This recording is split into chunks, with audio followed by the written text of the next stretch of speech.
It'll be 5. I don't have that many like bad memories with that Yumi. Oh my god, this is so old. I feel old already. Is Jarvan? Yeah. I'm probably placing in first. I'll give it 5. Jarvan, I'd put him probably top 2. I don't remember this patch too well. Maybe if I knew it better, I'd put it at 1, but I'll put it at a 3. I'll give the Nocturne to I'll take him to number 2. I almost stopped playing TFT at that time because I hate this comp. I hate Nocturne so much. I would say first, but I can't now. Just because I hate it so much. So I'll put it in second. Set 2 Blender Nocturne. Oh man, set 2 is like the only set that I didn't really play, even casually. So I'm gonna have to put it at a 5, and yeah, just hope that something really broken comes up next. Put it at 3. I think Jarvan was a lot worse than Blender Nocturne. Oh, War Week? Like, I feel like people still talk about War Week even now, so I feel like I actually did a pretty good job, and this is like probably the most broken one. You guys set me up for that, right? Yeah, I mean, he's definitely as nasty as Nocturne, but 5th. Alright, I like Warwick. Yeah, perfect. Great spot for him. That's pretty good. That's pretty much. I put that at 1, even though I didn't have a choice.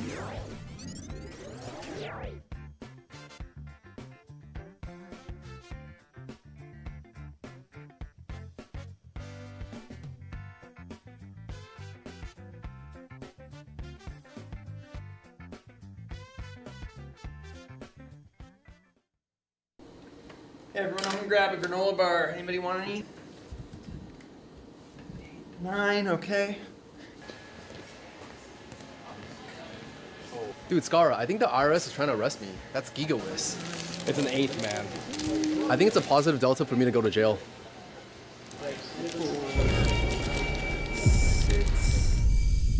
7, 8. Yo, he's got 8. Oh, do you guys want one? It's the granola wave.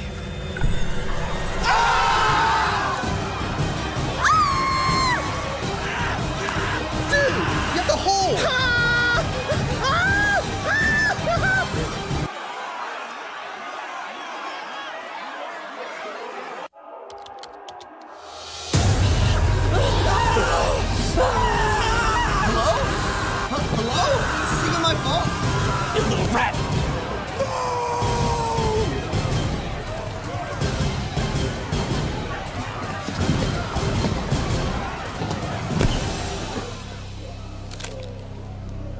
Please, I don't even play reroll. But you throw out with a rat.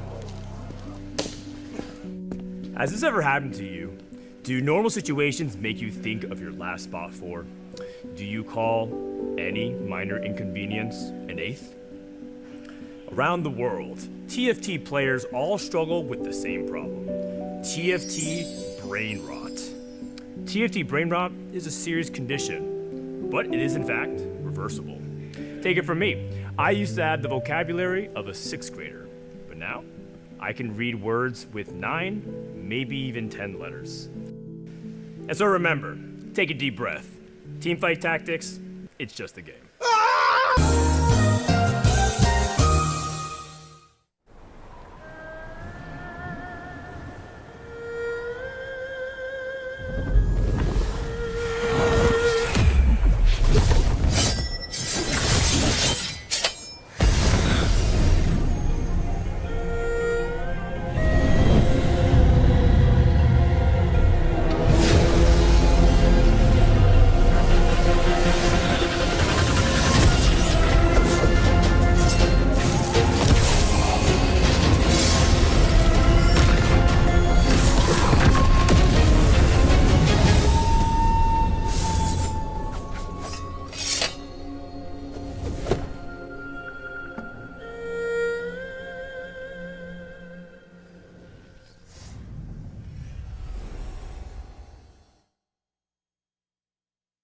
What's going on, everyone? I'm Jupe. I'm here with Alan, with Impetuous Panda and Cesar Baker. We'll be drawing some TFT stuff, and we will only have 1 minute to guess what the other one is drawing. Are you guys ready? Let's go. sir. Hey, vamos! Where? Kabuka? Shop. Buried treasures. Arguments? Argument? Oh. This circle stuff I did not expect. I thought you could be doing normal drawing. Hold on. Andorra's bench. This is. Cyberboss? Is this a Picasso? Focus on the face. Holy, he's Oh, locked in. I am so lost. This is abstract work though. Very good. Very good stuff, Hupe. This is supposed to be TFT related? At least. There's lots of legs. Elise? Está muy difícil esto. No! It's What too happened to the old tough. marker, man? It's too tough. I tried to do the items, and this was supposed to be an Archangels, and this is Fiddlesticks. Oh no. But it's too difficult. I tried to do too many things at the same time. Why blue? Oh.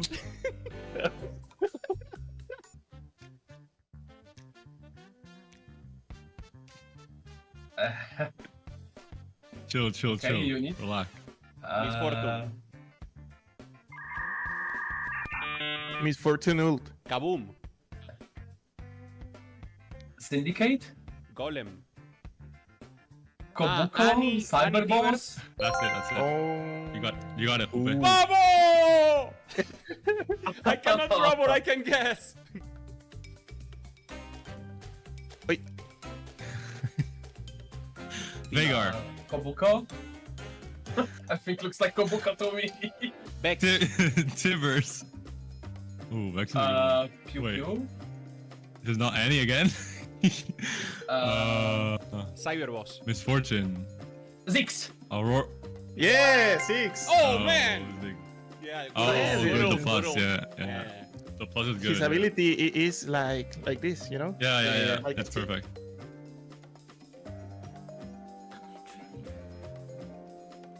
Kabuko.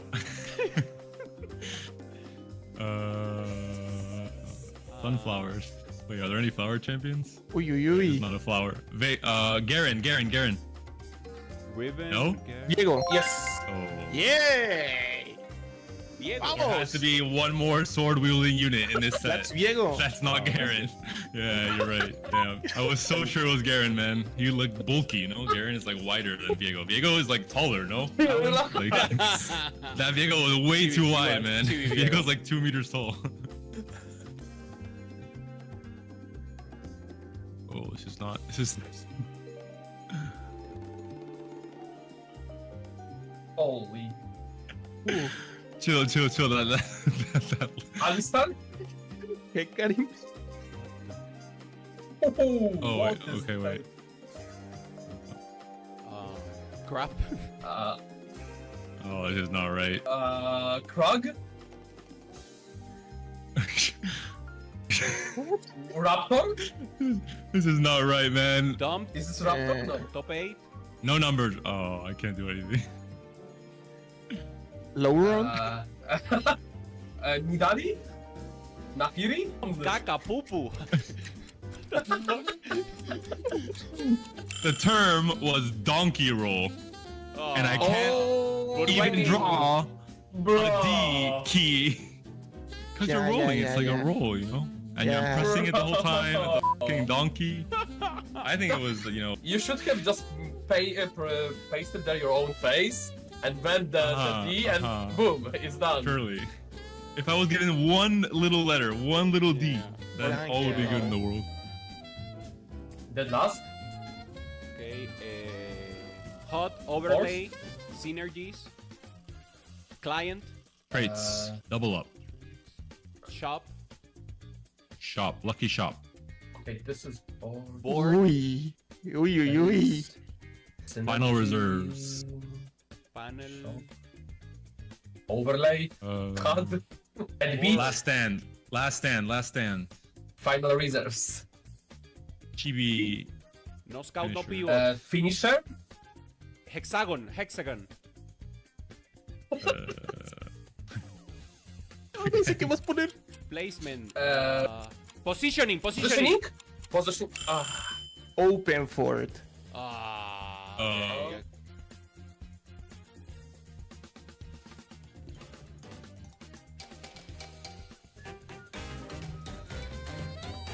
A bush.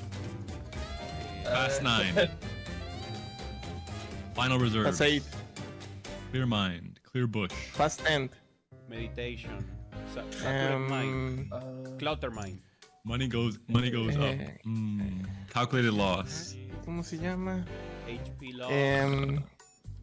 Comeback. Es scratcher boards. Oh, Kingslayer. Winner. Top 1. Victory.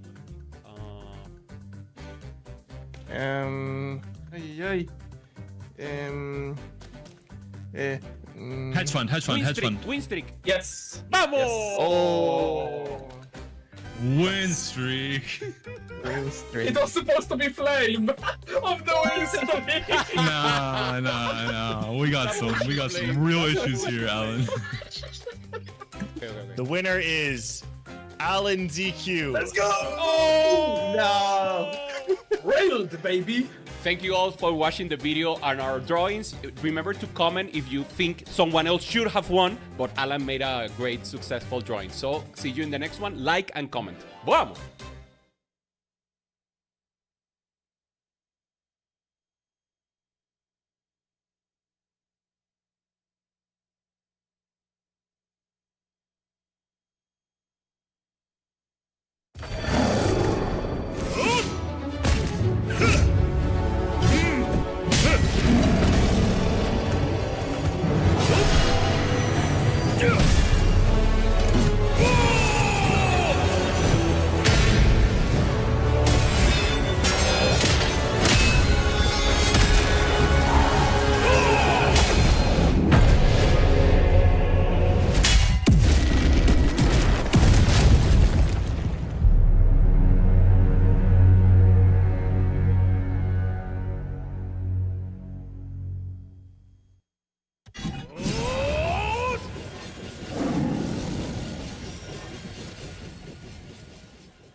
Hey guys, Panda here, and you guys thought I was flown out for casting, but the real reason I was flown out was to display my excellent artistic skills in the world of stick figures. So I'm gonna pull out a prompt here, and we're gonna get going with the Tele-ustrations.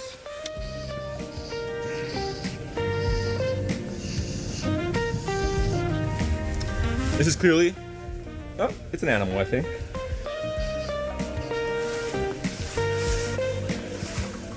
Chef's kiss, master kiss.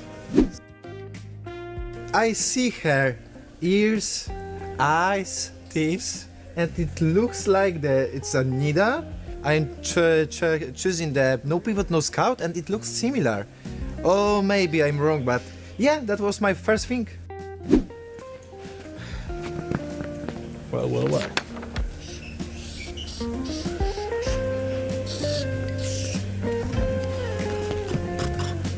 Pivot.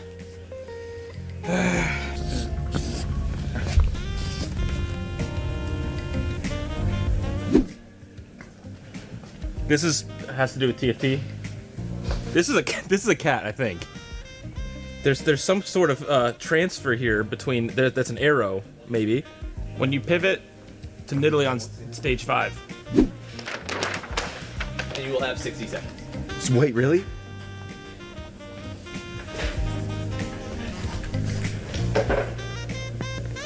That's an IE. That's Hodge. This is Samira. This is good. Right?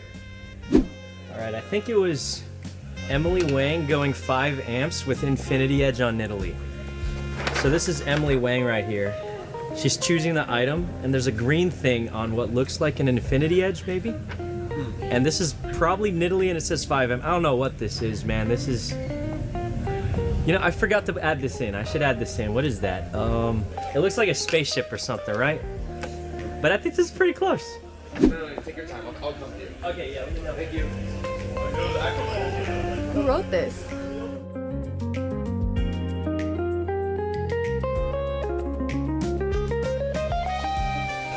This was so hard. I don't know if anyone is able to guess this. I would think that either they cheated or they're an absolute genius or nuts or both. All right, I want to hear some justifications for what went down. Grab Alex or John? No pivot, it was XN next, Nidalee, no pivot, no scout. Okay. That's good. Good guess. Good guess. I didn't guess that, but that's good guess. They got the odd. Chain. So now we're completely off the. We're never gonna get it now. Yeah. It's completely impossible. Who drew this? Good. What is this supposed to be? No scout. Oh, no scout. Whoa. Those are eyes. That's No not- pivot. Get Pivoting Nidalee out Oh, of this. no pivot. When you Wait. pivot from Nidalee on stage 5. Yeah, I How drew did they this. get I drew it? this. Yeah, this, I think it's really good. You'll get it, actually. Drawing masterpiece. Oh, You drew this? My yeah. God. No, because this is Nidalee, obviously, Yeah, no, I see the colors. and she's throwing I up did get that. IE. What the Wait, heck? dude, I did get What it. the- Oh my IE. god. All right. Look at what I got as This a is prompt. what I- That's so good. Hold on, not bad. That's We got so the IE. good. 5 amp is True. Emily Wang and Samira confirmed Yeah, apparently. so look. This was is very good, PP1, PP2, obviously, you Emily know, Wang. Emily Wang, so I point to her, and then there's more this cat dog, and then I was like, Samira is the Wait. It ended pretty good. I feel like it ended really Yeah, it good. ended pretty Wait, good. this is a happy Wait, ending. It started for me. This is clearly no scout, no pivot Nidalee, though. Like, the gas is perfect, I feel like. Yeah, I would've- Honestly, I I see forgot that. about the chains on Yeah. Italy. My prompt was completely different than what it was. Yeah. I did really Yeah, good. your mission I- was I- pretty I- different. guess wolf I and feel chains, so much which better. means Exactly. It's not so I bad. understood it. Exactly. Trisha and me, I think, Yeah. are aligned. This is You're my just not son. on our level. Yo, true. we got the Infinity. Ready? 3. Oh, sorry, sorry. Ready? 3, set, 2, go. what? Not close enough. I might have missed. No, it's okay. They'll edit it. They'll edit it. I was confused. I thought we were all gonna meet in the middle, Oh, think no. but I don't think that made sense. I think the worst.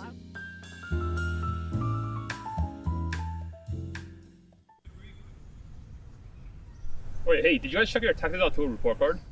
Yeah, I got a C- in execution. I think my mom's gonna kill me. Yeah, you take Wolf Unchained one time, suddenly you get a D rank. I wish I was like Dish Soap, man. How does he do it? I know how he does it. Take a look. Augment stats. Silver, gold. Whoa, even prismatic? Are you sure he uses this stuff? Hey guys, how's it going?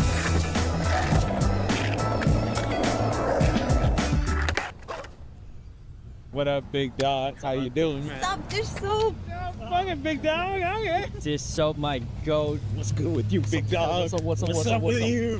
Hey, what's that? Nothing.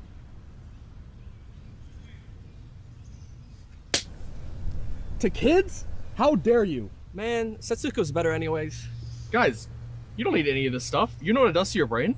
Well, then what do you do, Dish Soap? I mean, I don't use any stats. I use stats. It's about hard work. It's about showing up when you don't even want to. Yeah, but I was thinking... No, I was talking. Mods? That's a 14-day. Get her out of here. It's about looking into the future and seeing a version of yourself with success. You have to manifest that success for yourself. Back when I won Worlds, in the final moment, I envisioned myself as a dragon. Not like a set 7 dragon like Aoshin or Aesol, or even the Treasure Dragon, but a real life dragon, but it was me. And that's what you have to do for yourself, you know what I mean? Where the this guy on? Whatever, man. You guys are thinking about stats, but what you need to be thinking about is your item slams, positioning, tempo, your 4-2 roll down, and your augment selection. Oh, thanks, Dishso. Wait, but what are those stats you mentioned? Oh, those? That's simple. Strategy takes actual thought, silly.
We're taking 4 pro TFT players and making them rank the strongest units of all time. The only catch, they don't know which units are coming, and once you assign a unit a placement, you can't take it back. Are you guys ready? Yes.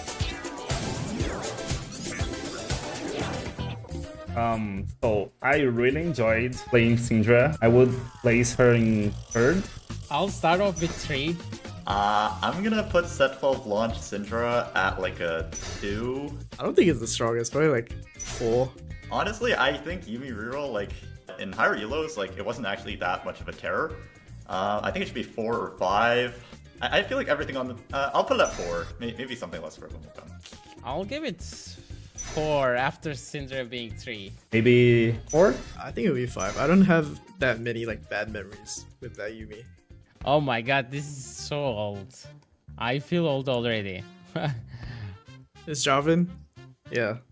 I'm probably placing in 1st. I'll give it 5. Jarvan, I'd put him probably top 2. I don't remember this patch too well. Maybe if I knew it better, I'd put it at 1, but I'll put it at a 3.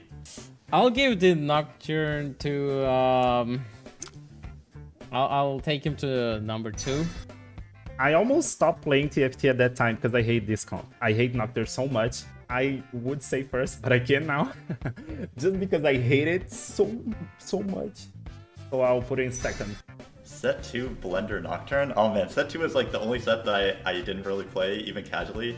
So I'm gonna have to put it at a 5, and yeah, just hope that something really broken comes up next. Put it at 3. I think Jarvan was a lot worse than Blender Nocturne. Oh, War Week? Like, I feel like people still talk about War Week even now. So I feel like I actually did a pretty good job, and this is like probably the most broken one. You guys set me up for that, right? Yeah, I mean, he's definitely as nasty as Nocturne, but 5th. Alright, I like Warwick. Yeah, perfect. Great spot for him. That's pretty good. That's pretty much... I put that at 1, even though I didn't have a choice.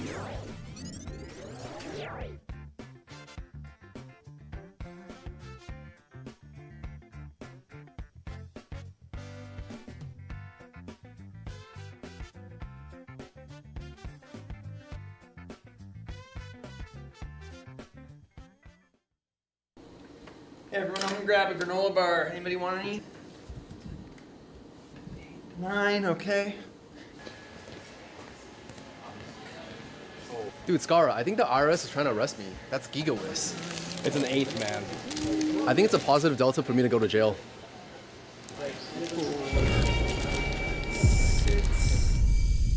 7, 8. Yo, he's got 8. Oh, do you guys want one? It's the granola wave.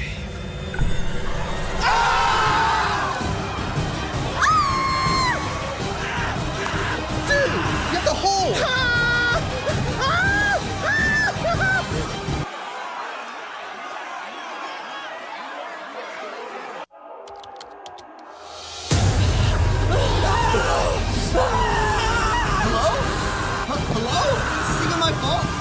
You little rat!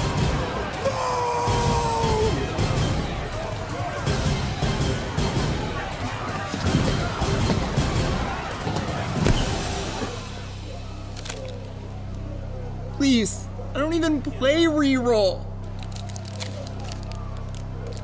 Or you throw up with a rat. Has this ever happened to you? Do normal situations make you think of your last spot 4? Do you call any minor inconvenience an 8th? Around the world, TFT players all struggle with the same problem. TFT brain rot. TFT brain rot is a serious condition, but it is in fact reversible. Take it from me. I used to have the vocabulary of a 6th grader, but now I can read words with 9, maybe even 10 letters. And so remember, take a deep breath.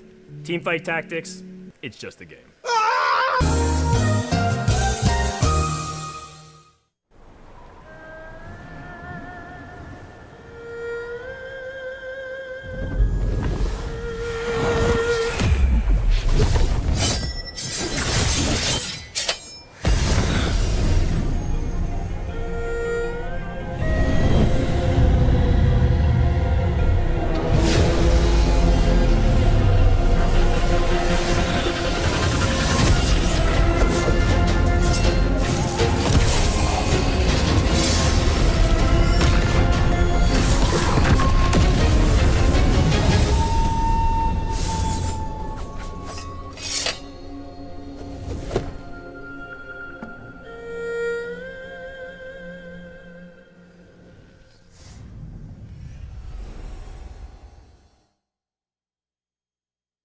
What's going on, everyone? I'm Jupe. I'm here with Alan, with Impetuous Panda and Cesar Baker. We'll be drawing some TFT stuff, and we will only have 1 minute to guess what the other one is drawing. Are you guys ready? Let's go. Sir. Hey, vamos!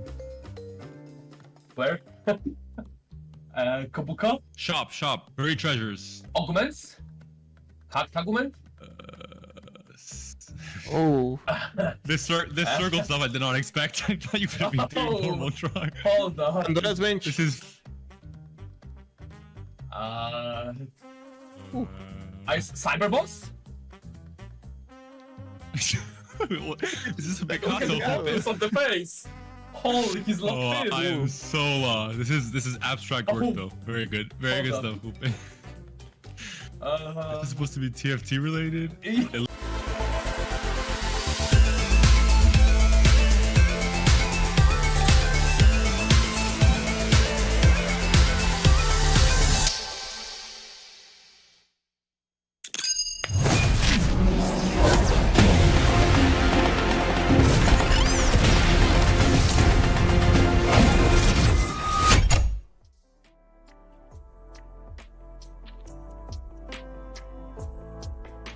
Hello everybody and welcome back to the Teamfight Tactics channels, where we are going into some more competitive TFT action.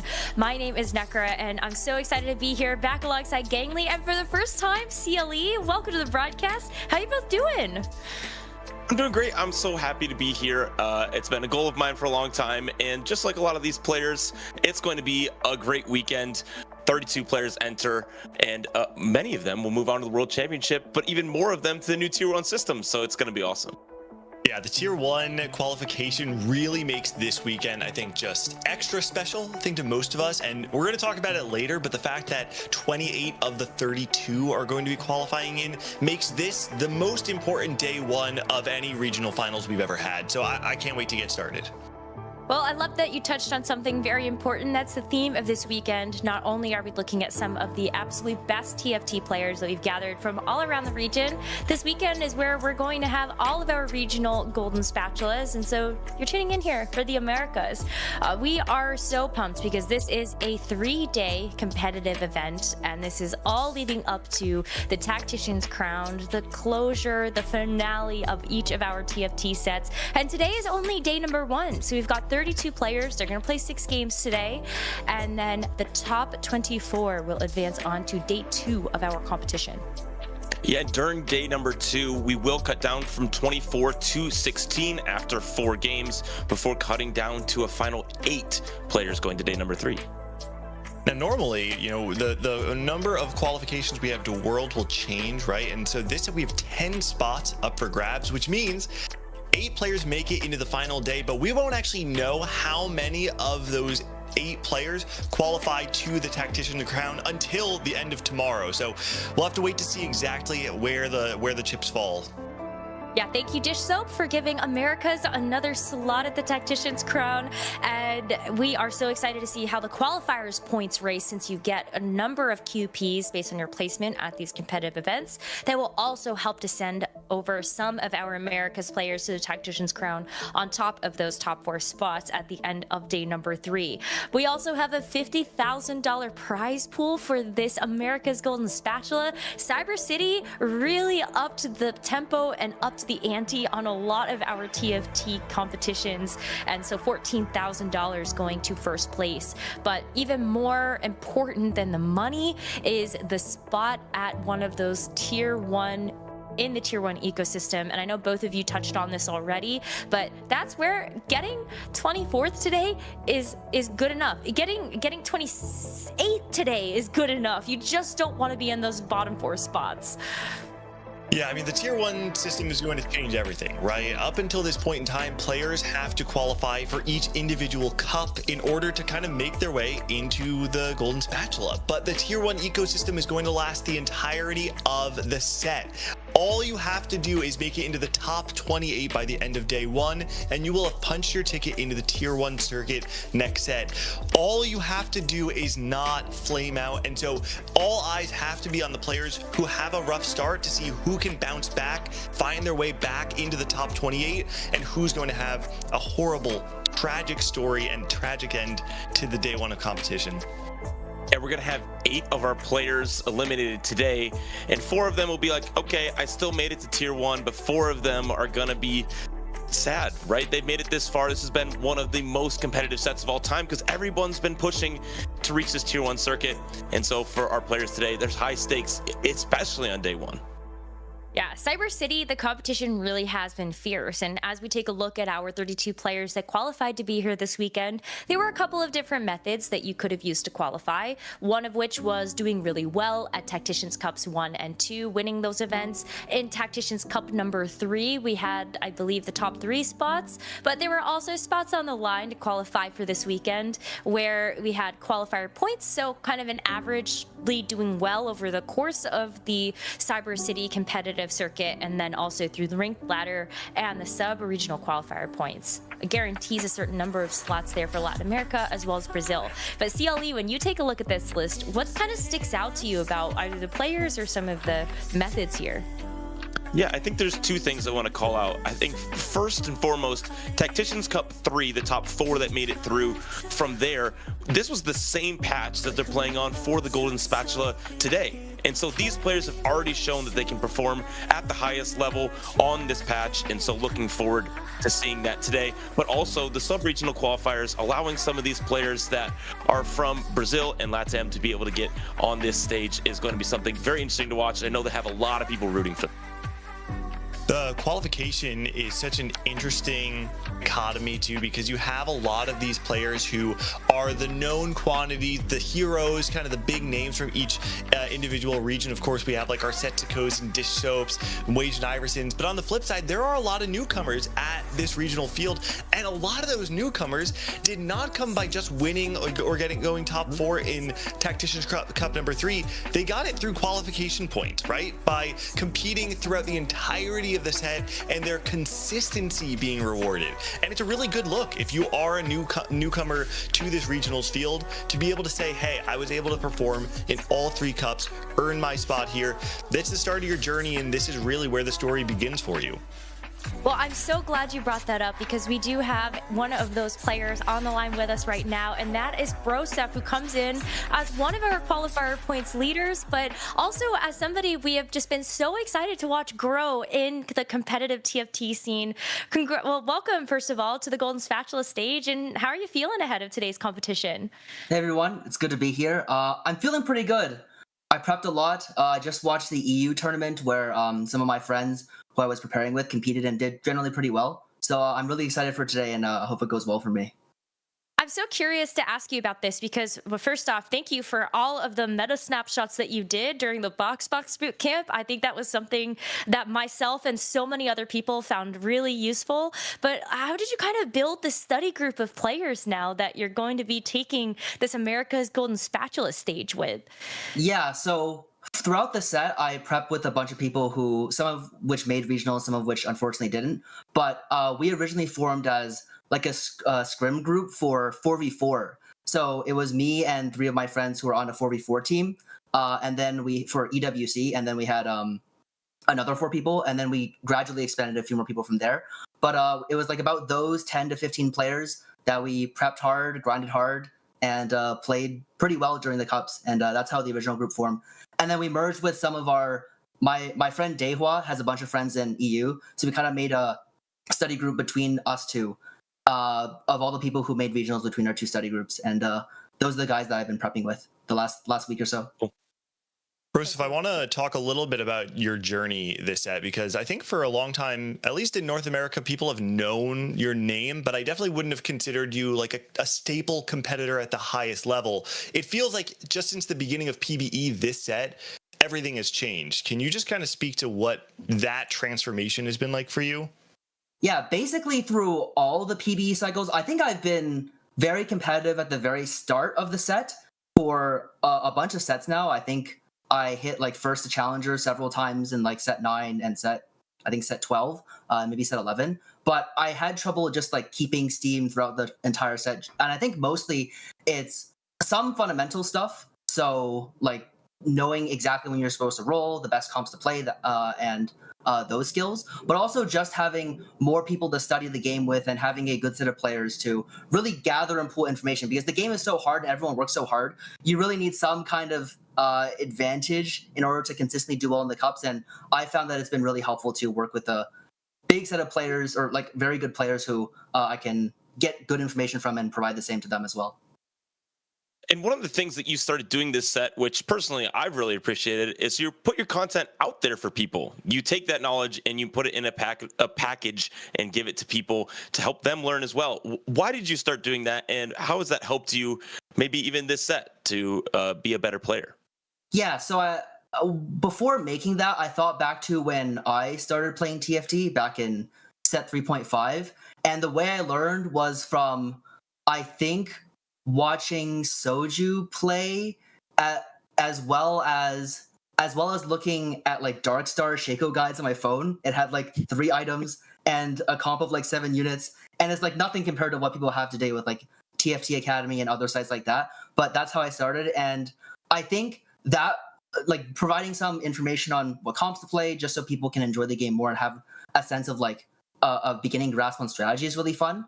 And also I personally like to focus a lot more on basically approaching the mechanics and fundamentals of the game as well. So like anywhere you can find content about like what comps to play, what items are broken, but it's pretty rare to find someone actually explaining why do you level on this turn, or how much do you roll on this turn, or why are these items good, for example, or what augment should I pick. So that kind of information I try to put into like a readable package and get it to the audience who hopefully enjoyed it. I had a lot of people reach out to me. I think I have some people translating a lot of my posts to other languages, which is pretty cool. And yeah, it's been really fun and rewarding to do that throughout the early part of the set. I'm so glad that you brought that up, CLE, because I think one of the posts that sticks out the most to me is when you, Broseph, explicitly explained, like, this is why blue buff is really good on these certain champions. And I honestly kind of couldn't believe it because I had never really thought about it. You see all these guides out there that say, yeah, blue buff goes on this champion, but you never really hear why. And so that was like the one core thing. I was like, now I know how to make my own inferences to base next, where I can kind of start to learn where I could put blue buff and still maybe make it work. So Broseph, thank you so much from, I think, ourselves as well as the community for putting all of that together. And I just wanted to give you one moment here to kind of say any final shout outs or anything that you'd like to say for everybody watching. Yeah, shout out to my NA study group who's in regionals with me. Dehua, Chunnington, Artix. Oh god, if I forget someone, that's really bad. I think that's it from NA. And Upset Max, sorry. And then from EU, Elia, Solo, and then a bunch, and then Skip, who all helped, and some more people that there's like 15 people, I can't name all of them. But thanks for all the help and like looking over spots and VOD reviews, and I hope you crush it today. All right, well, fingers crossed for you. Broseph, thank you so much for joining us on the broadcast, and best of luck today for day 1 of competition. Great, thanks for having me. I love being able to hear from all of our competitors, but I think Broseph specifically, Gangly, CLE, you touched on this, like that really sticks out to me as a very core TFT learning moment for me, is a lot of Broseph's guides that got put out for the start of Cyber City. And so it's just awesome to see that hard work also getting rewarded heading into the Golden Spatula weekend.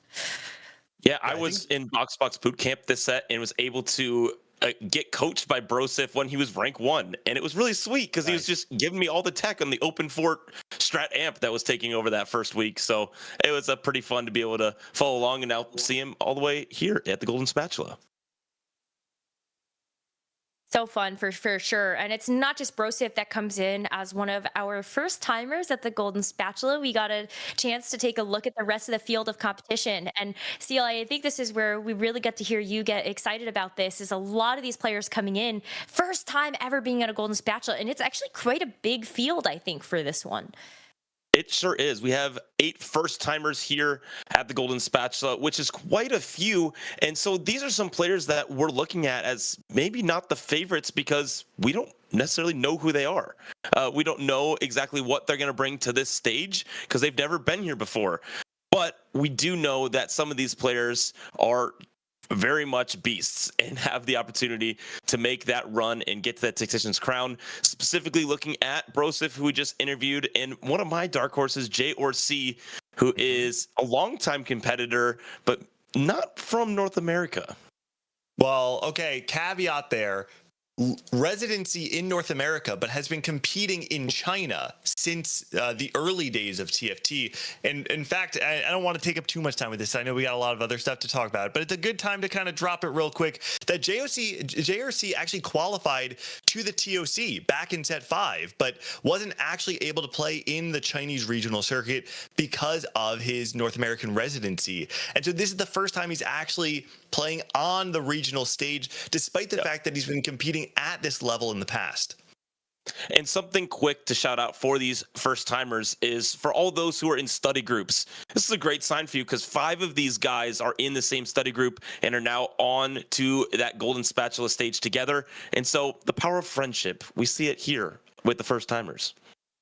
And that's so important because I think not only does a rising tide really raise all ships in terms of the level of knowledge that Americas gets to take into, not just this weekend, but also looking forward to our global competition at the Tactician's Crown, but also there's power in numbers. There's also power in stats. And so, Gangly, as we get a chance to look towards the really important thing about day number 1, which is just don't go bot 4. We have to look at the best players that are able to make that bounce back. Yeah, so actually, the graph we're looking at right now is the higher level conversion. Thank you. Yeah, okay. So now we're looking at the correct graph. This is exactly what you're talking about. Let me break it down for all the viewers at home. We are looking at the bounce back rate of the top 5 players and the bot 5 players. What this means is when a player goes bottom 4, how likely are they to bounce back, to go top 4 in the next game? You can see at the very top there, Broseph, nearly 75% of the time, and this is over roughly a 50 game sample size, that he goes bot 4, he will back it up with a top 4. On the other side, it's actually funny, it's sandwiched within the same exact study group is Dehua, who's also a part of that Boom Kitchen study group. It's closer to that 30-ish%. And so those players at the bottom, VCLF, Quintanilla, Bosso Skills, Darthnub, if they have a rough start to the day, I'm concerned for them, because if you're looking to avoid the bottom 4 throughout the entirety of the day, you have to be able to shake off those bad placements and move on to the next one. So it's something to keep in mind as we watch these players continue throughout the day. Yeah, Nick, really important question. Where do you fall on this list, do you think? You got some bounce back or no? I think I know where he falls on this list. Jack, I think you both know exactly where I fall on this list, and it's nowhere, unfortunately, near any of the players on this list. I can give you who's the closest, and it rhymes with who. Relatable. I love that. I love that. I think that's super relatable. The tilt is real sometimes. We just go bot 4, you're like, oh, one more. And then that one more turns into multiple bot 4s in a row, unfortunately. But I think we have one more graph. Gangly, do we have one more? We should have one more, and this is going to be the high roll conversion rate. Now, listen, I get it. People ask, what are the keys to success in TFT? We already talked about one. Stop going bot 4. But what is the other key? It is converting your high roll into a first place finish. And so what we have right here are the 10 players with the highest high roll conversion rate, which means when they go top 4, how often do they convert that top 4 into a first place finish? That line, that white line there, is going to be the league average compared to the regionals field. And we can see, now, small caveat, Setsuko only competed in 1 cup, and so his stats are completely warped. That's only a 19 game sample size compared to like 50 from the rest of them. Wajan Iverson's is an insane number. Close to 40% of the time that he goes top 4, he will end up actually going first. Yeah, another one of those players is JRC, like we talked about, able to cap out those boards high. That graph basically is, do you know how to cap out a board? If you can cap out a board, you can win the game. And so for our players, that's what we're looking. Yep, I think I'm also speechless after all of the stats that you've got here, Gangly, but I'm so excited to see how the competition is going to unfold today, because a lot on the line here. We're looking at which players can make it into the tier 1 ecosystem, which ones can advance to day 2 and can bring themselves one step closer to the Tactician's crown. Gangly, CLE, thank you so much for joining me at the top of our show. Let's go ahead and move things over to our casters, Jupeson and Dobz, to get us started with day number 1.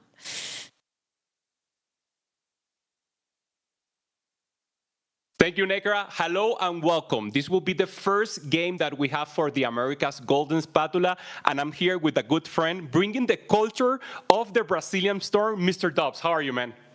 I'm pretty good. Super excited to be here once again. It's always good to watch the Golden Spatula.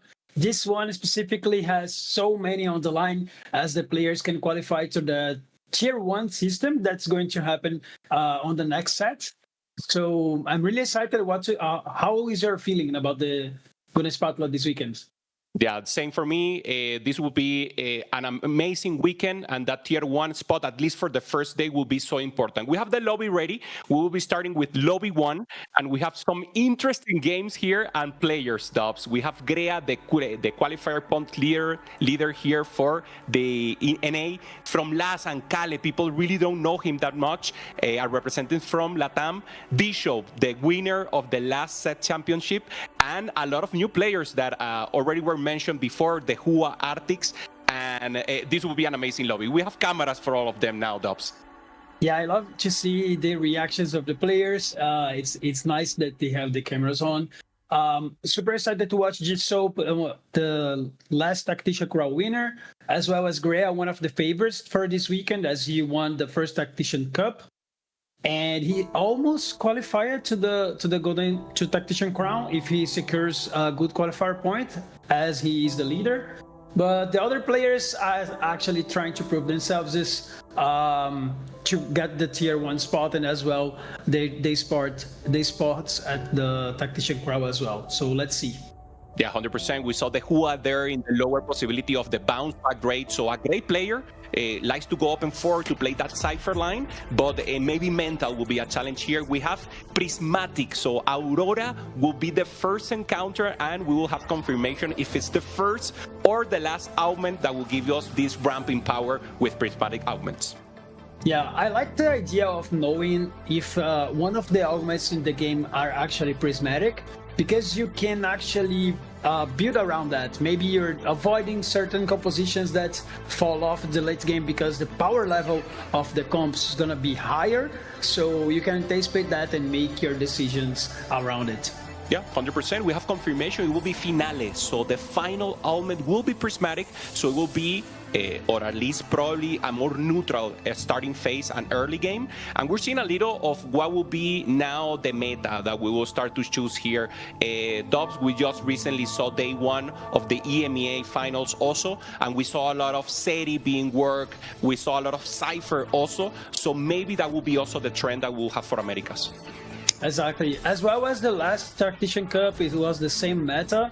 So the players are playing like this meta for 3 weeks. So probably everyone actually already know how to execute the compositions. So let's see who got the best strategy out of it and who gets to execute better. Yeah, 100%. We'll be very aware of what they're using, what their exotech item might be. Also, Disho right now with a standard beginning phase here with the Kog'Maw, with the Vanguards. Also, another of the most played composition, maybe the third one most played right now in the meta, will be Vanguard, simply 6 Vanguard with a Rapid Fire and getting that Aphelios in with the Saya. That will be another option here. So just maintaining tempo here, good economy, 10 gold, and now just trying to go. Okay, so we're starting with Prismatic and we'll end in Prismatic. This will be a very, very high capped lobby, at least in resources or combat power. Yeah, I like to highlight something else as well. When the hacked augment gives you economy, it can ramp up a lot the power level of the compositions across the board, because some players going to rush that level 9, play for legendaries. Maybe you can cap up so high with having a good early game with Build a Bud. It will lead into different kind of lobby. So this soap might get the prismatic for economy, or if he actually got the item one.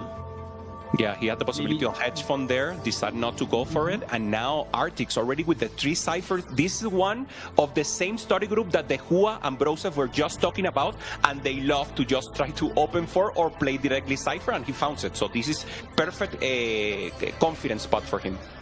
Exactly. I want to highlight something else as well. He has 20 gold and a reroll augment, so he's probably playing the Cypher from the reroll line when you get in like the LeBlanc 3 and the Draven and Galio. This is one of the best compositions in the game right now, so we should keep the eye on this player. I think this is the reason that Disho maybe didn't got the possibility of going full economy. We saw already the Hua going for upgrade mobility, so that will be one of the players who will try to go for that fast 9 and try to cap out with legendary boards. We know the Urgot is so important here, Boombots, even the Vinicorp angles could be amazing. And obviously legendaries like Zac, that remember, we're in patch 14.6. Zac has not been nerfed, so he's a true menace right here, and the Hua will try to achieve that angle, obviously trying to look for Cypher if the game gives them to him. Yeah, it's interesting that half of the lobby is actually braid economy, and the other half is playing some itemized augments. Maybe we can see in there the augment from the ZZ Rod that's really strong, gives a lot of combat. So let's see what's going to pay off at the end of this game, the economy augments or the combat and item ones. Yeah, I think Philip, as you said, going for full combat here, just trying to pressure the rest of the lobby that should be going for economy and trying to ramp out. So Philip is just trying to go for a full tempo, trying to ensure a 4th place here and penalize as much as possible these players that are being a little more greedy, going for the Cypher line or either the full economy line.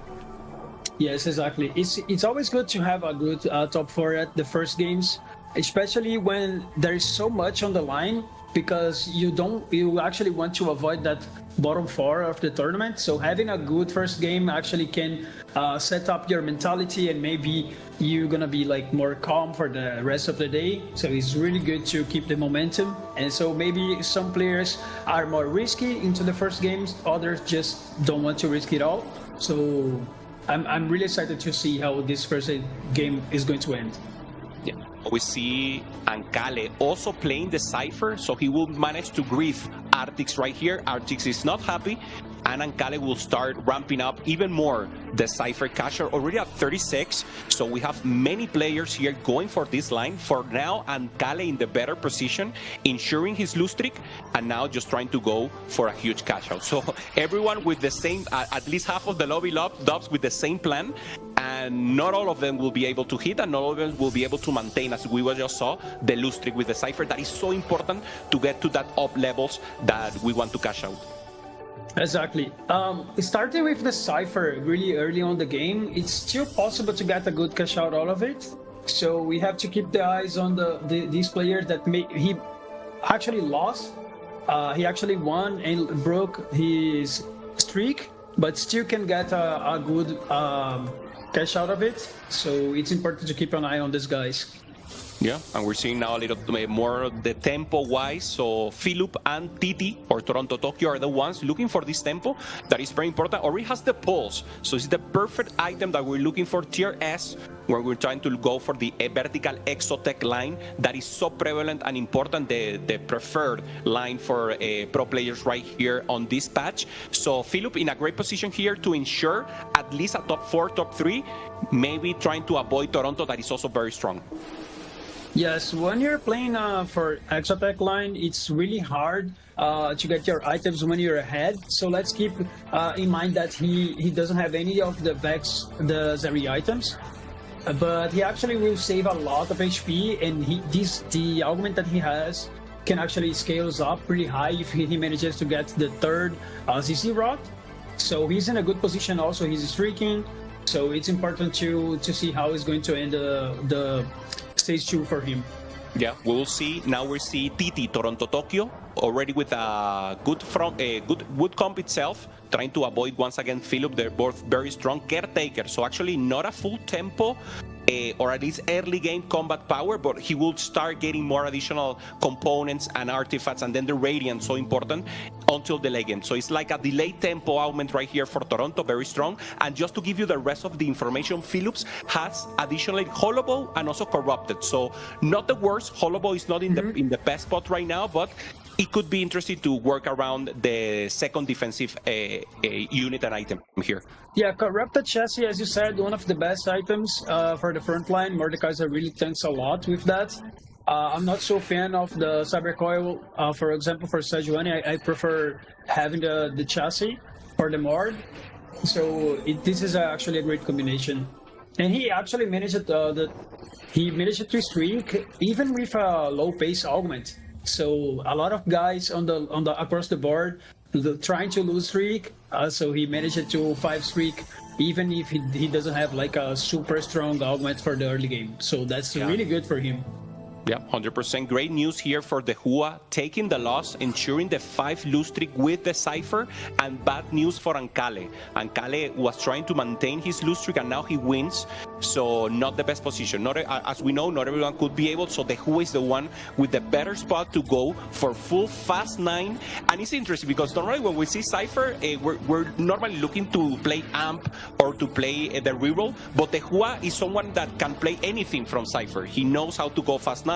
He maybe can only play tempo. Obviously with the upward mobility, he will maybe try to go for that fast 9 line and maybe give us an additional criteria or possibilities to play this Cypher line.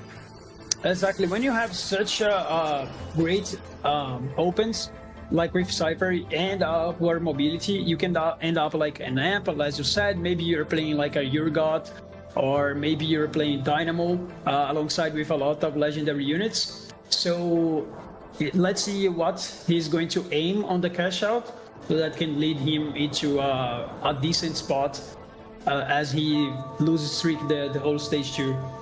Okay, makes sense. Total sense. Now Philip once again trying to maintain tempo. facing up. Okay, now we have the face-off. So Toronto, Tokyo versus Philip right here. Only one will maintain the win streak. Very important for both of them to try to ramp up as much economy as possible. And looking good right now for Philip. Access to the backline, holding up the Mordekaiser so strong here with the Corrupted.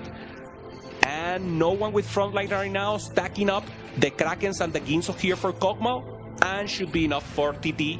Takes it, and now damage here to Philip, who's still in a good position, Dobz, but obviously now the priority is in Toronto. Yes, Toronto winning here is not with his Radiant item yet, so it's really important to him. We see now gold augments, so it actually keep up the pace from the lobby. The last one will be a prismatic, as we already know.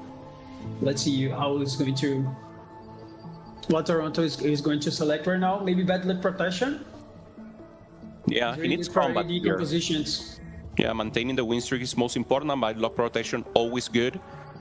Here, giving a good combat. Piercing Lotus, as you said. Ooh, Thorn Plate Armor, so good.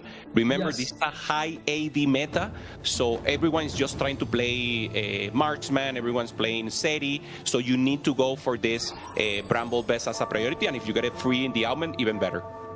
Yeah, I wasn't even expecting him to roll that augment. I would consider that one would be like the best option that he had.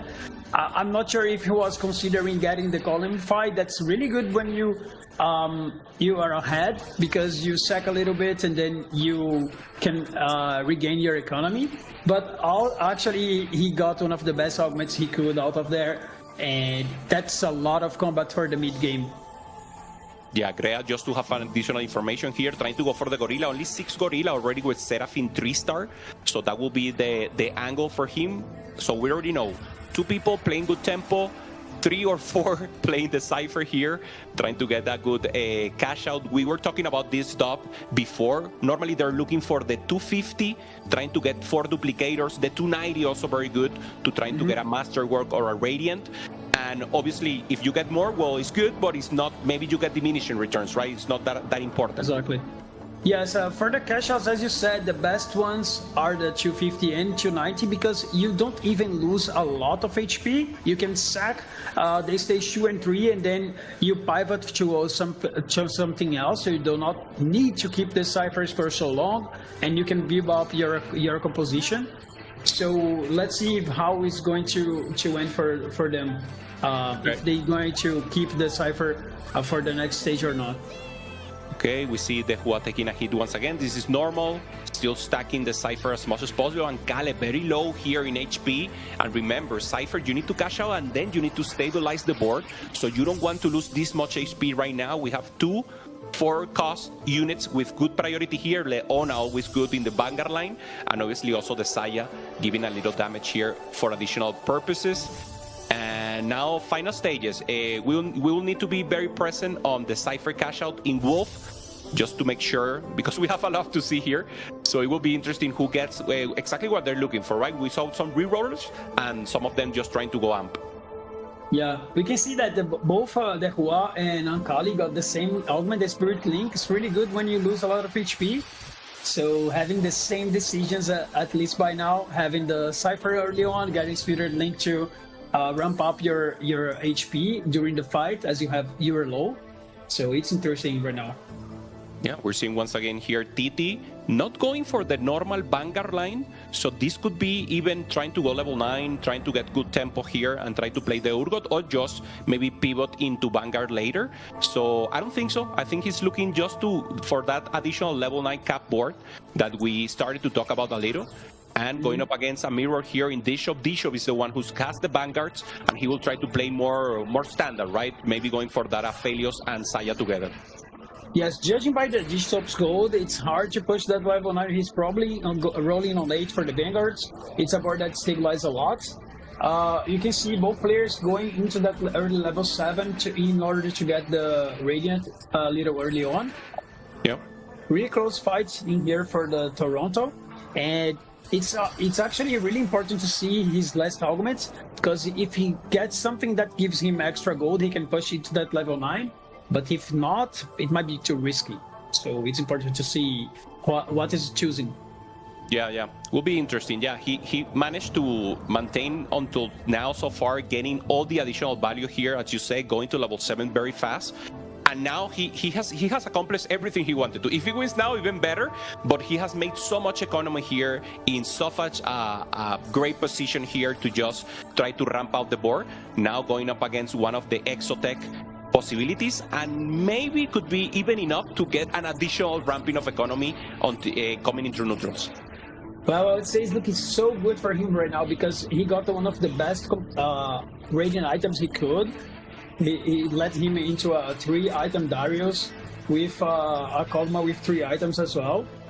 So he managed to take streak. Maybe he can push to that level 9. So let's see if he's going to play safe and roll on 8, or if he's pushing, trying to get into the top one. Okay, duplicators and a set here for the Hua. Interesting. Let's see what he managed to go for. He can do anything he wants. He's going to go to level 9, so he's up in levels. Let's try to see the rest of the Cypher players just to have an idea on the cash out. And let's see, Dobz, this is very important inflection point to see if they need to roll right now and just stabilize, or they manage to go to level 9. Yeah, it's important to highlight as well that he didn't get anything that gives him actually broad strength. He got a duplicator, could be good if he gets a Zac 2 or maybe an Samira if he's going to play amp, but it can be tricky. Sometimes it doesn't pay off, so it's important to see his ult down if he's going to keep high his board. Okay, and Kali decides to maintain in level 7, decides to roll here. I thought he was going to go for the amp line here with the blue buff, but no, he's going for the Psy Cypher and just trying to reroll the Galio for frontline. Very far from the LeBlanc 3-star that will be the ideal here. So difficult spot here for Ankale for sure. Yeah, it's not looking very good as he doesn't have a lot of LeBlanc copies. Actually, LeBlanc is actually the star of this composition right now because the LeBlanc 3 can actually gives you so much power during the stage 4 and 5, and even in the late game. So let's see how he can adapt his plan right now. Yeah, difficult position here, going up against the Gorilla. Mundo stacking there, getting so much damage in. And it looks like it's not enough, so good position here for Ankale. I'm very impressed that his board managed to maintain. So huge hit here for Grea and the Hua. He managed to go to level 9. We'll know now. And here's the final. Okay, the Hua 77 gold, but if he goes to level 9 here, Dobz, he will not have enough to roll. So maybe he will have to stack one more, and it will be difficult for him. We're seeing now Darth Gnome. Full combat here. For him. Yeah. See what would be the angle. Remember, he doesn't have the best Exotech items, so maybe that will not be there. He has Flux, could be a priority here for him, trying to look for the rest. No Sejuani so far. Only 5 Exotech. Okay, getting some more titles. He took Hedge Fund and he actually rolling on 8. I'm not sure if he's playing Zeri or Urgot. Maybe it's flexing between two of them. Only finding one Seri, 2 Seris, no Sejuanis, so he doesn't manage to get the 7 Exotech that is the buff trade right now in this meta. So very tough here. Deep roll down, not even one Sejuani, and he needs to stabilize. He needs the Seri 2 also as fast as possible. Yeah, he also has Trade Tracker. I didn't even notice that before. So that's such a good, strong augment for the Exotech line. So that's why he's planning to stay on Exotech, but he didn't manage to get the 7. So let's see if he's going to keep the Exotech units or not. Okay, that's good. The Hua, the other one, managed to go to level 9, finds an Urgot, and is going for the Boombot Divini Corp angle that is so good at Predev and important here. Decides to sell the Renekton 2-star and just go. He doesn't have items for the Renekton, even though it looks amazing. He needs that goal to keep rolling for the rest of the units. So he's just going for the 4 Boombot angle. Very interesting. Obviously, it hurts to see a Renekton 2 being sold, but without items to give him, I think it was the right decision. Yes, I like this decision because you not only need the gold for the upgrade your lobby, you also need the gold to roll to find more bloblets for your Zac. And he has already have a Zac 2. This third augment that he has is so amazing for the Zac, as you can build up a lot of Warmogs with extra HP. So he's in a really good spot if he manages to get the Urgot with the duplicator. So it's important to see his next rounds. If he finds his Urgot really early, he can even stack a lot of resources. Yeah. All items, normally Cho'Gath is the one to hold the items for the sack, but already sack is the carry right now, having 3 items and 2-star. Very important to find that that Urgot that you mentioned, and obviously if you find the Garen and some additional legendary 2-star, so good. Finds here the Kobuko, so he will try to roll and find some additional units here, and getting also the bow to getting additional influx. Also, he has the drop here that gives additional gold, so that will be an influx that I think he has to use right now. He cannot stack one more here. Yeah, let's see. Probably he's going to use right now because he rolled it to 0, and he needs to not avoid to try to lose some HP, as he's pretty low already. Okay, Boombot. Oh my god. What's the best one he could get? Oh, okay. That makes a lot of sense. He used it to get the Kobuko. Okay, so now, I mean, this is a great space here. Obviously lacking a little damage, but this sack is just too strong right now, and he will start ramping up even with the bloops. And remember, these bloops are not nerfed in the net patch, the actual patch. The AP of the bloops was highly nerfed, like 50%. So even if he doesn't have an Urgot 2, this sack could be the carry for the game. Yeah, we can see that Toronto actually got the economy Yagwin that I was talking about. He's probably pushing into that level 9. Later on, it will be hard to find the Zac, and because the Hua already has Zac 2, let's see how he's going to build his board out of it. Yeah, makes sense. As you said, Toronto just holding up the economy, and probably he will go to level 9 right now and trying to find the units. The Hua is already taking some units away from him. On the other part, the Hua trying to go out against the full Cypher cash out and managed to take a hit. So very difficult for him, biting his nails, now in a very difficult position, just trying to get as much damage as possible. If the Hua managed to hold up here, Dobz, get some additional bloops, get the Urgot 2, he's the strongest in the lobby, but he's still not in power spike. Yeah, the problem of the Hua is that he actually managed to upgrade a lot of legendaries, but Urgot is the one that is carrying 3 damage items. So if he was like at Urgot 2, he would be even way better, I would say. So let's see, this round is really important to him. Okay, we have a mixed board right now. Arctics on the left, the Hua on the right. Very important, the Hua only 1 life. Going up against Seris, only 31 with Hollow Bow should be enough here for the Hua to hold and maintain, trying to access also the backline with the sack. Frontline still holding up, Seri ramping up, but the Hua is just too strong right here, taking a huge hit now, Philip, and leaving the high tempo in the lobby. Now Bishop and TT are the one holding up, and Arctics managed to take another win. He's very strong right now with the Cypher reroll. Yeah, we can actually see 2 Cypher rerolls across the board. So that's why a player has LeBlanc 3, the other one was sitting on LeBlanc 1 for so long. Okay. So but this one didn't manage to get the Draven 3 as well as the Garen, the Galio. So it's looking very weird for him.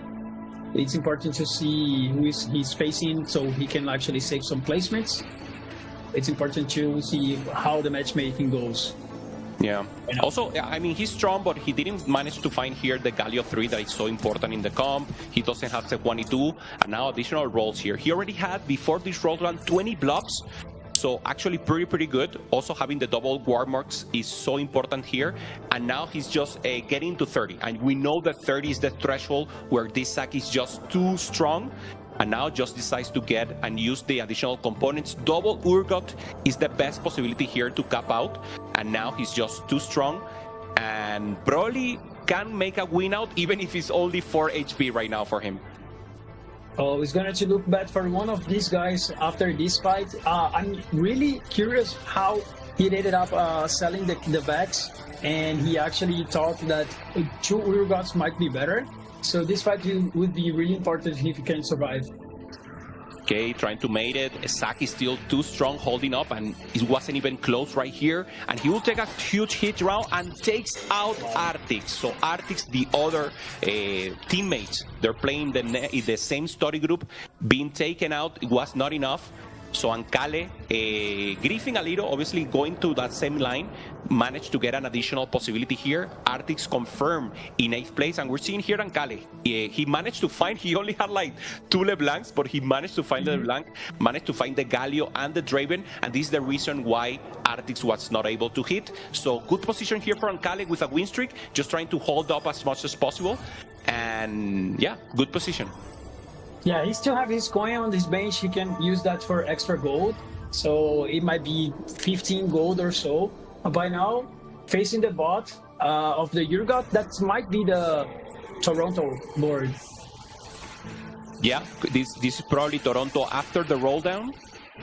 Getting the Urgot, trying to access the backline, but Ankale is just too strong right here. The Garen 2 making so much damage and holding up the front line on the other end. But the Draven managed to hold off together with the Galio, and now the Cho'Gath should not be enough. Taking a win once again, Ankale. People don't know him, maybe the least recognizable player here in the field of the America. Ankale comes from LATAM. He's the new breed of LATAM players. Coming here by qualifying through the sub-regionals of Latin America. A promise. His objective was to get now to the Golden Spatula in this set. He managed to get here, and now he wants to just go all the way. Yeah, we can see Darknut board here. He actually choose to stay on the Zeri line, but this board is actually amazing. You can see 2 emblems that are pretty good on specific units. The Vanguard, Mordekaiser, it's amazing, and also the Dynamo Ver is also pretty strong. So the Trick Tracker is really good across this board right now. Let's see if it's enough to take out the Gorilla Mundo. Yeah, also important, we're talking about the Hua trying to ramp out, and he was in the end eliminated here in 7th place by Bishop, who actually has a great tempo. Possibilities great at taking a hit with the Gorilla, and he for sure is the weakest right now and could be the next to be eliminated. Yes, Gorilla is such a composition that relies on you having such a good early game, and later on you still need the Legendary to cap out the board. But it struggles against the high capped boards at the end, so he probably might fall off on this stage. Yeah, makes sense. Also, yeah, also the need, people that got so many economy in the start obviously allows you to get to that level 9 and try to cap the ball with the legendary, but the rest, for example, Bishop going for 3 full combat augments that we're seeing right here, the belts, going for bulk, going for caretakers, it's just too many resources. And even though he has a standard 6 Vanguard with a marksman comp, he's just too strong. It's just too much power within the board, and he managed to right now dominate the lobby. Yes, exactly. He recognizes that he could get into the board's range, selecting good items from his augments and combat some extra combat, and he saved a lot of HP. He's looking so good for G-Soap right now. Difficult to predict if he's going to win the lobby because there are a lot of players that are stronger, but he can actually get into a good placement in here. Yeah, Bishop now holding up with a good possibility here to eliminate Grea on 6th place. Looking very, very strong. Good items on the Leona. Secondary tank here on the Jarvan. Good Aphelios item. Perfect Saya item. So it's just perfection here from Bishop, giving Cátedra to the rest of the players. So Grea decides to go 7th here. Very difficult position for him. Just playing what the game gave him, right? The game gave him the Gorilla. Maybe not the best comp, but he managed to at least get a 6 here.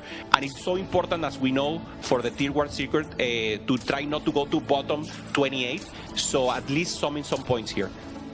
Yeah, so sometimes the 6 is actually the best you could do. It's hard to tell because we are splitting everybody's board. So he might play it really well, but didn't manage to outplace the other guys that are have like some capped boards with the Cypher alongside with great economy augments. So these fights might be a little important as well. Yeah, we're seeing now Ankale versus Toronto. Toronto very strong with the Garen 2, ramping up, getting additional mods out of with the Urgot, getting access to the backline, but the Draven is healing himself, trying to hold on.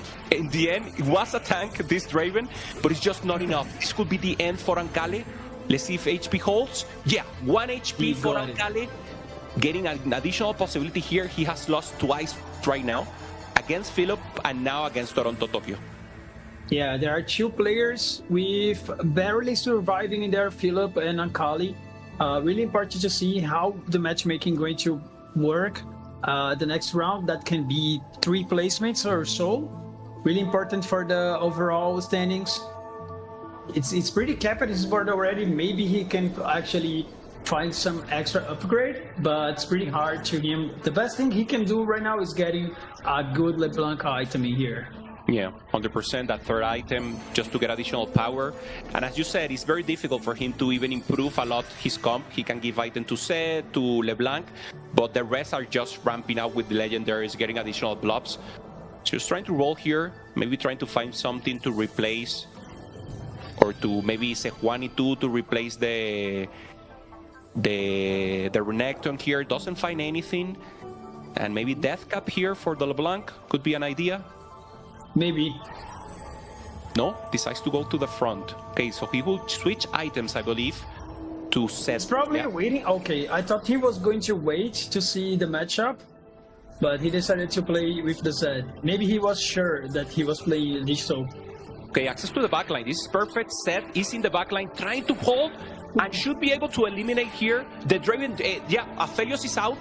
Draven taking the win. Good positioning here for Ankale, and this could mean that he holds up at least for 1 additional chance. Leona is still holding up so much, and Saya is out. So Ankale manages to take out the backline of Bishop, taking a huge win here with good positioning. Wow, this positioning was everything on this fight. The Zed actually got the Aphelios with such a low HP, as well as the Saya, and the Draven got the job done. Secured the top 4 for him, really important round. Recognized that he could play the items on the Zed, so I appreciate that. It was really well played. Yeah, Philip right now here with the 7 EXO, trying to hold up again, getting so many units right now. So additional CC rods, and now the 3 of them just trying to fight it out. The Void being present and going up against Ankale. So this will be a fight. Both of them very low in HP, so one of them will be 4th. Yeah, look at this the last augment that he got. Super extra tankiness for the whole lobby. It's really impressive what he managed to choose in this game.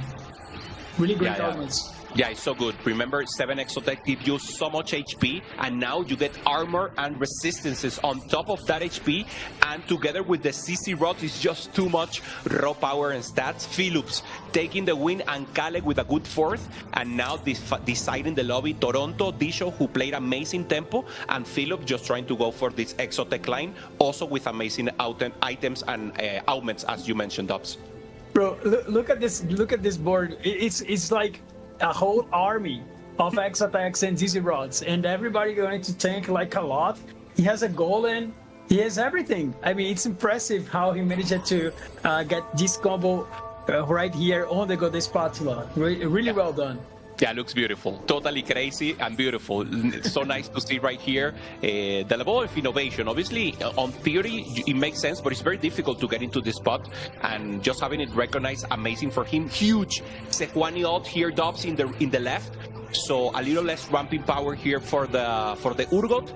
Just trying to hold on. He needs to finish the rest, and now easily the rest of the lobby is being abolished here. So even though Philip had so many strength, it was just too huge of power from Bishop and Toronto, who will be the ones facing up to get the first place here. Yes, I want to highlight this lobby, what Toronto and Bishop and also the third guy did on here, the Philip. They recognized that they could pick combat augment during the early game and actually outplaced the other players that prioritize economy and risky augments. So really special play by them, getting the top 3 on the first lobby. That's really important for the rest of the day. And let's see who's going to grab the first positioning here. Okay, Garen with a mod, probably should be Vanguard. And now the rest. Both of them trying to stack, one with the Urgot, one with Super Aphelios. So for Tisho, most important is to try to hit priority targets with the Saya. Urgot is in opposite side, so he will be very safe also to ramp up the Krakens. So huge damage for this Urgot, and let's see if Tisho managed to accomplish something here. Access to backline, not impossible for not for any of the two. Zac still holding up so strong. Access to backline, Zac is down. And now it's just full front to back here, Dobz.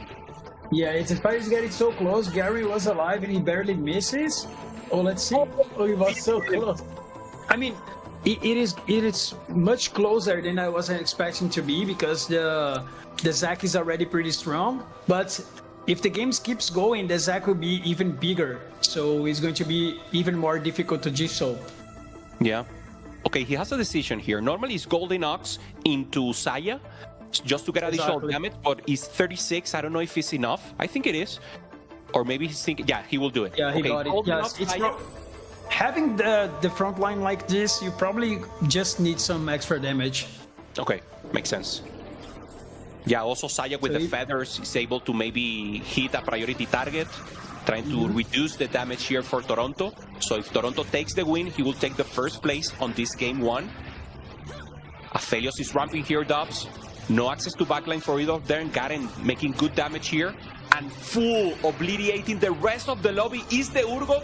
He will take the win, and it will be first place for Toronto, Tokyo. D-Shop also with an amazing performance, taking the second. Yes, as I mentioned early on, really well played by Toronto and G-Soap, especially Toronto that he managed to secure 5 HP, 100 HP streak until the stage 4 with the Kog'Maw and alongside with the Darius. Recognizing that he could go to that level 9 with the third augment, and he kept his board really high. Even though there was a player holding the Zax and the other legendary units, he still managed to get everything done. So I'm impressed that he did it really well. Yeah, 100%. Holding the tempo, and then on the lower side, the Cypher players that couldn't make the run-up. But this explanation, how this lobby went, will be explained by Diana Slislek's desk after this break. So don't go away, and we will see the next few games coming forward.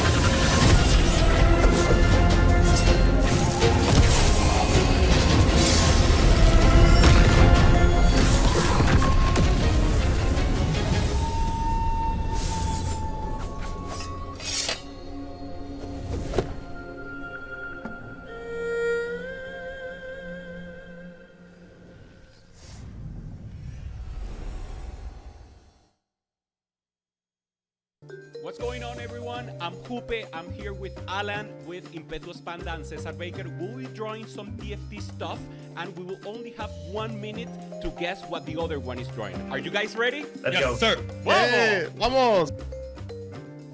Where? Couple cup? Shop. Buried treasures. Arguments? Argument? Oh. This circle stuff I did not expect. I thought you could be doing normal drawing. Hold on. This is... Cyberboss? Is this a Picasso? It's on the face. Holy, he's locked in. I am so lost. This is abstract work though. Very good. Very good stuff, Jupe. Is this supposed to be TFT related?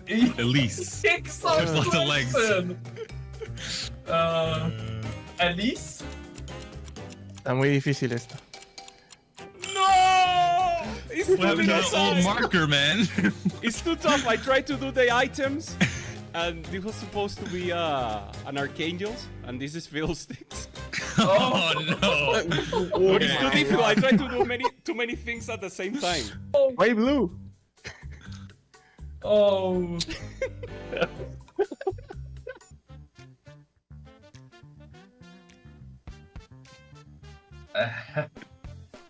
Chill, Okay, Uni. Relax.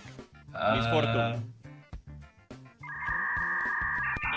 Miss Fortune ult. Kaboom. Syndicate? Golem. Kobuko? Annie, Cyber Boss? That's it. Oh. You got it, Jupe. Vamos! I cannot draw, but I can guess. Wait.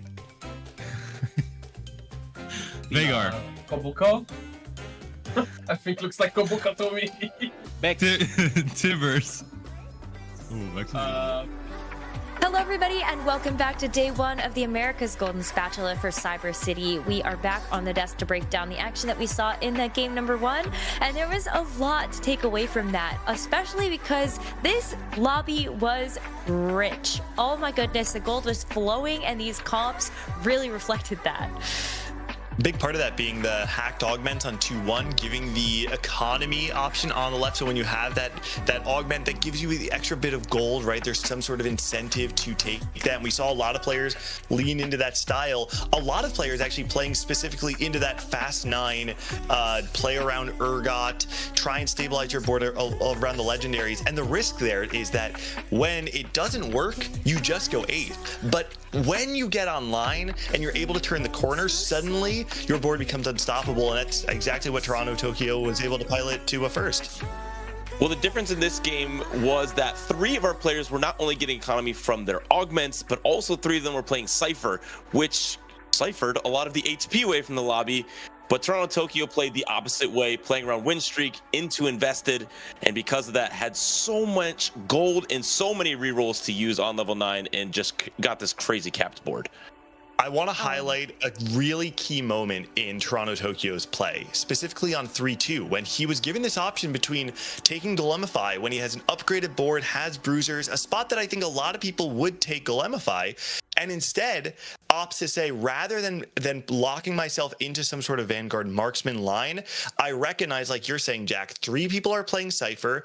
I can put my foot on the gas, take the what's it called, the Bramble Vest augment, and instead play tempo and force his way into level 9. I thought it was a really heads-up play that a lot of people would not have gone for.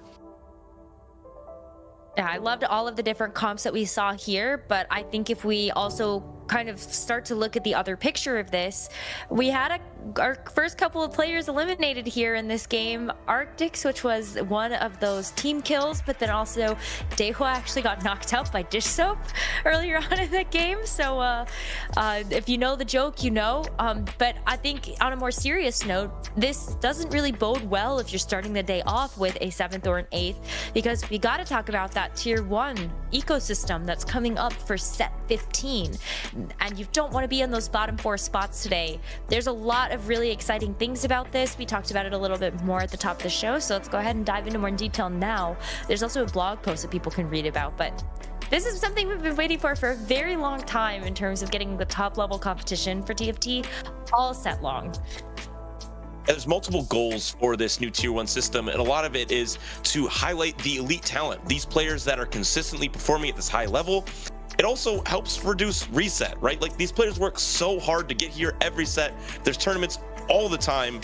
And so this will help them be able to be like, okay, I'm more secure in this tier 1 system. I have a way back to this regional finals, the American Gold Spatula. That's a little bit easier. And so it'll be very helpful for all of our players. I mean, TFT is a game where there are so many characters, it's hard to keep track of them all, right? You can't follow every story of every player. And having some sort of tier 1 ecosystem where we can kind of narrow our gaze onto a set of 32 players makes it a much easier game to follow. And in doing so, it actually kind of livens up this tier 2 scene because you have a clear goal, like a path to tier 1. The thing is, it all starts right now, right? Because we have the players that you outlined, Nekkra, the 2 players in particular, Dehua and Arctics RX, taking a bottom 2 in this field. you can't allow that to tilt you, right? You have to be able to bounce back. Dehua, unfortunately, one of the players with the worst bounce back rate in the field, and historically he hasn't proven that he can untilt himself instantly. But if you want to change the story, it's got to start somewhere. So this is Dehua's moment. Turn it around, untilt, and try it again next game. For sure, because there's still 5 more games to play, so a lot can change over the course of the next 5 games. We're going to be staying in our current drafted lobbies for these first 2 games, and then we'll start to shake it up a little bit as we progress through the day. But one game, shake it off, gotta just wipe off the bad juju or whatever and go to the next one. But yeah, I'm so excited about this tier 1 ecosystem as well. I think it gives a lot more longevity to our players. It provides them a better avenue to actually be able to kind of like full send into TFT. I think we've had some really amazing stories where people have quit full-time jobs or they've taken a break from school and they decided to all in invest into their TFT competitive life, and it's gone so well for them. So I'm excited to see who else can kind of make this a reality in terms of playing TFT full-time. And one of the things that's changing with that tier 1 system is the America's Golden Spatula. It'll be 2 weekends and more players, so it's almost double the fun. So that'll be an excellent addition as well. Yeah, I know even qualifications for the Tactician's Crown are going to change. I don't think they've announced full details on that yet, but we know that the qualification method through the entirety of the competitive TFT landscape is going to change. So it feels like we're actually approaching a new era in TFT, right? With the change to the competitive landscape, it's going to allow certain players to thrive in ways that they weren't before, primarily, like Nekkra said, off the back of having the consistency of knowing that you're locked into competition for the entirety of the set. So I do think it's going to change a lot about how we watch, how we play the game, and how we experience competitive TFT. So much to play for as we continue through day 1 of our competition. We are going to send things back over to our casters, Jupeson and Dobz, to take us through the second game.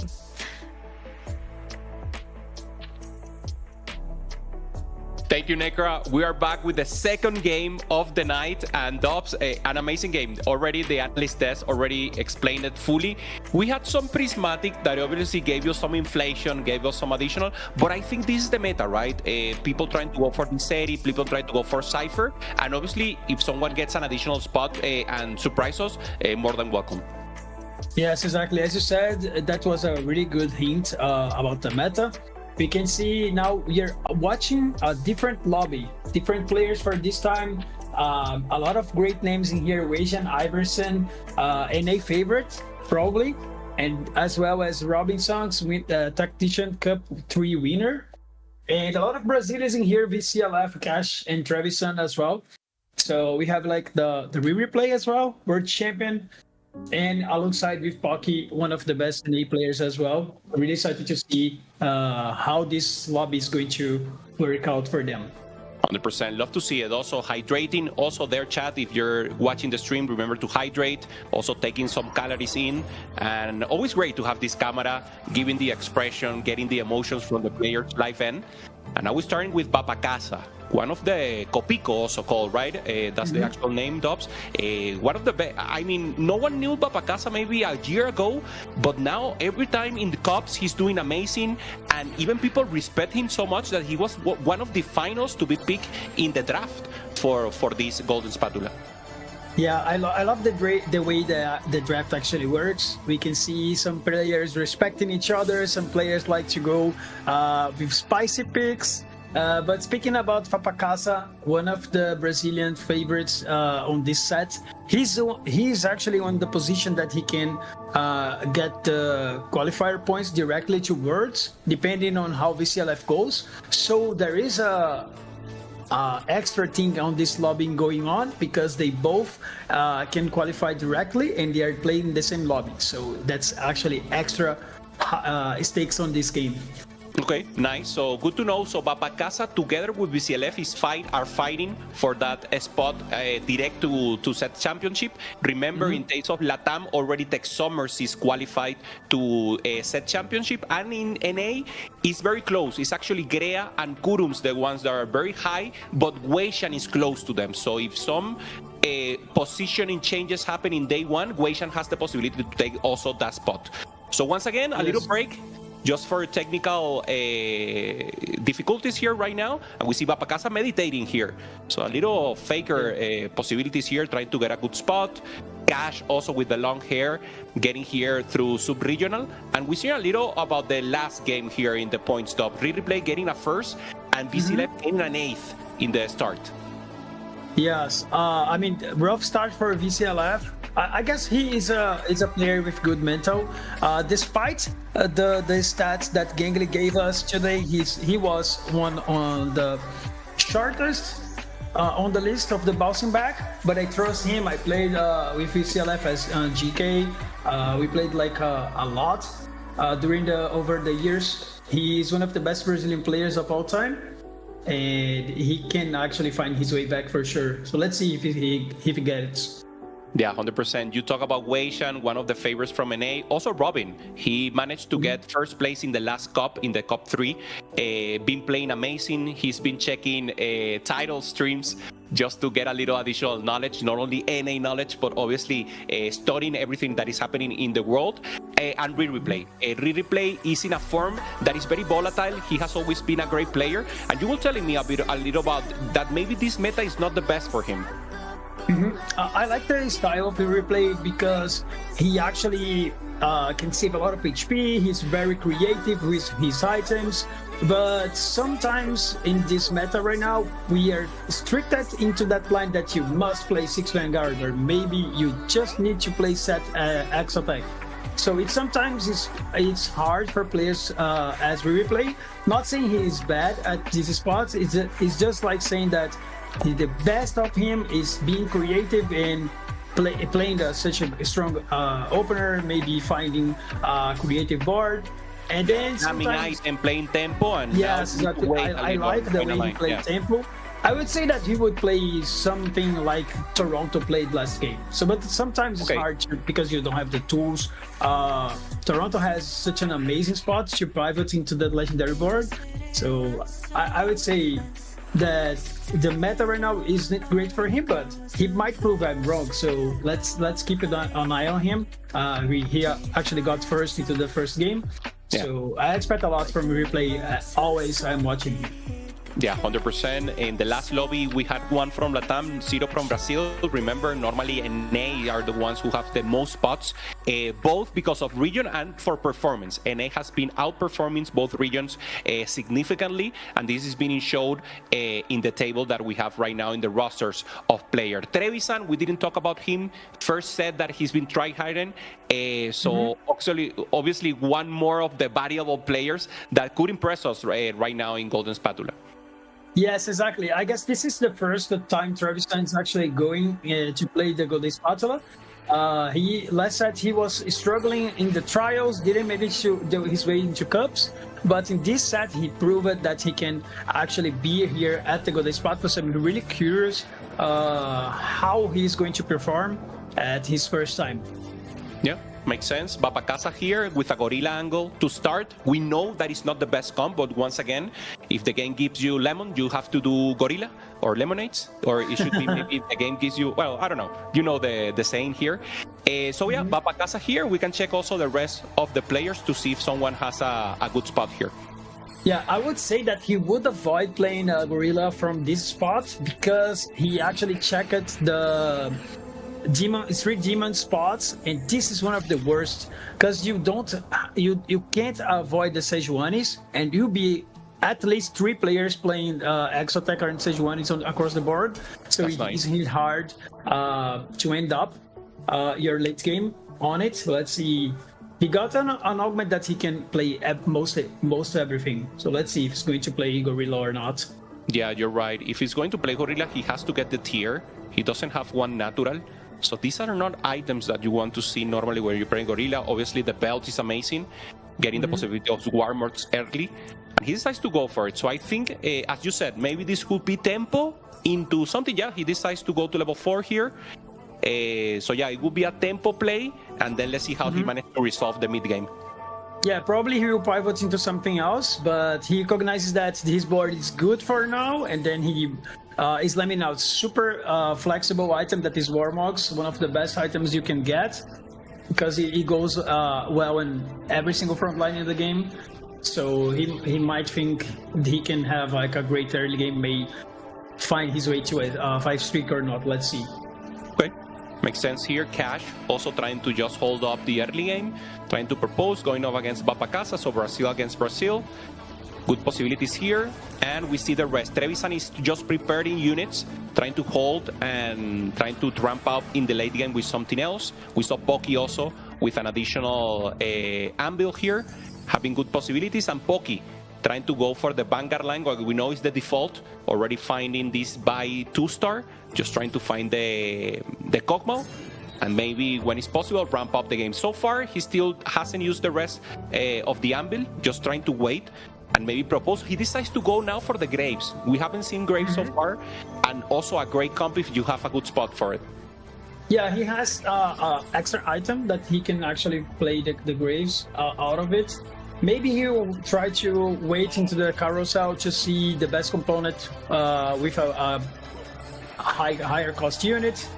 So that's probably he didn't use his anvil so far.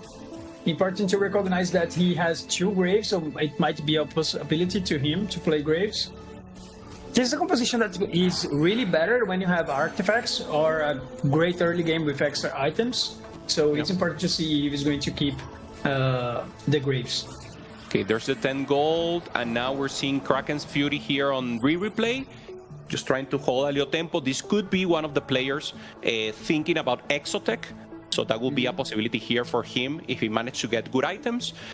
So far with win streak, so him and Bapacasa the only ones, even though we see Weishan in the top.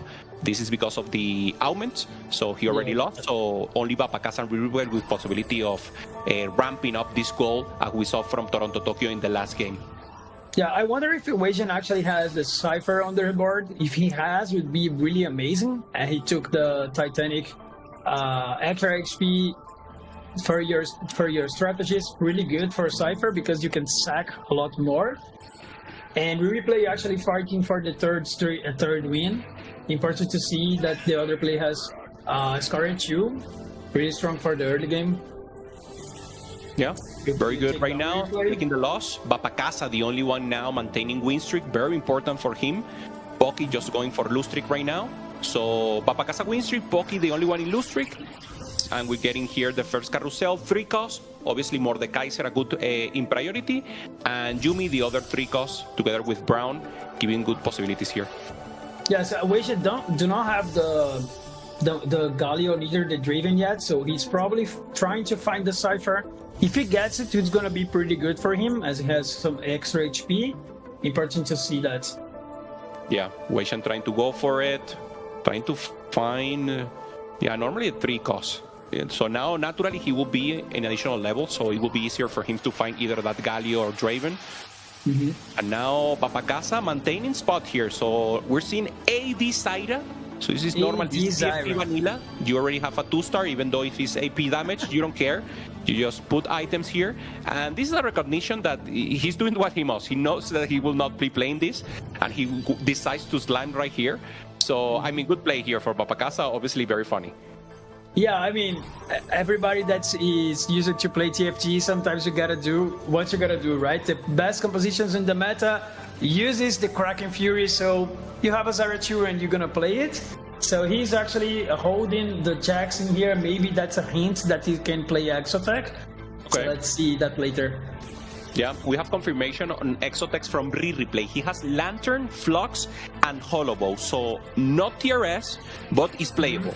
Decent, yes, it's a decent combination. As you have the Lantern, that's pretty good, and the Flux is good as well. Holobow, not the best item you want right now, but as you have a good early game, you can still play Zeri out of it. Okay. Yeah, that will be the possibility. So in the end, Bapacasa managed to hold the win streak right here, Poki with the lose streak. So we should stay here just to check if we manage to get good economy for BCLF, also with 30. And with a delayed win streak together with cash. So that's also important. Normally we see the full win streak, but also having a delayed win streak coming up into stage 3 is very important, and you can manage to maintain a good tempo possibilities here. Level up in the game. I like Robin. With he was like 46 gold. Actually, he is at 38 by now because he leveled. It's interesting. He has a lot of gold, the Robin.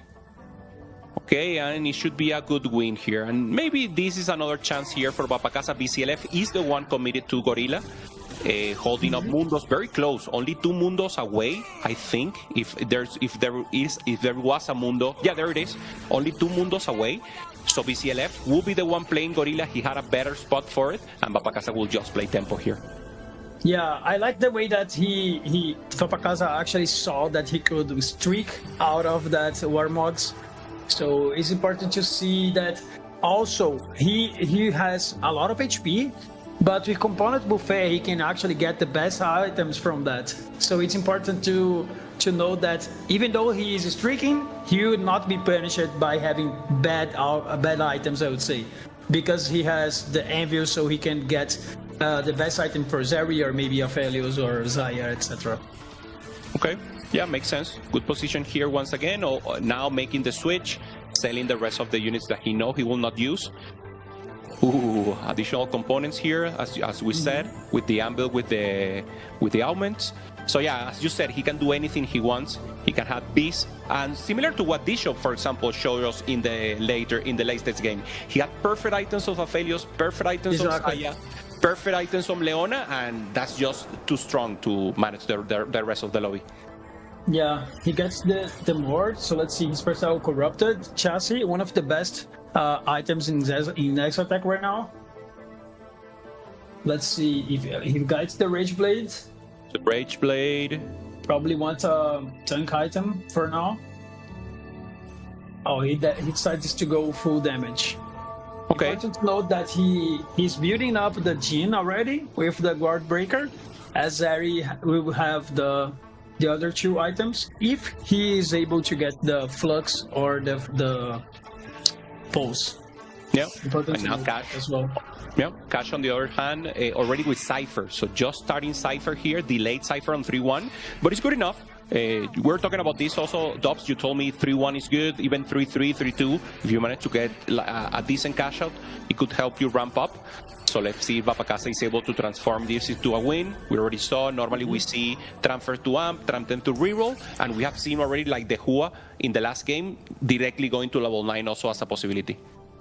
Yes, I like to highlight as well, Cash is a player that likes a lot the Cypher reroll. He was with 2 LeBlancs already, so it's a possibility to him to aim for that line. And here we can see Papacasa with Silver Augments, not going crazy by now. He decided to go with the Missed Connections, couple extra gold, and you get some units.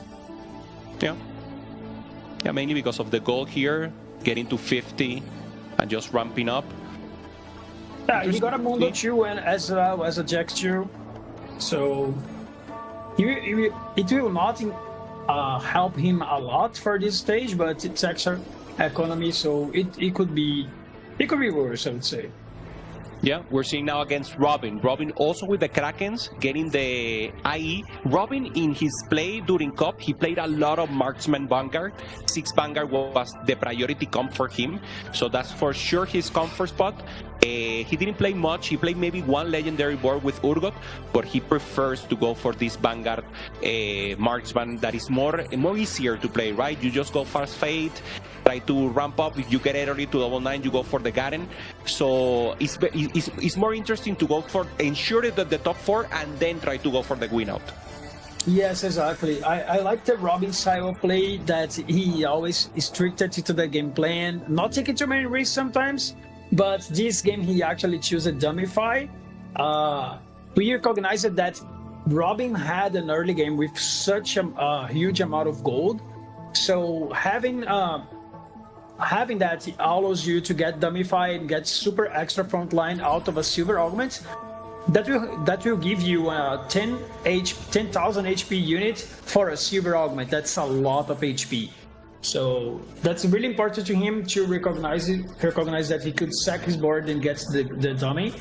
So let's see if it's enough to him to get into a good spot in here. Yeah, Poki now with Shojin, that is actually not a priority right now in the meta. Normally we see it when we're trying to play Divini Corp or when we're playing maybe Dynamo or prioritizing the Aurora. So very interesting what Poki will be able to offer here. Just remember the points. This is the second game of the night. In the first day of Golden Spatula America, Babacasa already managed to get a second, so 7 points for him, and managing to maintain here a great win streak. Checking, there's a Seri and there's a Brand here in 4 cost. Yeah, so a Seri is really important sometimes because everyone stabilizes you so well. So players that are actually going to that line maybe want to take out the Seri regardless. Everything. So let's see. And armor is such a good unit, good item as well. Yeah, for sure. There are many players going to AD lines. Yeah, we're seeing a little more of the rest of the lobby. Trevisan also going for Krakens, so that line will be fully contested. Some of them will try to maintain playing Aphelios, and some of them will just try to go fast 9 onto that Urgot. Weishan for Cypher. He has a duplicator, he hasn't used it, so probably going for that reroll line as a possibility. Only 1 tier, so he can either go AMP or he can try to stay and just play the Cypher reroll. Yes, it's hard to predict by now what he's going to play. Maybe he will look at his cash out. That can give him extra. That can give him extra duplicators. That can give him extra items. It's important to note that. Yeah, so Weishan will take a loss here. Already with a Sejuani also for Babacasa. So trying to give priority to this angle. And this is a clear view for Babacasa to keep pressuring the lobby. Many just managed to maintain Cypher right now. And even Cash and BCLF are not strong enough. BCLF obviously looking for the Gorilla. A little delayed, hasn't hit the 3-star completely. And Robin just maintaining also good tempo and preserving HP as much as possible. Trying to go for the Vanguard line. Yes, exactly. We can see Robin, he has like such a strong front line. So maybe if he finds a Leona 1's already enough because of the dummy. So I wonder if you're actually pushing into that level 8 on 4-2 because he's at level 6 right now with 60 gold, not that much. Yeah. Because he sold his whole board to get into that dummy. So it's important to see if he's getting contested or not by Babacasa. Okay, probably he will, but let's see if Babacasa is actually... Oh, actually Babacasa is playing Zeri. Yeah. So Robin is probably replay so far, also playing the Seri, having the Lantern as a fair item. We already saw a little of what he was proposing. He has Lantern, Flux, and also the Holobow, so he can for sure play Seri here. So maybe a three-way contested Seri could be a possibility. No one with fully premium items, but obviously playable, and is the best comp right now. Yeah, one of the best comps is hard to contest with a lot of players. Someone will be in a bad spot. Babacasa has the HP. Replay has the Zeri right now. So it's important to see what player can actually outperform each other. So let's see Weishan, what's his planning. Maybe yeah, he has a cash out with... Yeah, because he's got some rolling for the on 7. Okay. Additional anvils here, so a lot of items for... Yeah, I like this cash out for the Cypher board, because you can build your Draven and your Zed and your LeBlanc. It's important to have extra items on this composition, but because when you re-roll for the Cypher 3, you want your units 3-star to have items. So it's important to have extra items as he has. So it's noticeable that he has a good spot. Yeah, makes sense. Makes total sense. Ooh, there's a set. Okay. He managed to get the 5 Cypher that gives you so much power. Remember that he already cashed out, so it's not about the possibility of maintaining additional intel. It's just getting the raw power of 5 Cypher onto each of them. And now rolls to 30. Doesn't find anything very far away here, Dobz, from getting 3 stars. So I don't know what the angle will be. He's okay for now, but he's very far from an additional upgrade here. Yeah, it's a little far. He has 1 duplicator. Yeah, I thought he would have 2, so probably he use it. 1 already. Oh no, he'll get 1 next round, right? Yes. So it's important to note that he can get a probably he's getting a combat augment for the last one, but maybe he can get the extra duplicators. It will be good for him to hit a little bit earlier. It's important to see what he's going to choose. Yeah, makes sense. Also, I mean, this Draven has shown already his value in the last game. He has access to the backline together with Seth. You can be able to maybe... Prismatic augment. Yeah. So Black Market, we have some very interesting augments that could arouse here. Decides to go for bulk.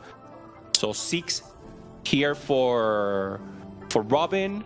Bulk for Bapakasa, getting additional damage and HP, especially HP. Also another Herald, 6 Herald here for re-replay, so additional ramping in attack speed for both of them. Important to note that he was flexing into Zeri and... he got the Zeri too. He was flexing into Zeri in Aphelios, but as he found his second Zeri, he just sold the Aphelios and displayed his attack. Oh, that's nice. Okay. So well, I would say he's in a pretty good spot because the Mordekaiser actually tanks a lot. You don't need the Sejuani 2 early on, and having the Zeri 2 with this amount of HP that he has, he can go straight into that level 9, finding a legendary unit that will fit on his board, and then he can find his way into a good placement. Okay, makes total sense. Robin, on the other hand, didn't find an Aphelios, but finds an Urgot, but it's not enough. Bapakasa is just too strong with this Seri 2-star, ramping up perfect items with the pulse. And a great spot once again for him. He just needed to maintain the tempo he had so far, and he managed to accomplish. Yeah, I would say the Jinchu in there would be great for Bapakasa, but you are not rolling for a Jinchu if you have a Zeri 2, right? So he's probably pushing to that level 9. And this extra attack composition, you have like a lot of good legendaries that can fit well, like Garen, maybe the Aurora pushing on, pulling a Zac or maybe the Kobuko. So there are so many legendary units that can ramp up his board. So it's important to note that he's pushing to that level 9 and he's in a great spot. Yeah, okay, I agree. Cash here is finding the flickering, probably within the cash out of Cypher. And now with the Winsus and Cypher lacking a little damage. Remember, flickering is only additional attack speed, so it's very similar to the Winsus, to the Rage Blade.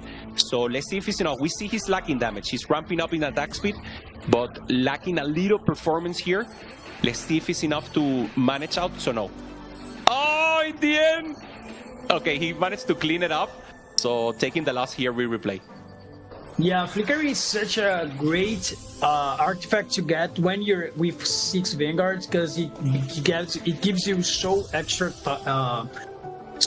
time to ramp up your Ginsus and your Flicker Blade. If you can get the Flicker Blade with Kraken Fury, it would be amazing. But if not, it's already good enough. So let's see.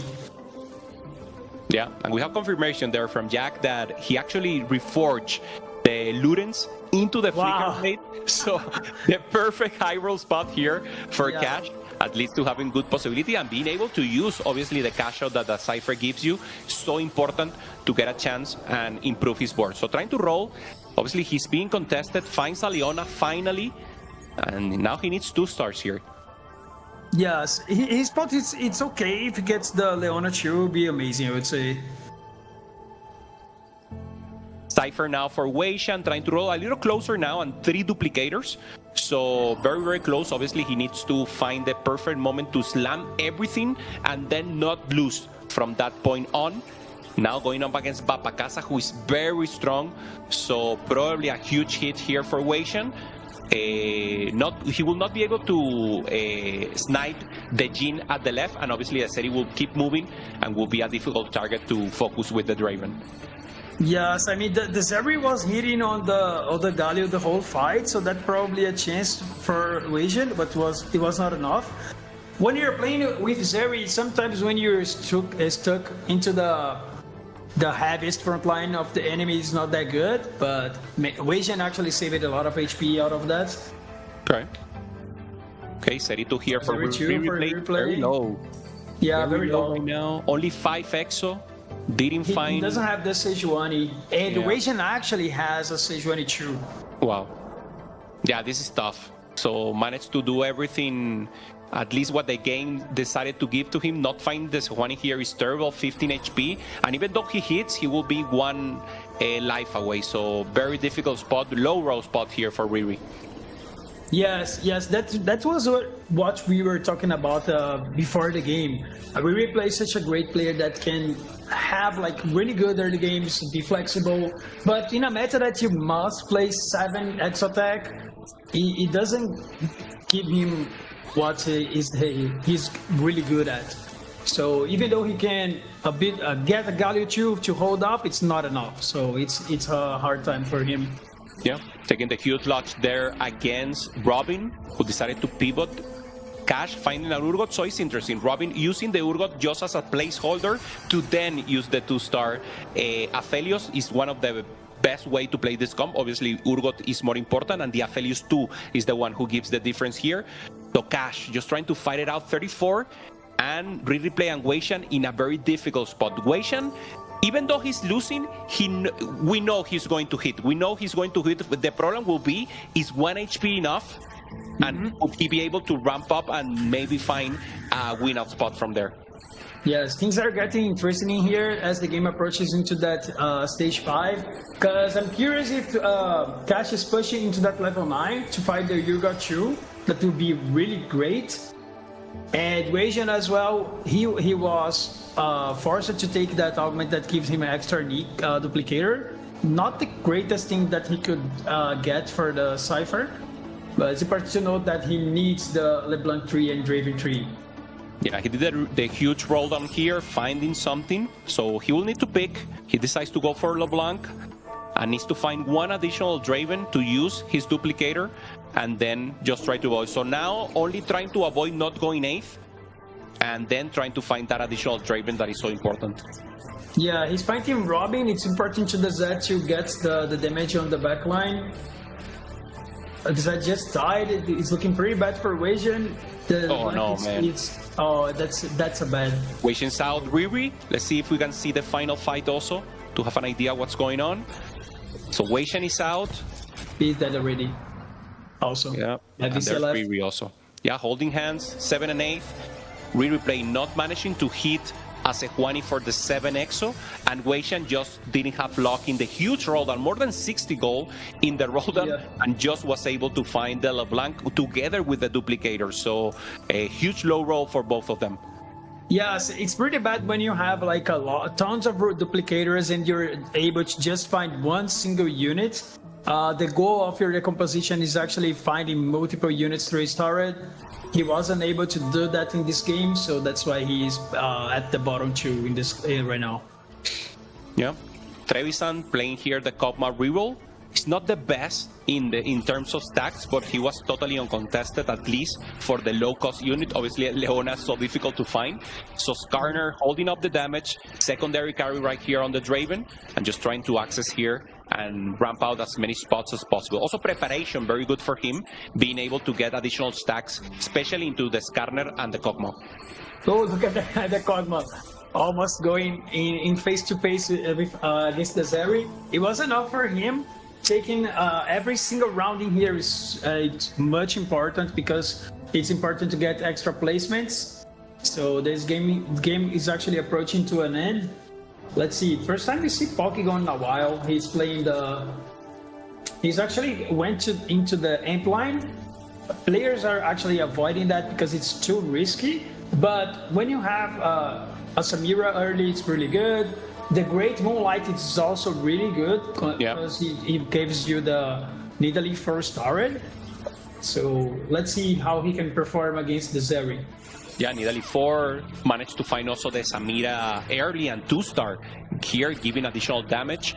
So a good spot here, holding the Yumis, but obviously with the plan of going to level 9, and maybe if the game gives to him the Yumi, he will think about getting a 3-star. But now obviously the priority is to put that Garen into play, or maybe use the sack if we have additional money, maybe to buy some bloops. So it's a win here for Trevi. Cash taking a huge loss. And Polygon, good goal, playing good, going to level 9, and having a good possibility here to cash out and maybe win the game with the amp.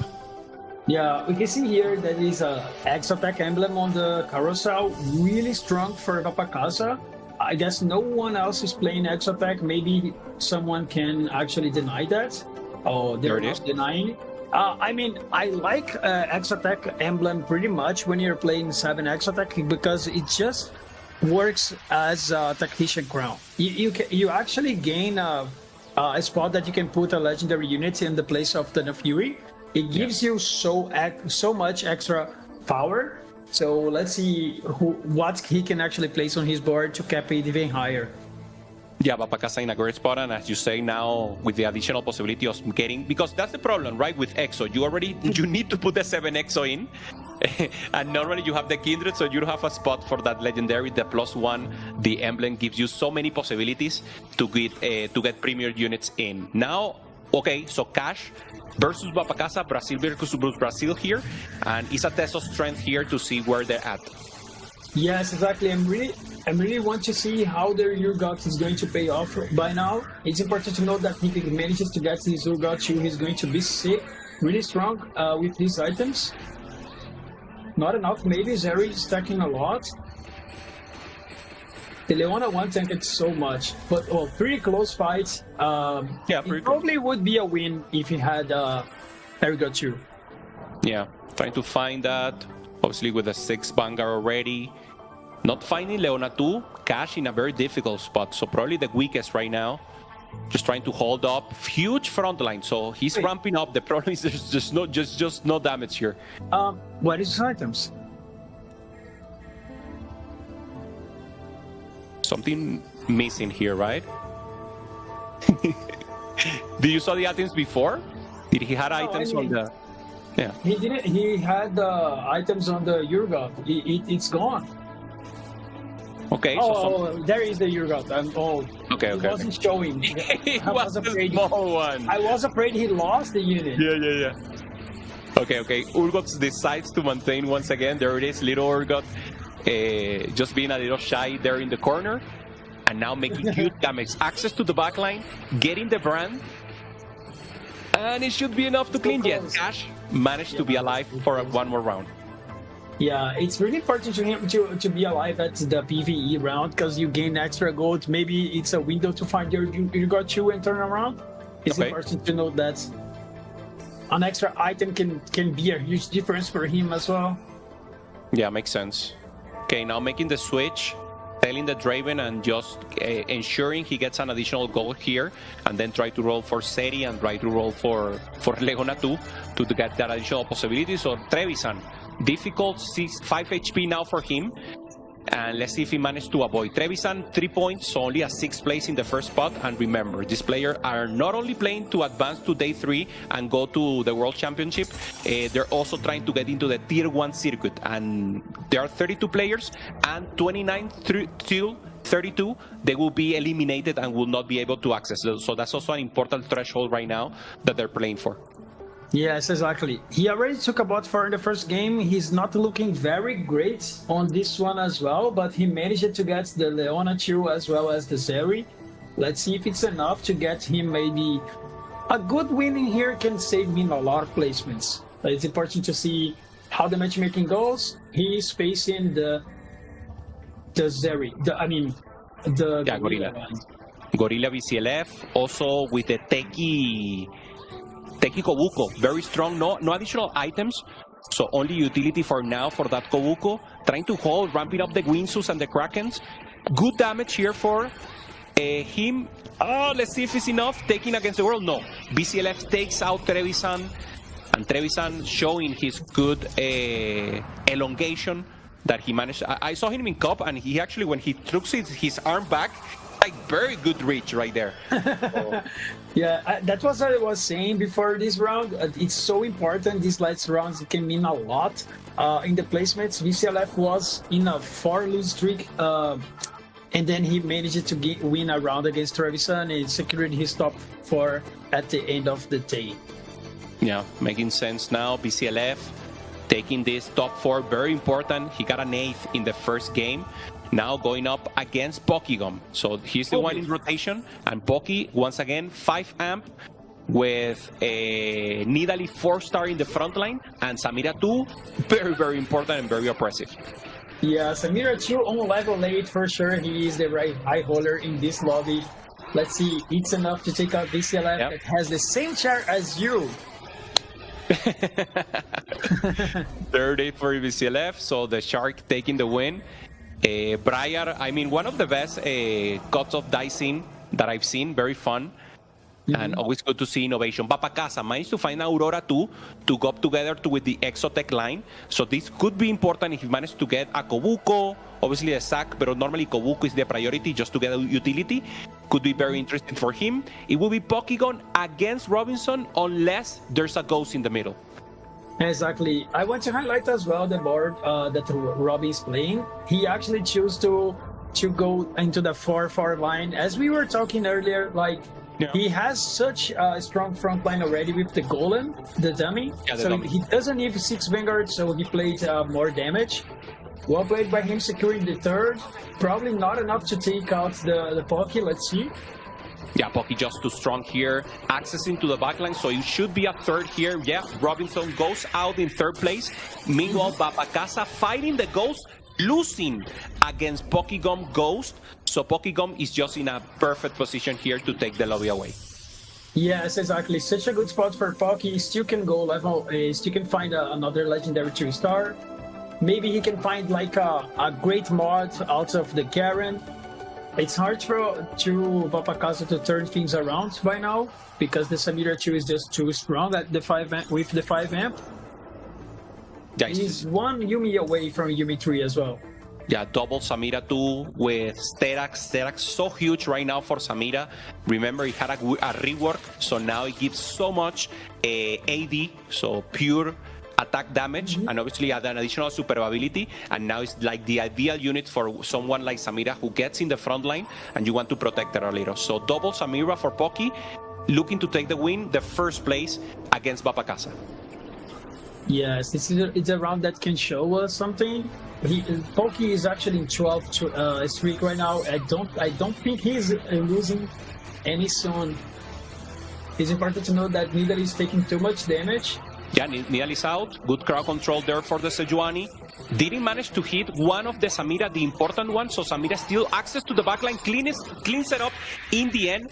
Great first place, total dominance, and a little high roll here for Pokégon, and great second place here with the EXO for Papacasa. Yes, exactly. Pocky capitalized his high hole into a first. It's really important for the standings. He actually took off top 5 on the first game, securing the first on the second one. Really good by him. Really well played. And Papacasa getting 2 seconds out of this lobby. We're going to shuffle those lobbies right now. So it's really important the players. Let's see how they can perform against other players. Yeah, the ones who maintain a less risk were important, and they managed to accomplish. Weishan, we lost him. He managed to close with the Cypher, but the explanation of exactly what happened in the game will be after the break. So don't go away. We'll be ready for Game 3 in this Golden Spatula America.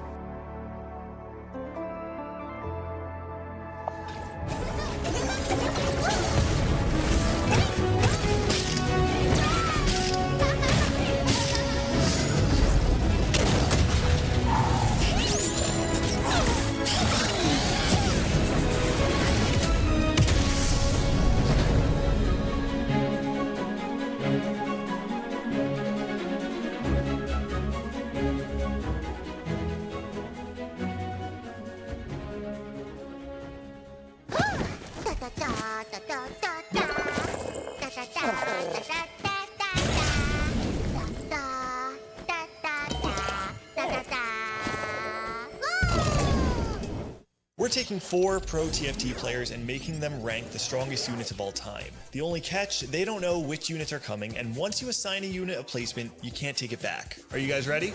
Yes.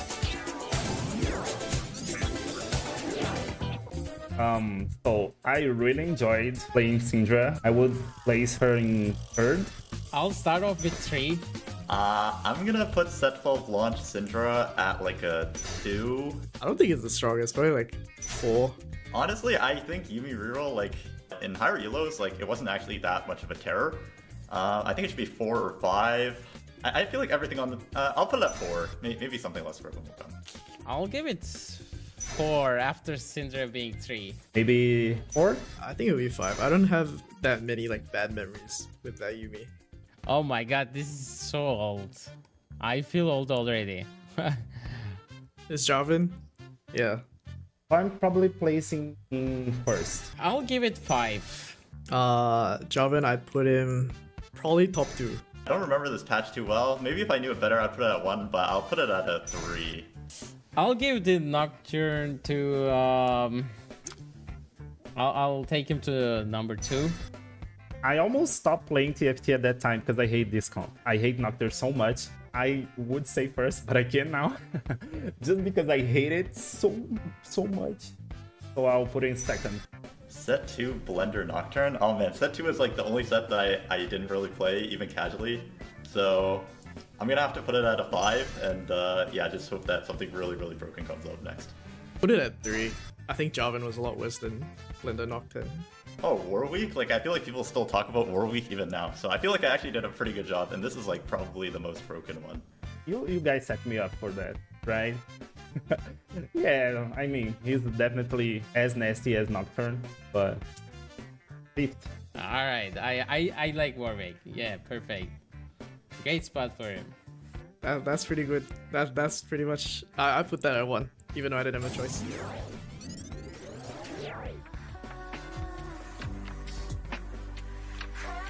Welcome back, everybody. We are well on our way with day 1 of the America's Golden Spatula competition here for Cyber City, and that means that Gangly and CLE and myself are back on the desk to break down what we just saw for that second game.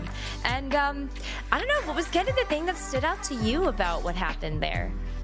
Oh, I mean, I want to start right away here with, we got the King of New York, Gangly. Mr. Pokygom himself taking that game. Listen, that game was wild for a lot of reasons. You know, there were 2 Cypher players who each had the Titanic Titan, and normally you look at those kinds of players, in this case it was Wage and Iverson and Cash, and you expect one of them to win out and be able to take the entire game. Both of them went bot 4, largely off the back of, despite having 2 Cypher players, Pokygom was also loss streaking, and while he wasn't able to find Cypher, he found it out, and he was able to play the Greater Moonlight Augment to stabilize his 5 amp board on 8, and most importantly found the Samira, which really enabled him to stabilize. And because Wage and Iverson did not hit soon enough, and because Cash was not able to match the cap of Pocky, both Cypher players ended up bot 4. Yeah, but we're seeing on screen that we had some low rollers in this lobby. Wasian and Replay just didn't really hit what they were looking for. Replay didn't get that 7 Exotech online until way too late in the game, and so just falls out there in 8th place. So 2 of the people that we look at as the strongest competitors in the field having a little bit of a rough start to the day. Replay did win game 1, but that 8th will balance it out. Yeah, it's so tough because you have to kind of take a look at maybe, did I get unlucky or was I contested? And sometimes you have to weigh out whether it's worth it to also play some of these more contested lines. At least it's early enough on in the day that when we actually get to the lobby reshuffles ahead of this 3rd game, maybe you'll just go ahead and feel comfortable sticking to your guns. But I think this does tell sort of the story of what we expect to see for the weekend. A lot of these compositions still being strong, and despite maybe having a bad game, you're still going to want to play them later on. The flip side of that too, Nekkra, is that there's sometimes where you bot 4 and you think, maybe I need to readjust my plan. But I think part of being a player at this level is recognizing when the game is within your control and when it's variance. And I would argue, based on what we saw, I don't think that Wasian or Replay made any huge macro mistakes in the way that they played the game. And they both went bot 2 largely off the fact that they didn't hit on the proper cadence. I actually think it's okay to say, listen, I'm going to go bot 2, but the next time that I have an opportunity like this, I'm not going to let it waver me, because I think this is still the correct line. I still think that if I played it like this, 9 times out of 10, I'm going to have a better result. So sometimes sticking to your guns is the sign in of itself of a top player. You know, one of the opportunities that was missed completely, why didn't Pocky just sell the board? I wanted Samira 3, man. That's what I wanted. Maybe next game, but we are going to have to wait for that as we throw to a short break. We'll come back with game number 3 after this. Everyone, I'm gonna grab a granola bar. Anybody want any? 9, okay. Dude, Scara, I think the IRS is trying to arrest me. That's gigawist. It's an 8th, man. I think it's a positive delta for me to go to jail.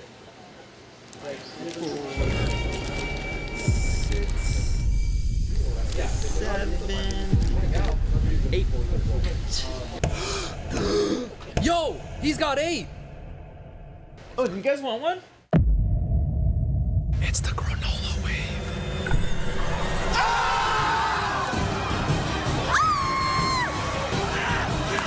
Dude, get the hole.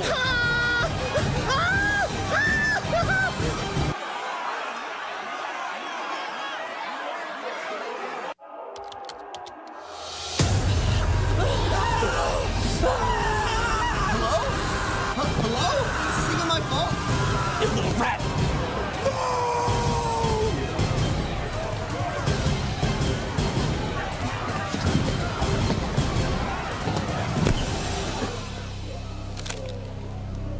Please, I don't even play reroll.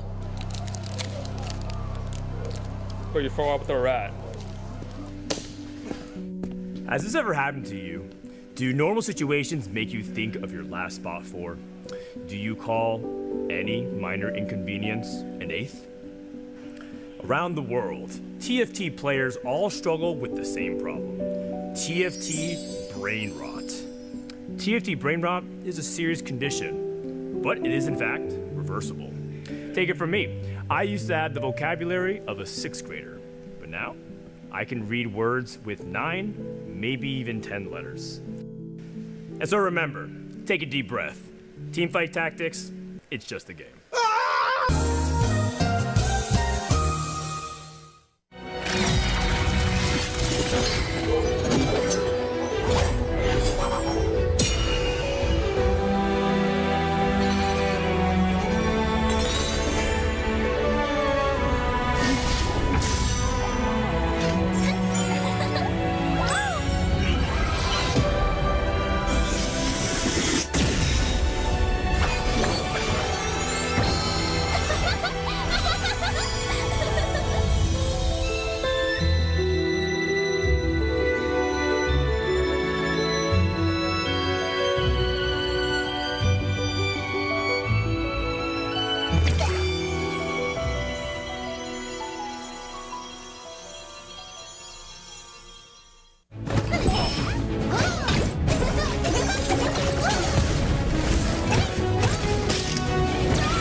We've reshuffled our lobbies, got our players ready, and now we are so excited to bring you game number 3. I'm Nekkra, and this is Gangly, and yeah, let's do this. It's going to be a good one. I know. So game number 3 is a pretty interesting point in the tournament because I think it's the most telling of like the mental state of a lot of players. We talked at the beginning of the show, right, about the bounce back rate. There are players in this field who have shown a significant amount of resilience throughout the entirety of the event. Players in particular were players like Broseph. And on the other hand, we had players like Dehua or even VCLF who's performed very well this set, who really struggle to avoid those kind of chain losses. And because players are playing to avoid that bot 4, game 3 I actually think is a really important game, because if you are someone who struggles with untilting or being resilient, this is kind of your opportunity to show up before things start to really go off the rails. I totally agree with you. I feel like also it's just kind of that one last chance for you to really prove to yourself, like, okay, like 3rd time's the charm. I can shake it off. It's gonna be fine. And it really does come down to not going 8th, 7th, you know, even 6th. Yep. Just gotta avoid those bottom 3s. So I'm hopeful that our players can get that bounce back potential heading into our 3rd game of the day. I think a mark of a lot of these players when they're playing well is not necessarily how many games they're winning, but more so how often are they able to convert the low roll games into avoiding 8th places, right? And to me, this is actually something that I think Dish Soap and Setsuko and Weijin Iverson really stand out at, and that's part of what makes them so consistent.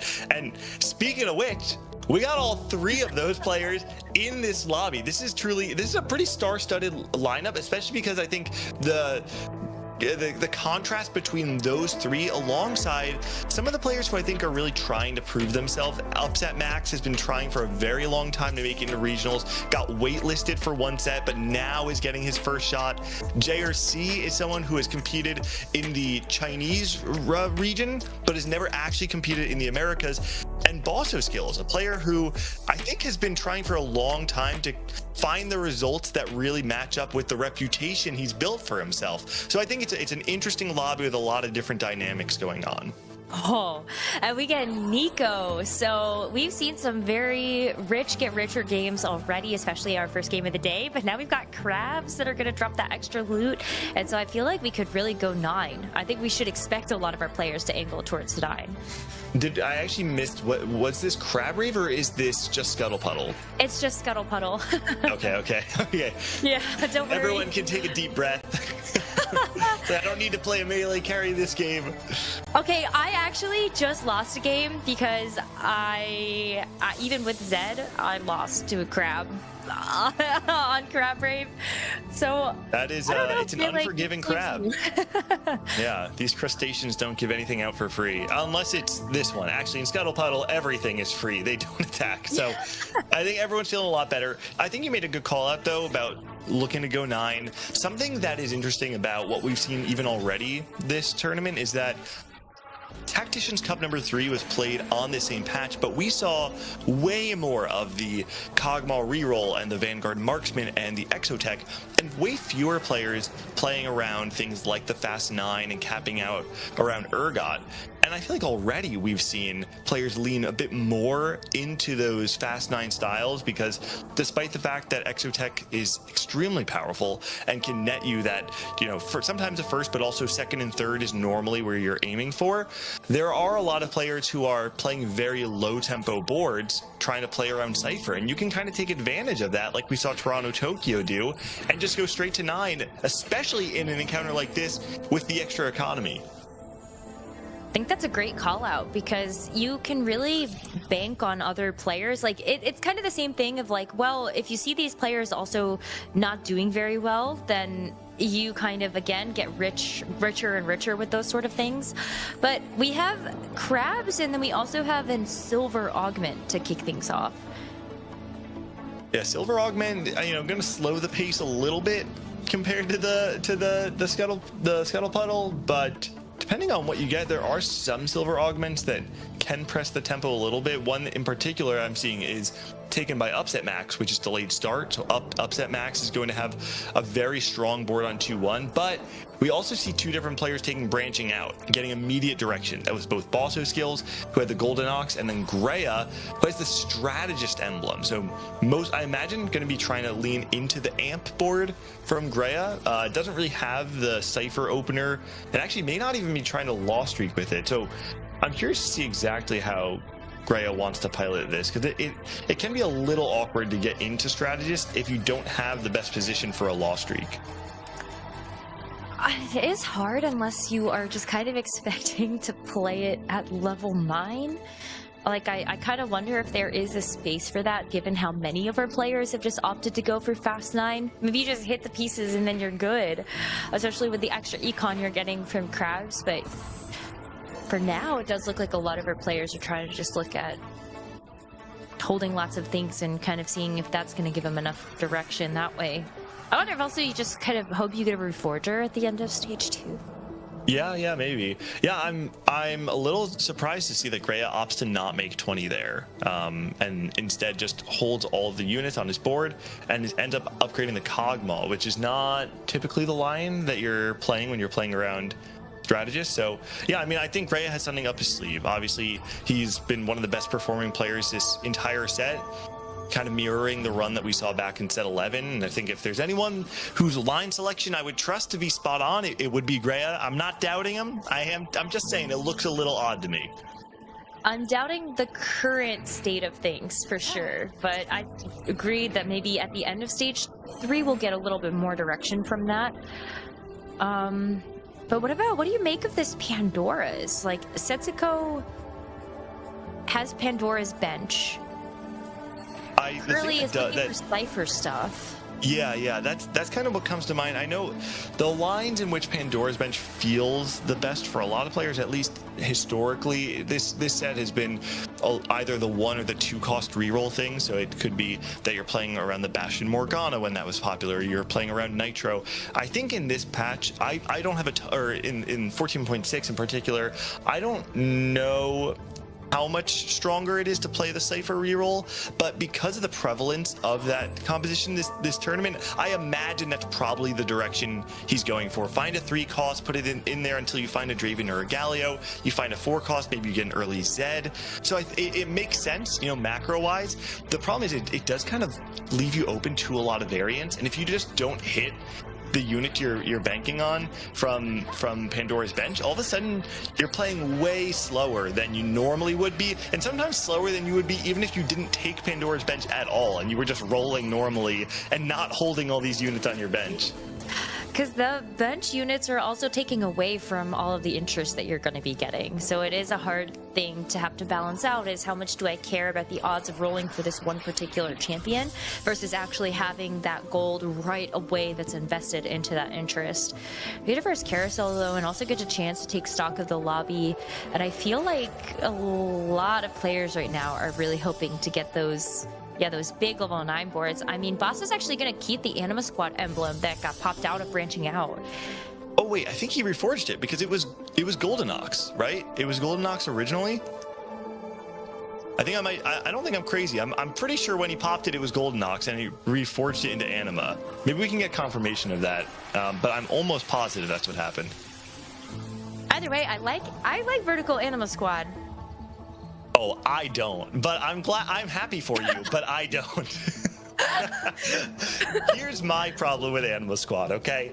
The problem I have with it is that it turned into a position where on level 8, you roll down, and if you don't hit Leona and Xayah 2 and an Aurora, it feels extremely difficult to play with almost no flexibility to it. And then if you do hit it, you get to go 4th. Like, congratulations, 10 LP. But sometimes the 4th is enough. Like, listen. I'm okay in a tournament setting just going top 4. And maybe with all the extra gold, you do buy yourself enough chances to get the reroll. And you know what? Maybe you high roll a little bit and you get one of the Anima Squad augments gifted to you at stage 3, and then it's easy top 4, not even just banking on the roll down.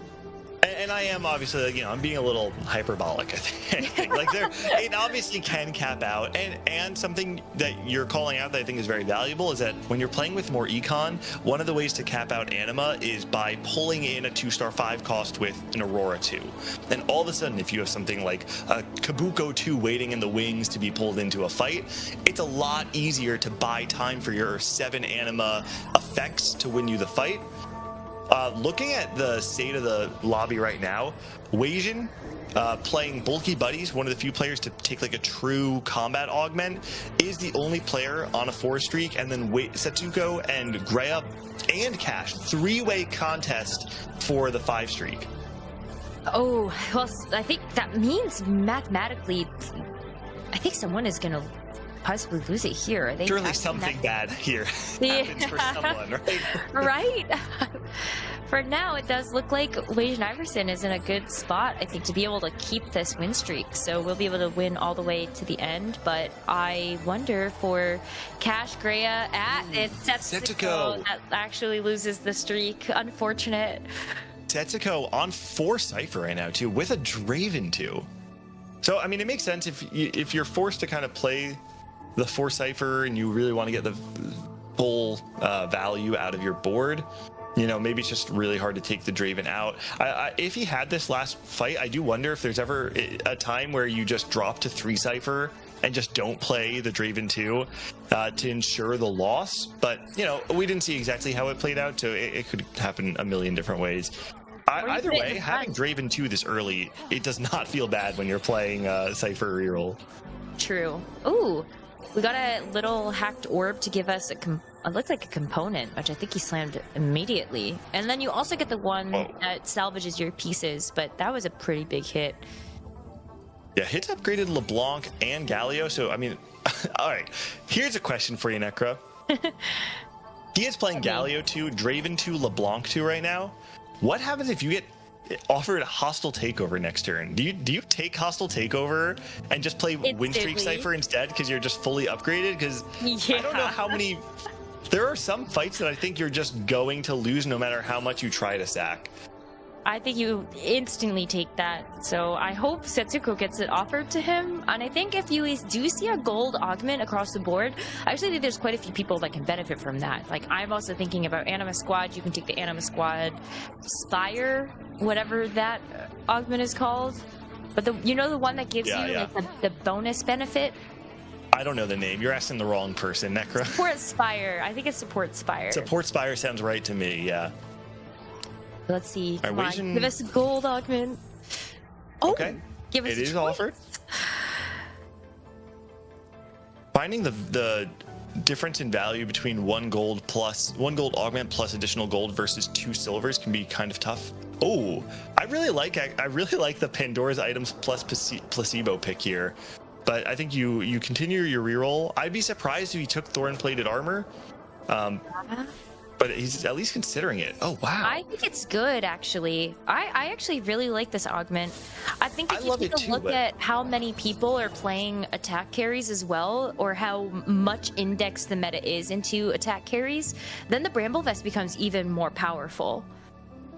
But you want to lose, right? Like, we're playing Cypher, so I think my question is, like, are you actually putting the Bramble on your Galio right now, or is it just sitting on your bench until you want to start winning?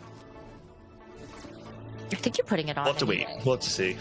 I don't know.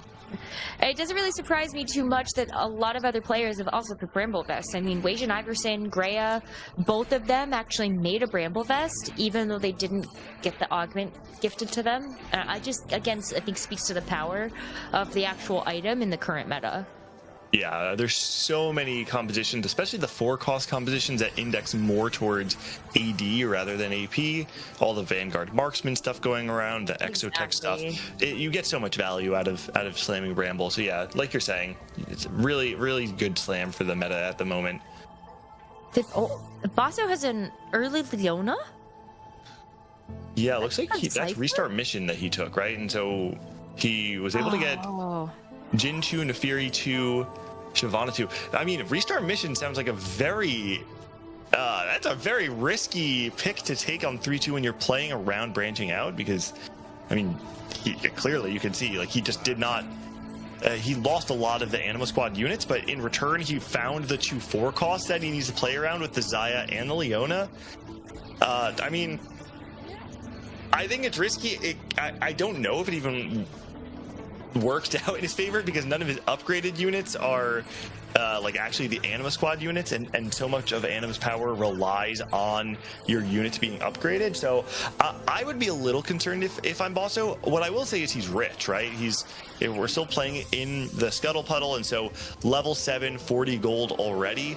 Basso has a lot of the resources to be able to go 9, which is where this composition can thrive when you have Aurora and the additional upgrades. Like the giant, Great. giant legend. Iverson just very slowly walking past each other. Makes me giggle. Oh, who took the Xayah? Oh, Setsuko took this. No, Setsuko took a Jinx. Setsuko did win the last round as well, so it looks like his Cypher game is going to be a bit more win-loss, win-loss. Where that actually lands his kind of his high end of his cap, we'll have to see. Because since he did hit those upgraded Cypher units, he hasn't actually found any additional ones. So he's still rolling to try and find the Zed. You can see the Sejuani being rolled in Pandora's bench every turn. Yeah, and just has a couple extra pairs of stuff. Well, I kind of wonder if that's how you play it too. Like, imagine you get a 2-star Jinx. Is that something then you throw onto the Pandora's bench and hope that turns into a Draven? Yeah, I think that is the best way to play this current setup, specifically with a 3-cost, because you have 2 outs, right? You have both the Draven and the Galio, and so you have a much higher chance of hitting one of them, which does mean it's going to accelerate your tempo quite a bit. I just don't know how much his cash out's going to be. Maybe it doesn't matter. Maybe it's really more about getting the stat of 5 Cypher rather than playing around a gigantic cash out. Like, there's a chance he gets the 175 cash out, and maybe he just gets the 2 small duplicators and takes that, and you play more for the 5 Cypher stats rather than a huge cash. I think that would be okay. Especially because you're getting a lot of items anyway from crabs. I kind of don't know how much you need to bank on some of those higher cash outs, giving you some of those bigger items like the Thieves' Gloves or Radiance. Yeah, that's a really good call out, actually, because when everybody has resources, it kind of equalizes the difference that Cypher can make. So if you play more for the stats rather than the inflict, like how much is 20 gold adding to a board where everybody is getting 50 extra gold from Scuttle Puddle throughout the fight or throughout the game? True. Well, for right now, I think Setsuko is hoping that you just kind of keep losing, though, by that small margin. I mean, look at that. You might win this great. again. That's a 3-win streak. It's 170. This is going to be the 175 cash out. This could be the duplicator one. Ooh, oh, he gets Thieves' Gloves. No! That is not what you want to see. You can see, just the reaction from Setsuko. That is not the cash out he was looking for, but he feels like he's forced to take it. I think you have to, because you really want to keep your win streak now. Since you're already in the position where you've got upgraded Cypher units and you've already won 3 times in a row, I don't think it makes any sense for you to start losing through stage 4. Yeah, it's just Thieves' Gloves can be so finicky. And where do you actually want it to be? You know, like you put it on the Draven, and then what happens when you roll double tank? And like the best unit to put it on would probably be either the Zed or the Jarvan if you're playing Jarvan on level 7. But whoa! What? Where did the Zac 2 come from? Is Zac 2 on level 8? It came out of nowhere. Now 7 Exo, Zac 2.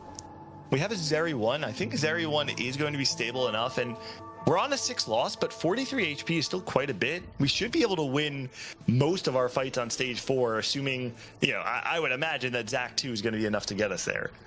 Yeah, and you also had that component that, or the hacked component. You got the Rage Blade as well that you could make alongside this Kraken's Fury. So not only does Zeri have very good items, but the Zac 2 is crazy. Yeah. Also skills on the other side, though, able to find the Xayah 2. This is really good, actually. He's going to lose this fight up against the Zac 2, but also skills looks like he's in a position where he does not need to be stuck on 8, which is the fear when you're playing Anima Squad. But he has a lot of HP still, 69 HP, 20 gold, and maybe able to find his way to level 9 and cap out that way.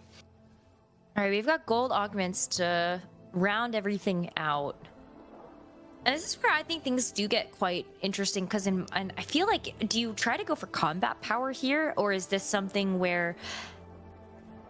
Nah, like Gray takes item collector. Just so takes duo Q, I think, with the 5 cost chance. Setsuko takes heroic grab bag, trying to ensure that he's going to be able to hit. We saw what happened to Wage and Iverson when you play Cypher reroll last game and don't hit. Wait, so Wage and Iverson upset Max and Dish Soap, I think, all just took duo Q. Duo Q, right? Yeah, looks like duo Q. It's either duo Q or climb the ladder. Pretty sure it's duo Q. I think that's definitely duo Q. So I wonder then, what 5 costs did they all get? Yep, we'll see. Wasion Iverson looks like he got the Viego. You see it on his bench there, and he got dropped a double sword as well. So Wasion's actually opting to play stage 4 Cypher. I love this. This is such a great tech. This is playing high tempo in the early game. We saw him win streak all the way through stage 2. And now he's leveraging the HP lead that he built between that win streak, and you can see the Titanic Titan that he took on 3-2, and said, listen, I don't need to win fights on stage 4. You guys can farm me because I'm going to 9. He's 70 gold, level 8, is going to be able to get an additional cash out throughout stage 4. And this looks like classic Wasion Iverson. Weijin Iverson is one of the players who, if you give him a spot to cap out on 9, he's going to do it. He's one of the best players at converting high roll into first place finishes. This feels like the quintessential Weijin Iverson game. Absolutely woked. I'm gonna wait and see what this looks like afterwards. I believe you, but this is definitely like an abnormal spot. We don't usually see players do this, or it would not be very well advised to do this. Yeah, this is a real "don't try this at home, kids" moment. But Weijin Iverson, expert executor, and that's really what it takes to be able to navigate the late game Cypher play. So yeah, he's definitely one of the players we need to keep our eyes on. JRC at 31 HP. I think that means that JRC took a loss this stage, right? I think wasn't he at 43 before? So I think it looks like he might have lost one of the fights after hitting the Zac 2. Maybe Zeri 1 just isn't enough damage. I think that is. Oh wait, we actually saw that loss on the broadcast. So that is tough. I mean, look at Setsuko's board. He has the Galio 3, Draven 3, LeBlanc 3. Essentially, because he got forced to take the cash out. Those units are even better. But for JRC, I'm a little scared here. Gangly, like, take a look at that final augment that he took as well. I think that's Scavenger. So the first 5 enemy champions that are killed each combat grant your team a temporary completed item. So Scavenger can be amazing in this composition, right? Think about Exotech granting additional HP for every item or component that sits on a unit.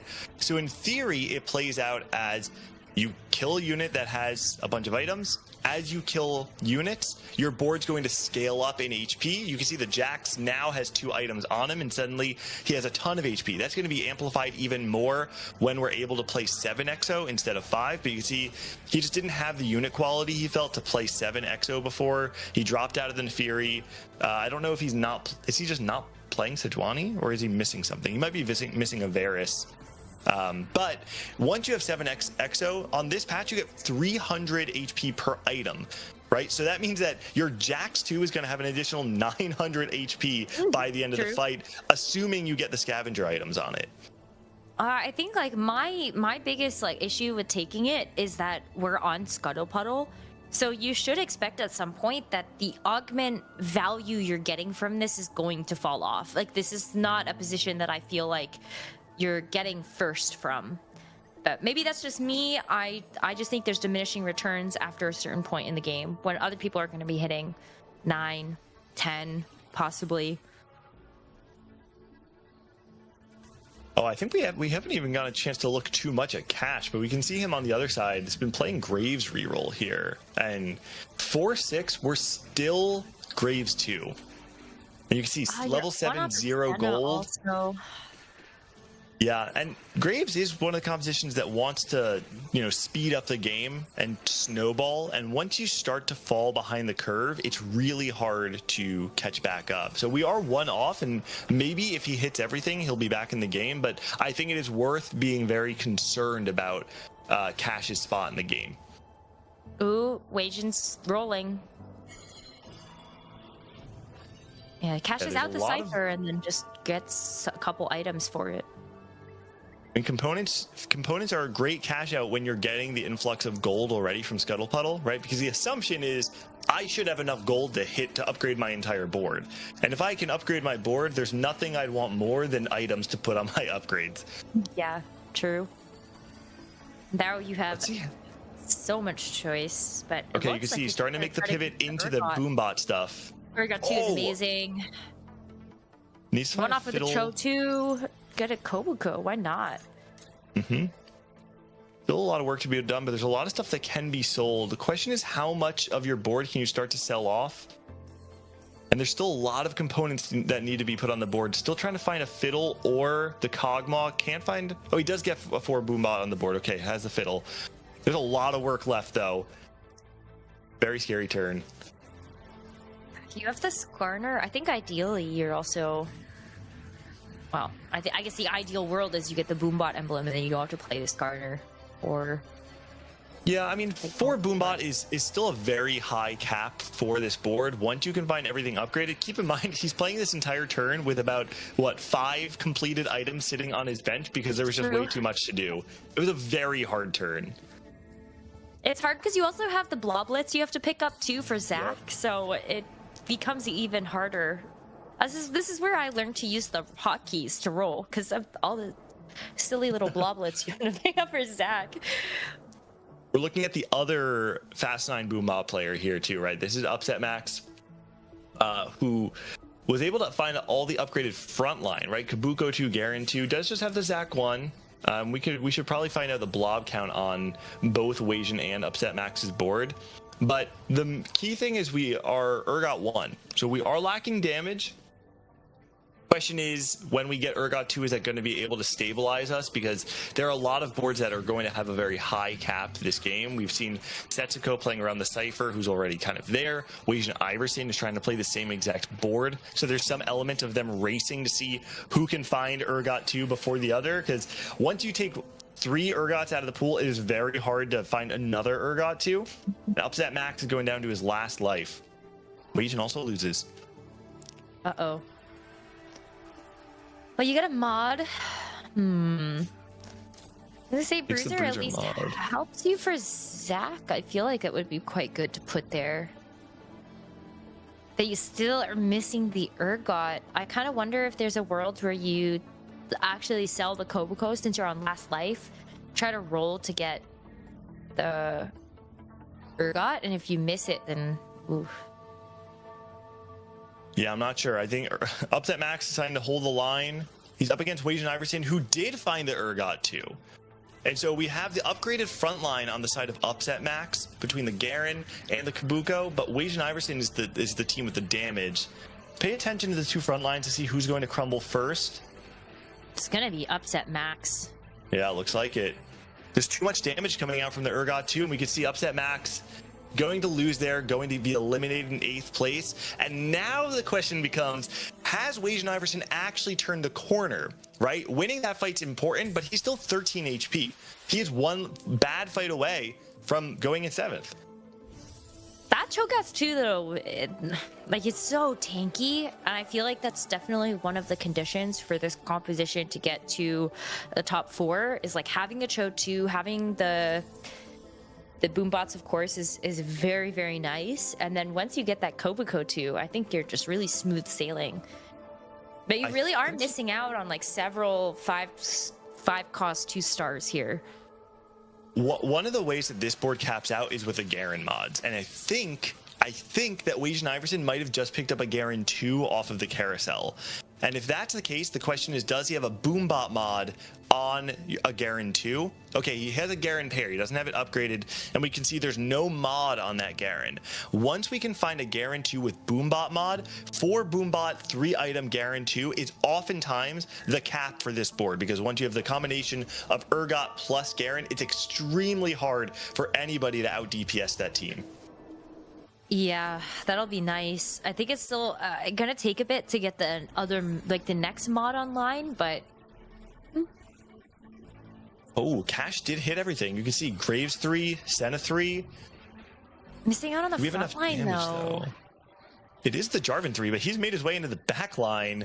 Oh, wait, but the Urgot has to go through it first. Oh, he's able to kill the Senna. Such a close fight, but Cash is going to take a hit. Wasian Iverson holds on for one more turn. Oh my goodness. JRC. Yeah, this is gonna be a really close lobby at the end of the day. JRC and Wasian Iverson. I saw the Garen 2 hit. That's big. Taking stock of the rest of the lobby as well, because I think Greya is another one of those players that is on the chopping block. I mean, look at how many players are within 1 life here. Gangly, it's 4 people. That is crazy. 4th place being 13 HP. Everybody else below that. The only person that feels safe right now for a guaranteed top 4 really is Setsuko. Oh no. I didn't actually see exactly what he just did there, but we can see the frustration coming in from Greya. Maybe it is just the fact that he knows he doesn't have a way to win this. I mean, we're 4 amp, Yuumi 2. There's no shot that we're going to be able to beat this board. And that's going to be the end of Greya, who's going to go out in 7th place here. Oh, that's so unfortunate, because I think it's just the luck of the draw at this point as well in terms of who's in your player pool. Part of that frustration might just be who you know is your potential opponents, but JORC and Greya are going to be the two players eliminated in that last combat round. And now it's kind of unfortunate because you were just one stage away from being able to get this crab and an additional couple of completed items. Yeah, and having those additional items, I think on certain boards is going to be more valuable than others. I think the amp board from Greya, like if you find a Samira, all of a sudden having 2 items on a Samira with 5 amp is super valuable compared to something like Bosso skills. To be honest, we don't even have an Aurora on our board right now, right? Oh, speak of the devil and she'll show up. We do have an Aurora on our board. The question now is, what are we pulling in? And having the additional items is going to allow us to have items on Aurora, but to be honest, I would rather just have these Seraphine items that we have there, just throw them onto the Aurora. I wonder if we'll ever actually itemize something that we're pulling in because we get the additional attack speed on it, right? So maybe there's a world you itemize something like the Kabuko before it's pulled in. Wait, oh, he didn't move Seraphine items onto Aurora. That feels like a mistake to me. And instead, well, I mean, you have the Rabadons. I guess maybe you're also able to do it next turn. You still have the 2 removers, so you could try to switch things around later. Well, but unfortunately, there is no next turn. There is not, no. And it is going to be a 5th place for Bosso Skills Cash, going to go out in 4th. And honestly, I think if you're Cash, that's a good 4th. Like you missed on the Graves 3, you were super behind tempo, and yeah, you did hit the Jarvan 3 and the Senna 3 and eventually hit kind of critical mass, but with Golden Ox, you have to be able to steamroll. And when you're playing against the boogeyman like Wei Iverson, who's playing this crazy cap level 9 board, that's a good 4th. But Nekkra, I want to call out the fact that look at the top 3. It's Setsuko, Dishdope, and Wei Iverson. 3 of our North American Big 4 taking the top 3 in this lobby. It is so wild, but this just shows how good they are in terms of so many different sets of competition that they've played, and they're still keeping up with everything this late into the game. Only one of them can come out on top now, but I feel like you're just so happy, especially in a stacked lobby like this, to get a top 4. This is a really close fight. The Zacs are bouncing, though, and I think they're going to have enough damage now to be able to take out the Galio. We can see if there was one more LeBlanc cast, it would have been able to win the fight for Setsuko. We'll see. They should have enough damage and all the CC, but the Galio is going to cast and get a lot of HP back. Wait a second. He's going to heal. He actually wins. There's no way. You can see it on Weijin's face. He cannot believe that he lost that and went 3rd. Wait, that's crazy. I actually thought with all of the stun that the Zac was going to be able to push the damage through, but it just wasn't enough at the end of the day. I think Weijin is actually understandably frustrated in that situation, because I really thought that the Zac would have won there too.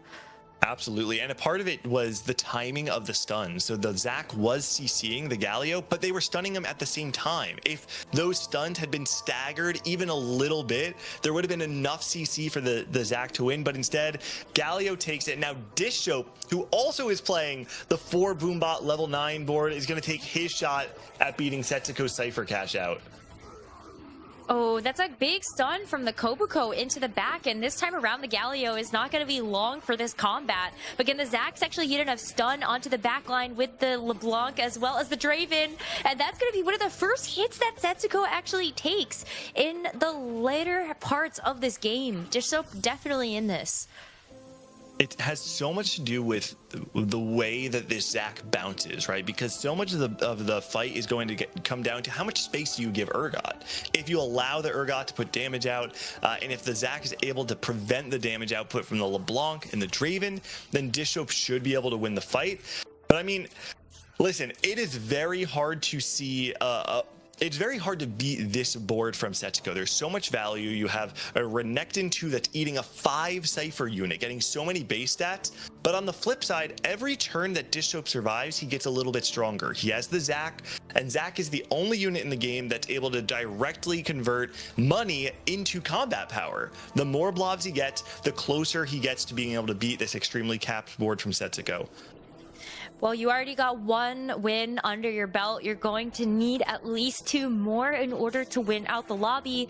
And so let's see if this next combat can continue to swing Dish Soap's way. This Urgot is going to at least keep itself alive with this Hextech Gunblade, and it kind of does look like Dish Soap is turned that page. Setsuko might be taking a second here. Yeah, Disho might have just reached critical mass, and I don't know if it was just the Zac blobs coming through, but that fight wasn't even close, right? It felt like Setsuko's board just crumbled, and they didn't actually have a way to stop the damage output of Urgot.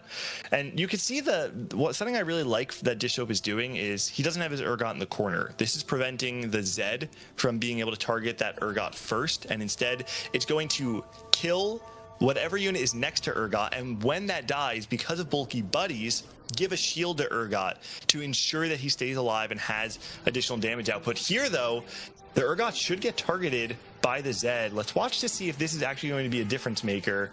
Urgot is still alive, though. Zeds. There were 2 Zeds that Dish Soap actually had to try to position for, and this time around it is still not going to be enough. Like, you don't even need to position around the Zed if you're just going to beat it anyway.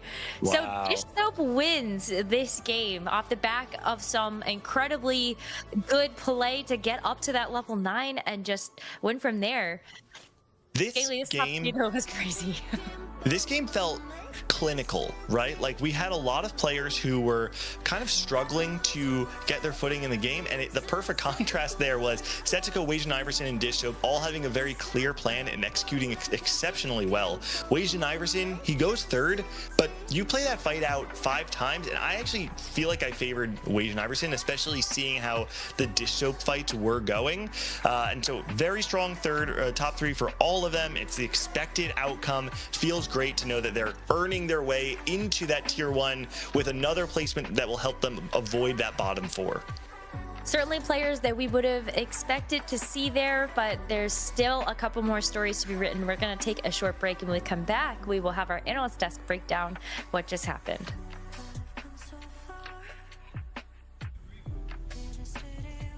Wait, hey, did you guys check your technical tool report card? Yeah, I got a C- in execution. I think my mom's gonna kill me. Yeah, you take Wolf Unchained 1 time, suddenly you get a D rank. I wish I was like Dish Soap, man. How does he do it? I know how he does it. Take a look. Augment stats. Silver. Gold. Whoa, even prismatic? Are you sure he uses this stuff? Hey guys, how's it going?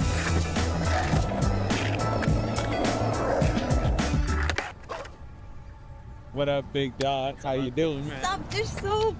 Fucking big dog, okay. Dish Soap, my goat. What's good with you, big dog? What's up with you? Hey, what's that? Nothing.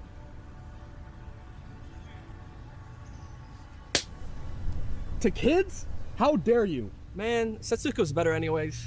Guys, you don't need any of this stuff. You know what it does to your brain? Well, then what do you do, Dish Soap? I mean, I don't use any stats. I use stats. It's about hard work. It's about showing up when you don't even want to. Yeah, but I was thinking... No, I was talking. Mods? That's a 14-day. Get her out of here. It's about looking into the future and seeing a version of yourself with success.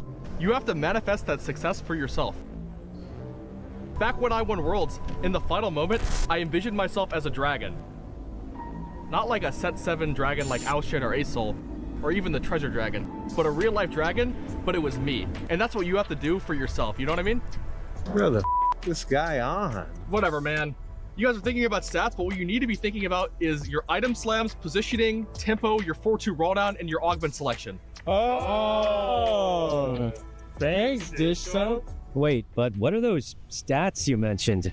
Oh, those? That's simple. Strategy takes actual thought, silly.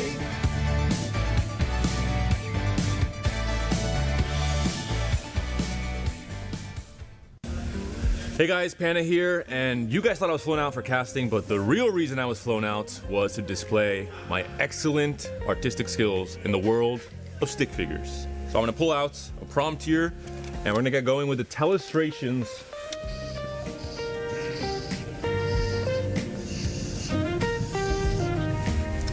This is clearly, oh, it's an animal, I think.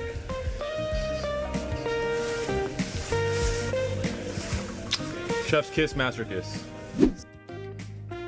I see her ears, eyes, teeth, and it looks like it's a Nida. I'm choosing the no pivot, no scout, and it looks similar. Oh, maybe I'm wrong, but yeah, that was my first thing. Well. And we are back to break down Game 3 of America's Golden Spatula Neko encounter. So Scotto Portal gave everyone so much resources, and there was a moment that everything got out of control. Yes, exactly. I was talking to you during the game we were watching on the late stage 4, and then I look at the top boards. He had like one single upgrade, and I was afraid. I just thought like, oh, Digsoap is such a bad position, and then he manages to get every single legendary unit that he needed, and he fights his way into a first with a Garen alongside Zac and Urgot carries. Yeah, this game is very much the battle of the closers in the end game. We looked at Gangley's graph earlier of those who are able to convert their fourths into a first. And Setsuko and Weijin at the top of that list, but this time 26th ranked Digsoap comes out on top. Yeah, very important that the influx of gold, everything that everyone had, opened the space for several people in the lobby to try to go to level 9. We saw Upset Max regretfully going 8th, but also trying to go for that 4 Boonbot together with Weijin and Digsoap. So this is the cap-up board. This is the board everyone wants to look for, and people are actually going there right now.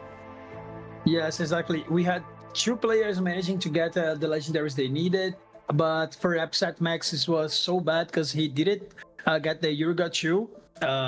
He had 3 items for the legendary unit, but didn't fight his way, and he actually fought Weijin. It was a close fight. It was really about whoever would take the Urgot 2 in there, and Weijin fight his way into the top 3 finish. So it was just so close for Upset Max as well, but unfortunately he didn't manage to get the unit upgraded, so that's why he ended up being the last on that game. Yeah, so many of our players trying to play that Fast 9 strategy. We saw so many players die really quickly at the end of Stage 5 and Stage 6, and then this very unfortunate fight between the 2 Zacs and that Galio surviving at 1 HP, doing the healing, and then doing enough damage to knock out Weijin. It's just such a sad way to go third. Yeah, you saw the expression there. He wasn't expecting it. Well, this is final fight. Digsoap is just too strong with everything 2-star legendaries, and Setsuko with the best possible Cypher 5 board that the game can give you, but just not enough. Getting a rant there in the end, but once again, great position for both Digsoap, Setsuko, and also Weijin with the big 3 of NA. Yes, it's really cool to see the big 3 of NA in here at the same lobby going 1, 2, 3, and then they show why they belong into that position of the big 4 for the North America scene. These guys are beasts. Yeah, they absolutely crushed this game, really showing off how well they can cap out boards, how good their understanding of the set is, and how the trait mode works, and how to make these boards as crazy as possible. And that was just an expert demonstration of that from Digsoap. Even after Weijin died, using the units that he had on his board, then upgrading those, just like you said, Dobz, out of seemingly nowhere. Yeah, and very important. We've been talking about the Tier 1 circuit, the Pro circuit that is coming for net set, and all of these players are already having good results, are already confirmed. Only 3 players are going to be eliminated and out from this, and we'll be very present to be checking on standings to just make sure that we know who are going in that possible penalized spot that is just so important. This is Game 3, so we're actually in the middle right now. Metas has been very much established, so we're just expecting for the rest of the players to be prepared to start the next game, Dobz. Yes, as we were talking about the Upset Max, he actually lost that game going 8, and he is in a really bad spot right now in the standings. So this is time that he needs to fresh things up. He might find his way into a good spot because he needs to focus on that tier 1 circuit. It's really important for the players. So he still have ways to come over this. So let's see if he can manage to do that.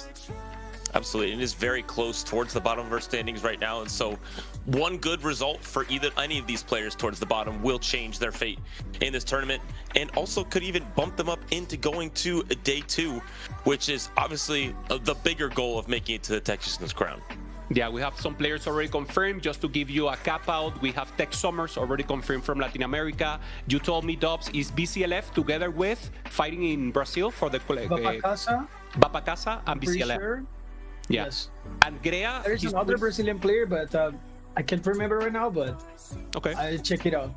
And CLE, in case of NA, I believe Grea and Kurums should be almost confirmed with the results we have so far. But Weishan is also doing good. He sure is, and Grea is towards the bottom a little bit right now at 24th. So there is a world where that spot can be stolen away. So we can't quite say that yet, but Grea's in a great spot, of course, and obviously has a lot of time to bounce back. Yeah, 100%. Dobz, we haven't seen so many Exocities as we maybe thought about in EMEA they were seeing in the America's Cup 3. Do you think the meta has changed? People, maybe this Boombot line or maybe something else is happening? I mean, we've watched 3 games, right?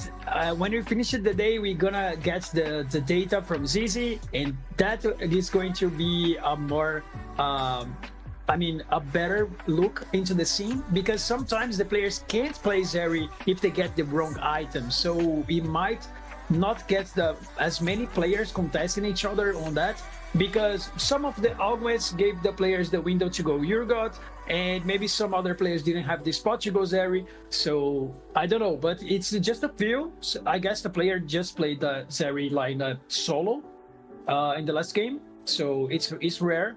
But let's see how in the end of the day, how many Zeris we're going to watch. Yeah, in Tacticians Cup 3, it was very much the most popular comp, but the best win rate composition for this competitive patch is that Boombot line, which we saw many players in this lobby trying to play, and it did end up winning our lobby. So it makes a lot of sense that they've adapted, that they've adjusted. We have more stats, we have more VODs to go off of, and they've been playing this patch for a long time, so they've really optimized it. Yeah, good to see also Graves from Cash playing the reroll Grave, getting a 4th. Obviously, if you have the artifacts that are still not nerfed in this patch, it's also something amazing to go. And we have confirmation. So now game 4 will start. So we leave it to Gangly and Nekkra to bring out the action of this next game.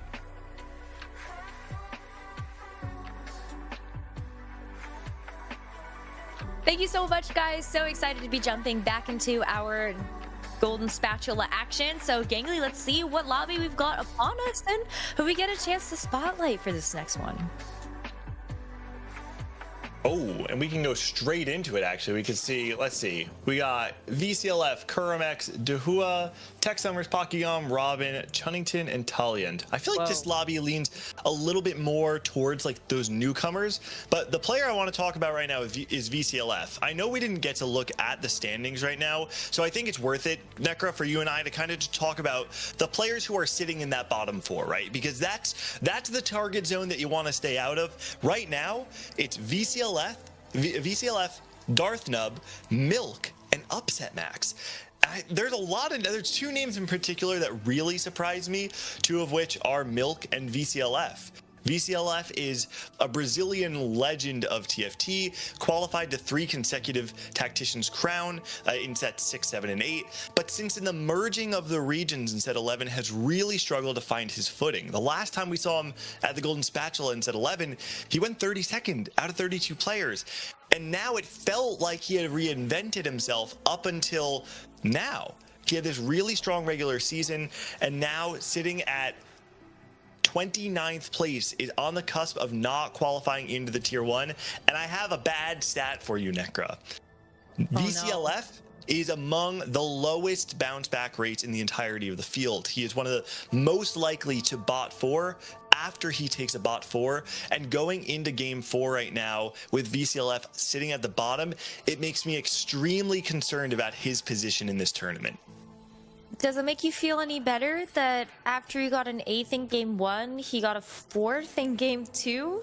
That's technically bouncing back, so yeah, you know what? Bounce back statistic. And 8 points total right now, so that does mean he took a 7th in game number 3. So I think starting out in a comfortable position is going to be really important, right? Because even though we are in the bottom 4 right now, you still have 3 more games. And the way I think of it is, you know, there might be a 13-point gap between VCLF and the person in first, but if you lost a 13-point gap in 3 games, you can technically make up a 13-point gap in 3 games. And so this is VCLF's opportunity to reset, make sure that he's feeling untilted, playing clearly, and try and earn your spot back into those middle position of the standings. I hope that VCLF is able to make that comeback as well as our players at the bottom, but 4 players do have to go out today in spots 29 through 32nd. Hopefully we'll have a, I don't know, it's hard. I want to root for everybody. It's going to be a really hard day. Especially because, you know, it's eight people are technically being eliminated, but in a way it feels like it's only 4, right? Because they don't qualify for tier 1. And so yeah, even those players who do go out in 27th through 25th, at least they can hold on to the fact that they will be qualifying into the pro circuit next set. So everyone's really just trying to dodge that bottom 4. Look at Curran right now. Is he showing his feet on broadcast? Are those the feet?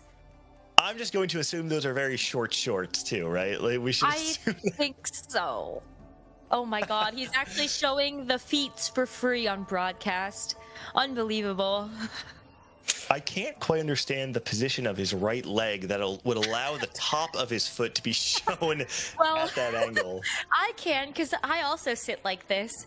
You've got like the left foot on the desk, and then you've got your right foot that's just kind of like sitting on the desk. It's getting propped up, or like your right knee is on the armrest of your chair. Oh, I see. And that's how you get the human pretzel. That's the degenerate. I see it.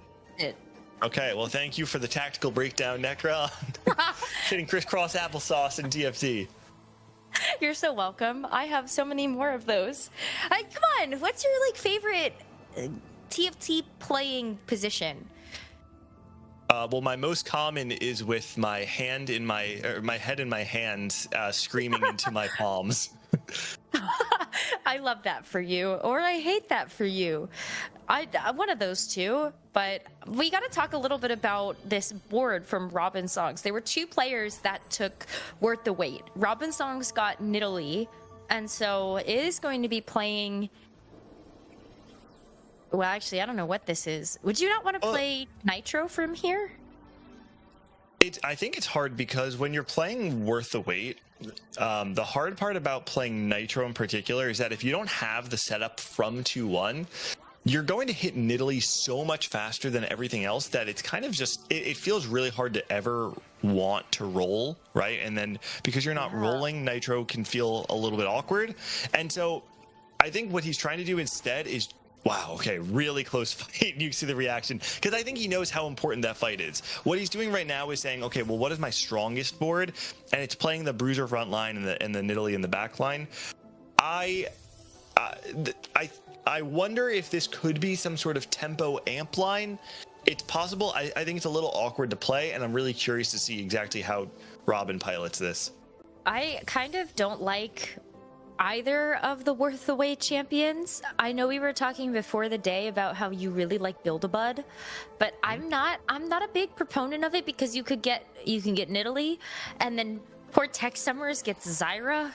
I feel like you're almost forced to have to play that techie reroll if you want to try to make good use of the Zyra 3. I guess you could also try to go Street Demon, but yeah, I would like to see towards the end of this stage. I would really like to be able to see the way Tech Summers is playing this, because I feel like playing the techie reroll makes a lot of sense, but again, because you're going to be hitting the Zyra 3 so much faster than everything else, and you can't hit Zyra anymore, it feels like you're losing out on some value of rolling on 4 and 5. But you know, we'll see. I think Tex and Robin both have to figure out some plan that'll be able to utilize a 3-star 1 cost. I agree. Pocky and Robin both 100 streaking going into the back half of stage 2, and I think that's important to note. We do see Robin's going to get a free win. I don't think this is actually Pockygom's board, because this is a Cypher player. Unless Pocky full sold his whole board and pivoted into Cypher after the win. Let's see. No, I think it's Chunnington. We should see on the right-hand side, right? No, it's okay, Chunnington, so that's because you are already at a 3-loss streak anyway. So I think you were very happy to keep taking those losses. Yep. Oh. Okay. Naturals and Nidalee as well. Okay, so now Pocky and Robin are going to be fighting for the 5 streak. They could play against each other, but it's possible that they dodge each other. You can see that Robin still has 2 other matchups that are possible, and Chunnington playing with the reigning gold in Cypher. Chunnington is one of our newcomers to the field, and this is the way he wants to play the game. He is a part of that Boom Kitchen study group who has made their reputation this entire set by playing open fort, playing for high cap, finding a lot of success off the amp line in particular. Although I've been told, or even just from what we've seen, that a lot of players are indexing a little bit more highly on the Cypher reroll. Ooh. And we can see Tex Summers recognizing that Chunnington has the Cypher early, is able to sack and deny the full loss streak from Chunnington. And on the top, it looks like Robin and Pocky are fighting each other, and Pocky is going to take the fight, get the 5 streak, and Robin and Chunnington will both lose their streak. Tex Summers and Pocky will each get a 5 streak of their own. Oh, that's tough. You had the win streakers against each other, and then you also had the lose streakers against each other. So unfortunately, someone is going to get that streak snapped. For Pokygom, though, it looks like another tale as old as time.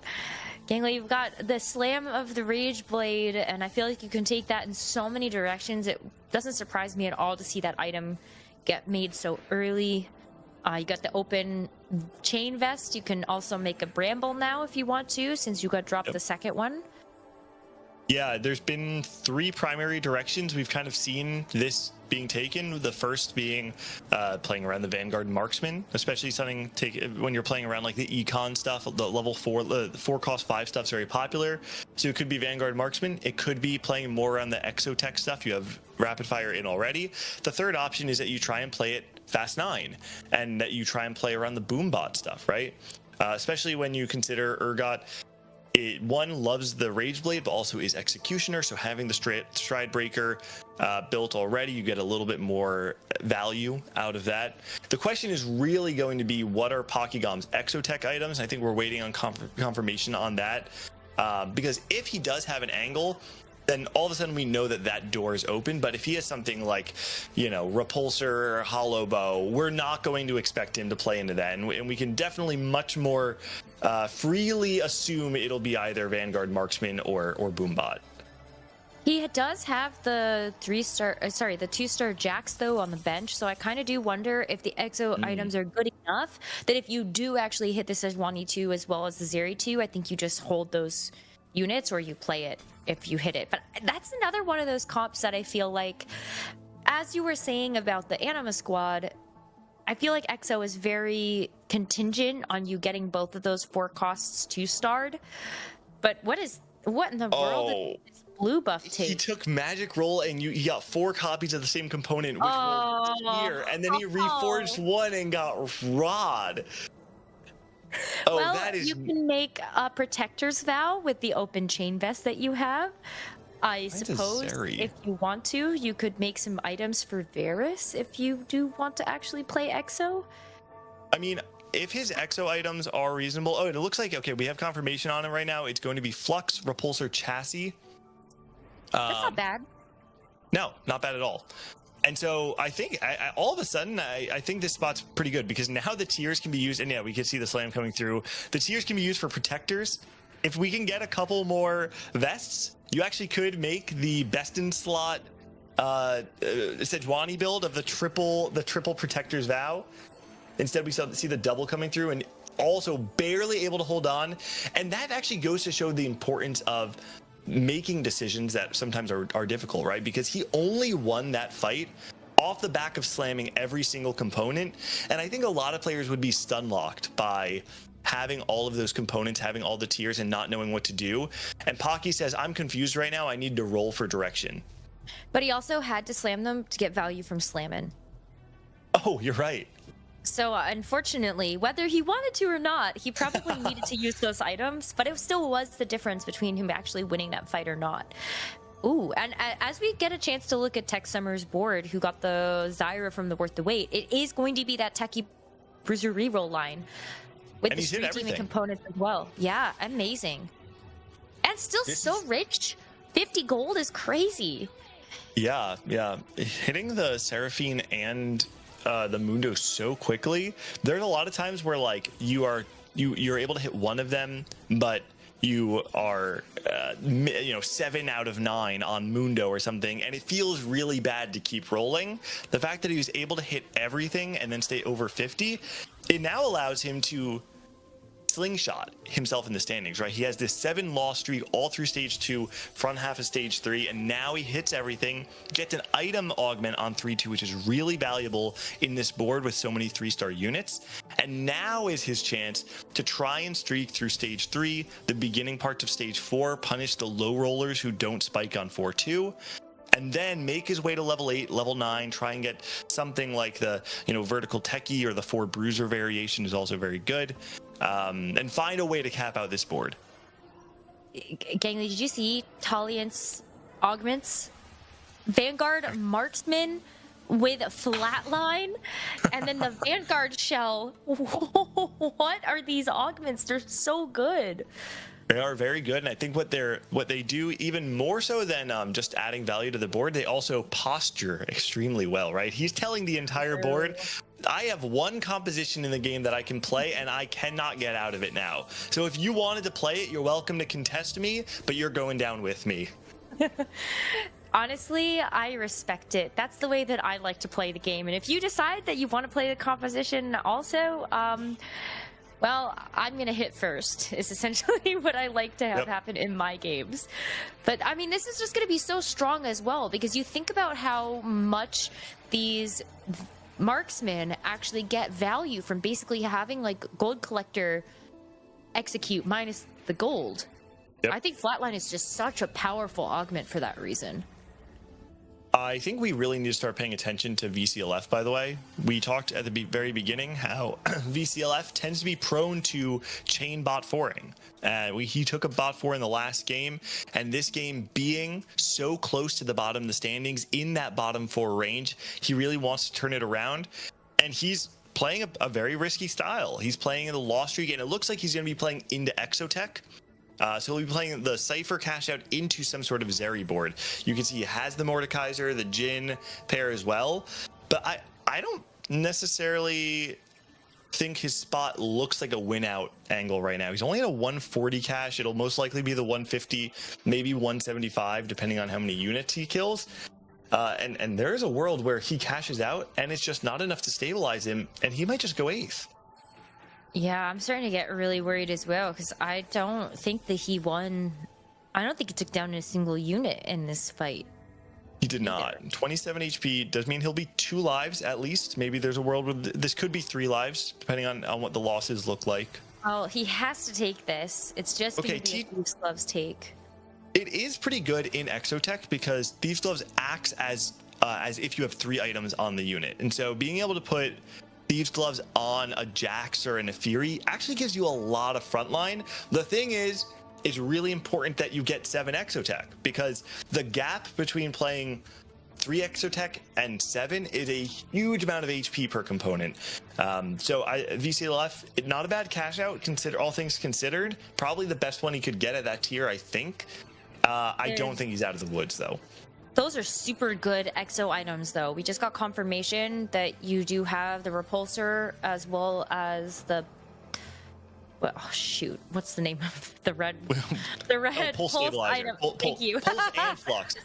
Pulse, yeah. And then I knew flux capacitor, but I was like, oh, what do you call the red and black one again?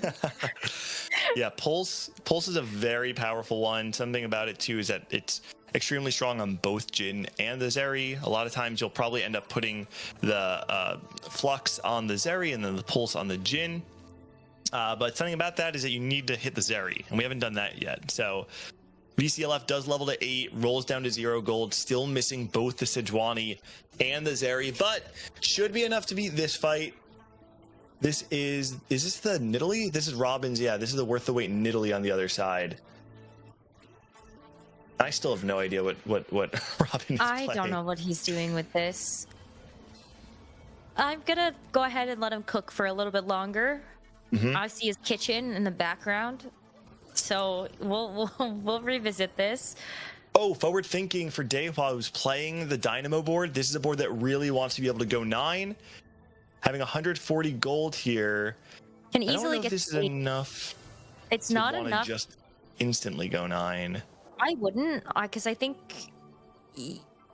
well, I wouldn't. I would wait and make sure that you can get there with enough gold to roll. And honestly, I don't actually know how much risk you're in, because there are a couple people that are not going the 9 route. They're looking for rerolls. Like Kurum actually just hit Graves 3.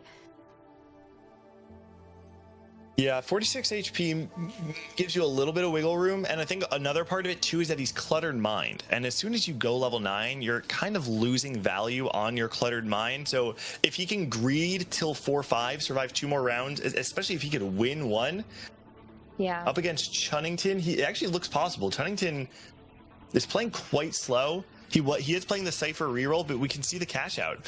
He opts to just take a 107 cash out and just get the stats.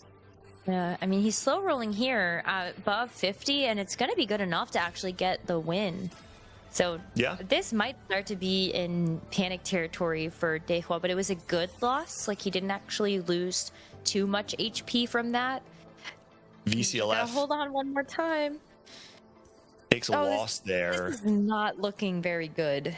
Still no Zeri, still no Sejuani, and I mean, to be honest, it felt like he just had nowhere near enough gold on 4-1 to make the transition that he was looking for.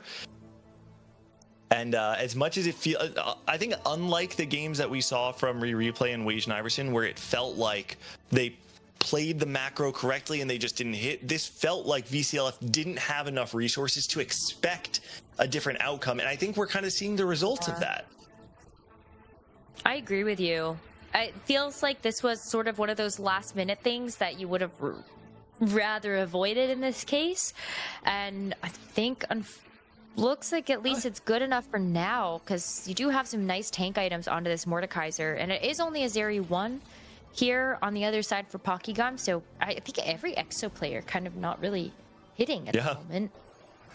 I did find the Renekton too, so the Renekton also, which did a lot of damage in that fight.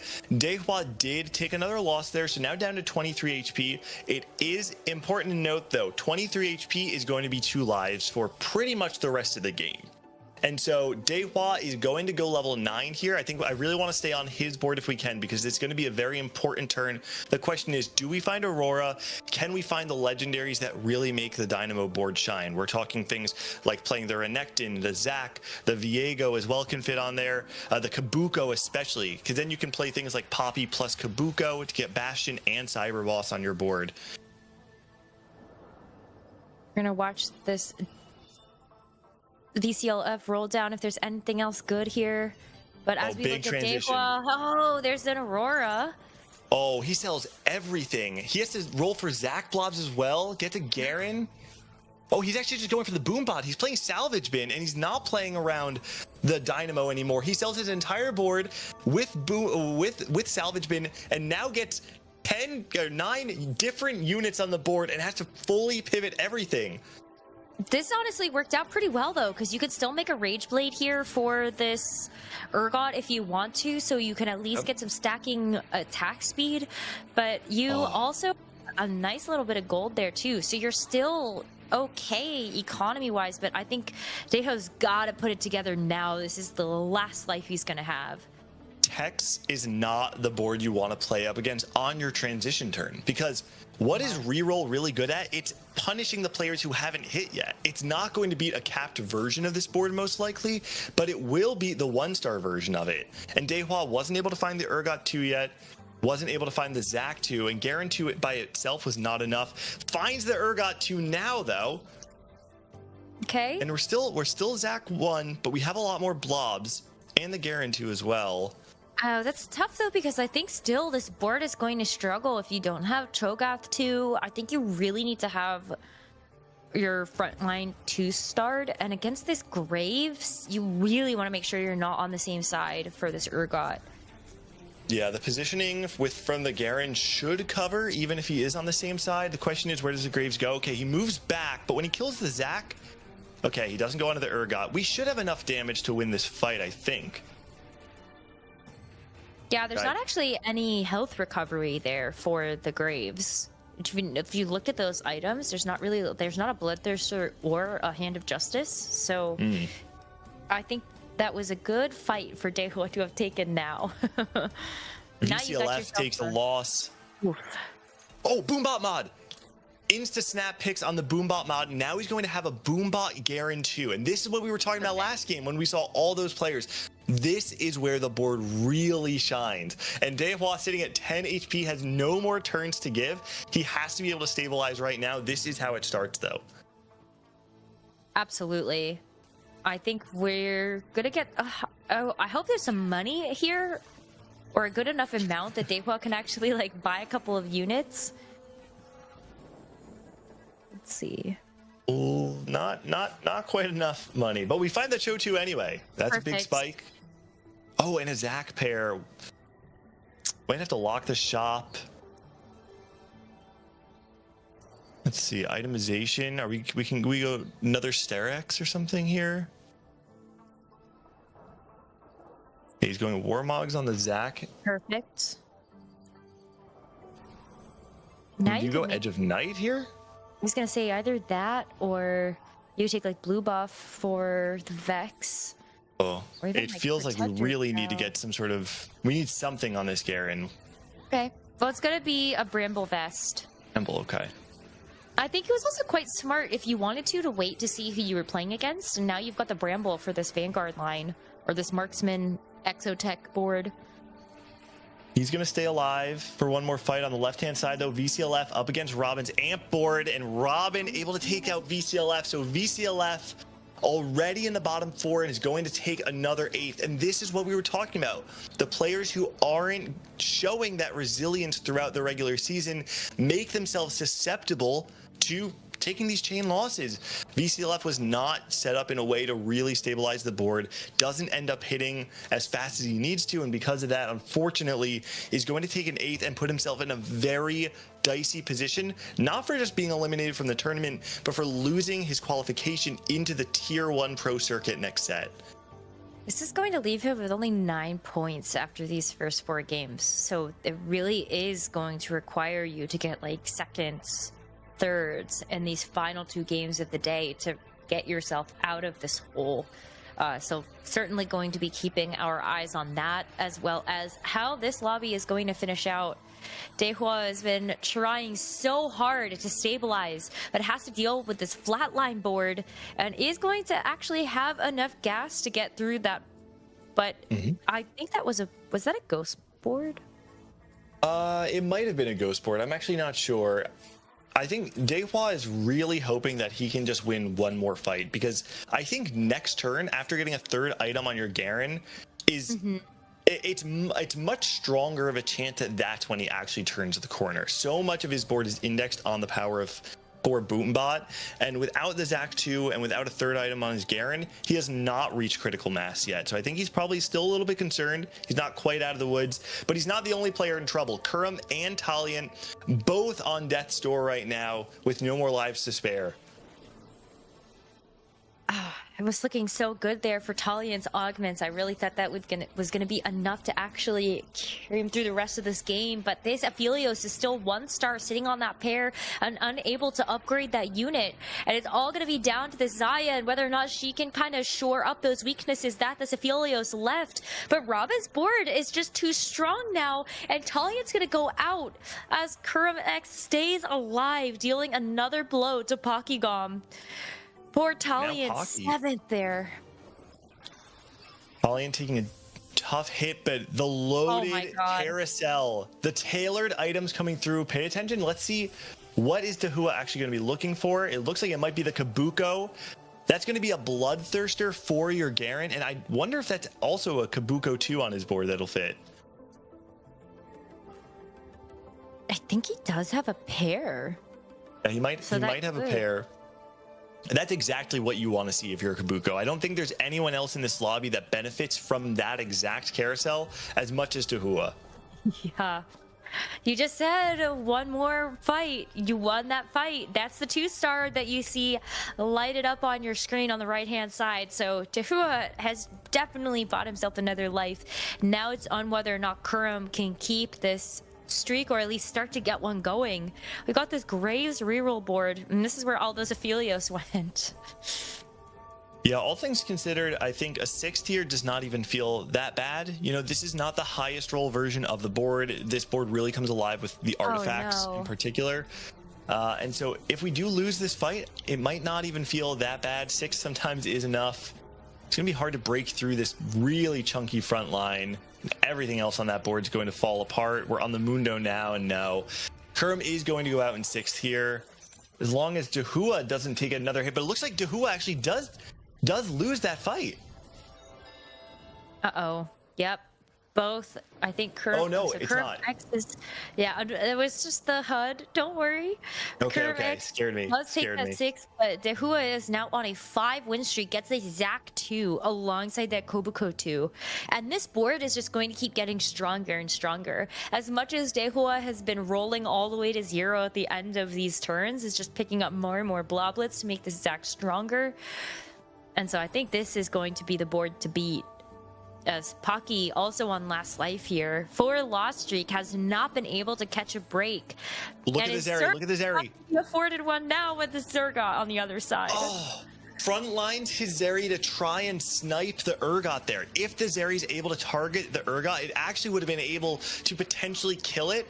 Pocky tries his best to cheese that round. Has, you know, at this point in the game, he's just getting outvalued. He very clearly low-rolled the units that he did hit and leveraged the HP lead that he built up earlier on. And I think 5th is okay. If you're Pocky, you take what you can get. Good effort to try and cheese one more fight. But Dehua has officially made it into the top 4, and I want to take a second to talk about this player, because, you know, if you've been following TFT in the last week, you might know Dehua as the player who said that Dishop was the 26th best player in the field. We had the kind of drama of Dishop immediately snap drafting Dehua as soon as he had the opportunity, and even in game 1, Dishop was the one that eliminated Dehua and sent him 8th. Dehua has made a name for himself this set in the Boom Kitchen study group by flipping games, playing on a knife's edge, and saying that one life is infinite life as long as I win every other fight from here. And so it's poetic in a way that we're seeing him play this Boom bot line, because it's so representative of the way their study group has been playing the entire set. I think they represent this philosophy of the game that to some people actually might be lost. The open for it, play with one life, try and win infinite from there is not a very common way to play TFT. And Dehua taking that style, putting his foot on the gas, and trying to win out this entire game. I hope we can actually see him take the 1st, and I think it would do a lot, not only for his confidence, but for the representation of their study group. Absolutely. I think this study group is already taking the competition by storm, though. I mean, just outside of the words that they traded before we got into the Golden Spatula weekend, I think it's just been amazing to see how far this group has come, not just in the Americas, but also taking a look at how the study group is also performing across the way in EMEA. We got a chance to hear about this from Broseph earlier, and so I'm just very excited to see how all of these players are going to do for the rest of today and also continuing into our competition tomorrow. Who is also Tri-State, so go Tri-State. Let's go. Can I have $1 every time Gangly mentions Tri-State on broadcast? Do you know well, you're going to be, you'll be a rich lady by the end of this weekend, because we've got lots of representation here. I can go get myself one of those pork rolls for breakfast. Look at me with the Tri-State references. Wow, that's some deep cuts there. Not as deep cut as the lunch meat on my on my so Chunnington's on the other side of the board here. Another Boom Kitchen representative who again represents that lost streak style, you know, big picture speaking. This time actually didn't play for a super deep lost streak, instead found a lot of wins while playing Cypher and just took the 107 cash out. And so Chunnington's going to take a hit here. Dehua has to hit his study group mate at least one more time.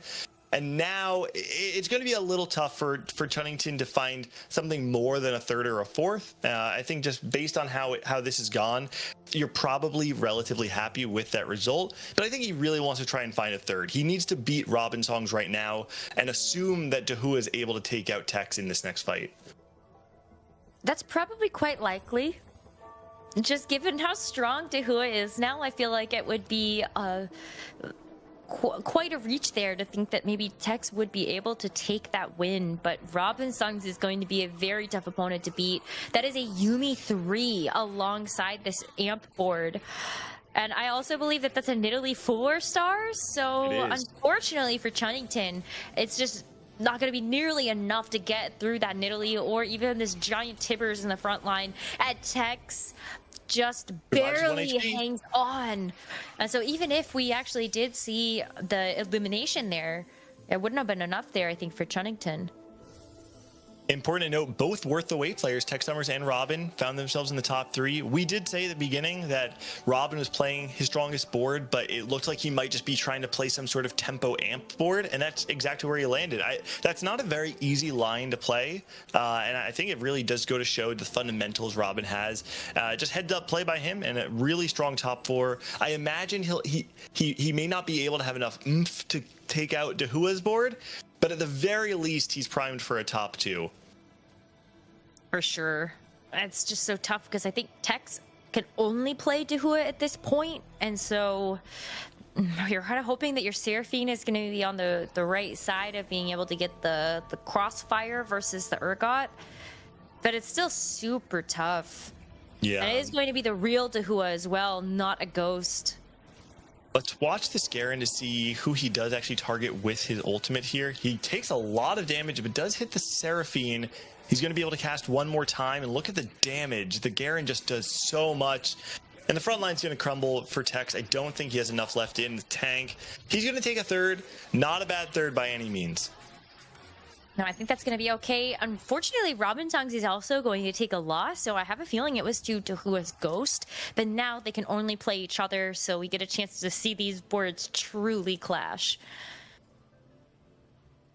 I think one of the troubles that Robin's going to face here is that Dahua actually has some backline access in the form of that Garen too, right? And so while Robin really wants to play almost like an unfair front to back, right? He's playing front to back, but he has a Nidalee that can attack your backline. The goal is that you use this Nidalee to kind of snipe out the backline, get them weak, and then the Samira can clean it up.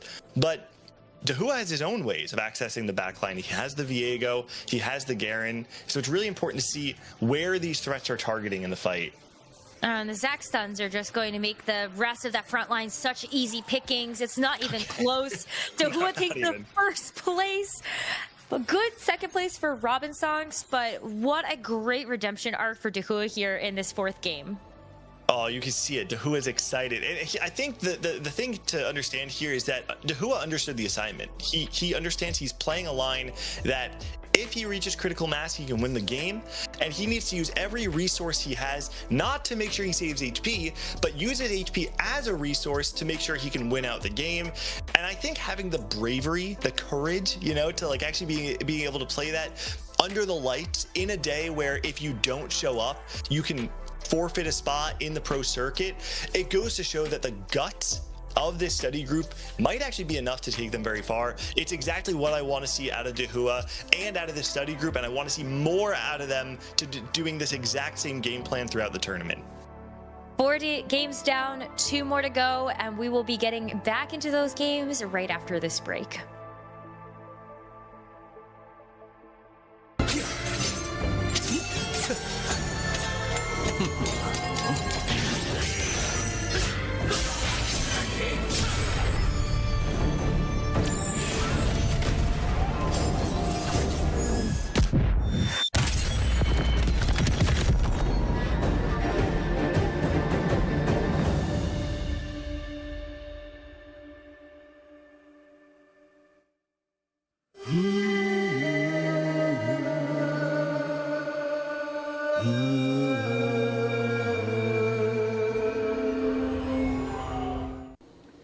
Everyone, I'm gonna grab a granola bar. Anybody want any?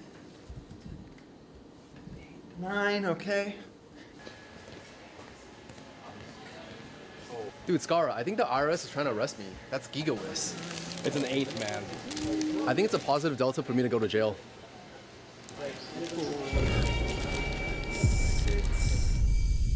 7, 8. Yo, he's got 8. Oh, do you guys want one? It's the granola wave.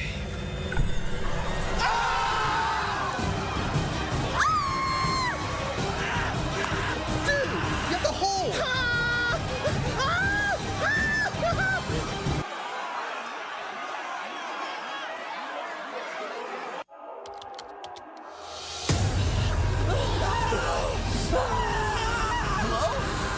Hello? Is this even my fault? You little rat!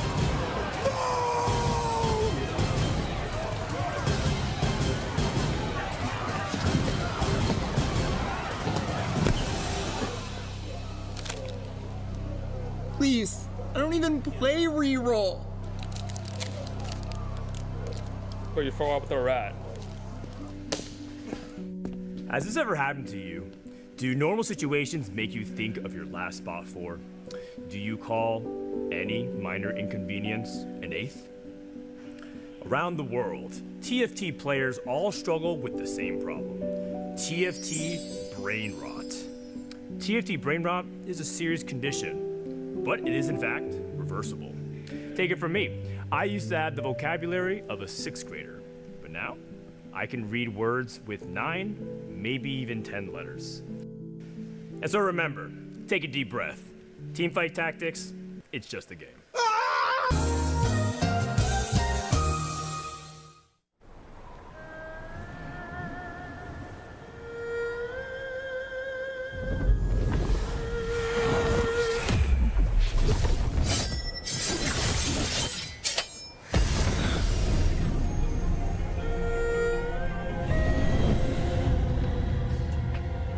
We are back with the breakdown of Game 4 with the Hua being the total leader, the one who risked it all to get a good position and finally taking the win with 4 boombots. Yes, I want to highlight the graphics that Gangly was explaining early on. Today, the Hua finded he in the spot that he lost. 2 of the first games was 7 and then 7, but he managed to win a game, and then just after that he wins another one. So he's a super good momentum right now. Played the legendary board that everybody wants to play right now. Super contested. The Urgot line alongside with the legendaries. Well played by him. Let's see if we can keep up the momentum going for him.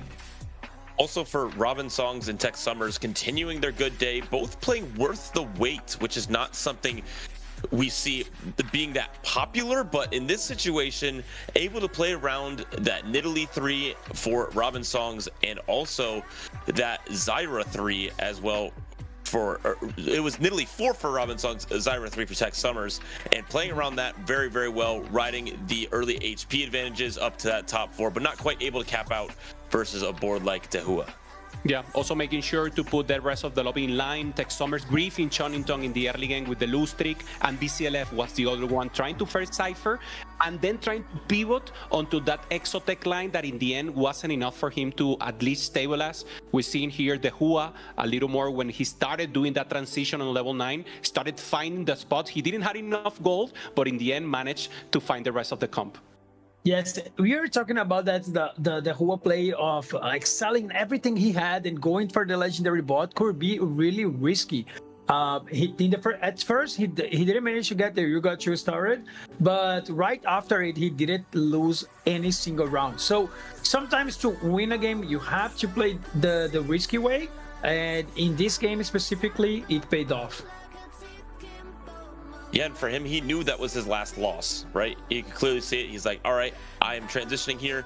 Even with the salvage bin, we're having to remake all of his items, able to pull off the miraculous comeback. We do see a few unfortunate eliminations for a lot of our Brazilian representatives in 7 and 8 here in this game. And Dobz, I'm curious how you're feeling about Brazil right now, and a lot of our players we're expecting a lot from. Yes, I mean, specifically for VCLF, it's pretty bad to see him at the bottom for the tournament. I'm pretty sure he has the tools to come back, but probably the momentum isn't that great, and we've seen him like rolling on 4-1 instead of sacking one more and go for the 4-2 with tons of gold more. So he needs the time to like breathe a little bit and try to get back into that game. I'm pretty sure he has the tools to come back, and it's really simple. You just have to get 2 straight good games and you're back on the table. So he still have plenty of field to go, so let's see if he can manage his way up. Yeah, 100%. Bapacasa is the one on the top, together with Tex Summers representing Latam and Brazil. And meanwhile, NA is the one dominating the rest of the field. And now here, CLE, bottom of the table, and the tier 1 on the line. Yeah, we see at the bottom of our table here, Upset Max is not having the day that he was looking for at 9 points, but we have that fight there right around that 28 mark. We have, how many players is that? 5 players within 1 point of each other at that break point. And then also just getting into that top 8 is just another point above that. So between 16 and 14, it's a huge fight there. Yes, there is a lot of going on here at the bottom, and we see players, we actually seen players like trying to avoid that bottom 4 because it's so important to you to keep up and qualify to the tier 1. That is everybody's aiming for, of course, alongside with the spots of the Tactician Crown. That's really the biggest goal of playing the Golden Spatula. 100%. This will be the bottom 16, and now we'll see the top 16 that are actually fighting it out and looking for one of those 4 spots that we'll have on day 3 and ramping up into the Tactician Co. Broseph there in the bottom, and on the top, D-Shop, the winner, the right now champion of the world stage, together with Buster, Setsuko, and Tex Summer, taking the 4th and the lead right now. So, I mean, high news here. And give us some information here, CLE. The comeback or the bounce rate that Gangly also calls. Yeah, the bounce back percentage is one that just is about how do you recover from when you bought forward. So for many of our players we're seeing here that are towards the bottom, Pakigam and Kurum are kind of right in the middle. But for VCLF specifically, 40% bounce back rate is not too good.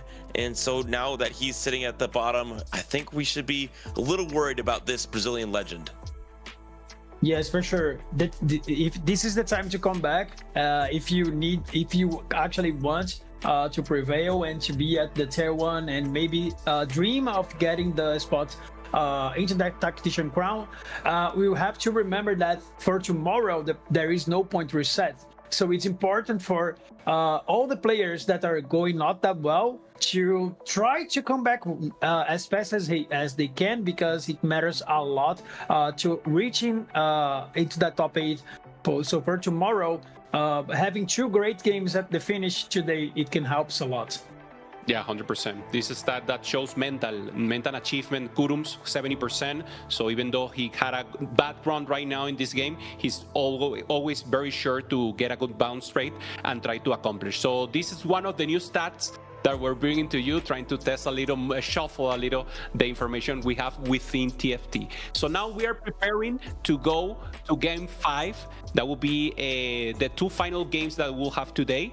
And I don't know, the meta is going full against Cypher and Boombots, and I'm very hyped to see what else they have to offer here. Yeah, it's been a little bit less Zeri and a little bit more of the boom coming down, and it will be interesting to see where we end up in our next few games, but we'll get to those right after this break.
Wait,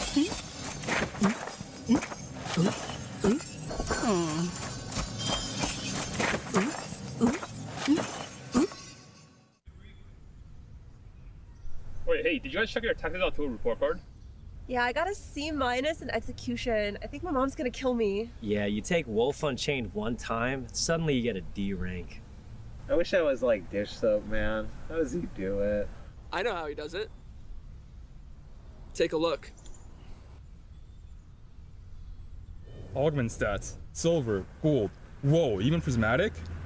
Are you sure he uses this stuff? Hey guys, how's it going?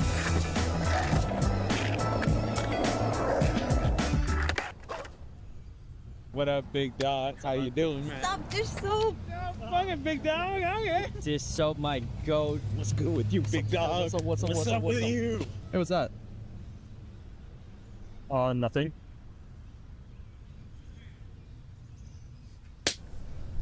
To kids? How dare you? Man, Setsuko's better anyways. Guys, you don't need any of this stuff. You know what it does to your brain? Well, then what do you do, dish soap? I mean, I don't use any stats. I use stats. It's about hard work. It's about showing up when you don't even want to. Yeah, but I was thinking... No, I was talking. Mods? That's a 14-day. Get her out of here. It's about looking into the future and seeing a version of yourself with success. You have to manifest that success for yourself.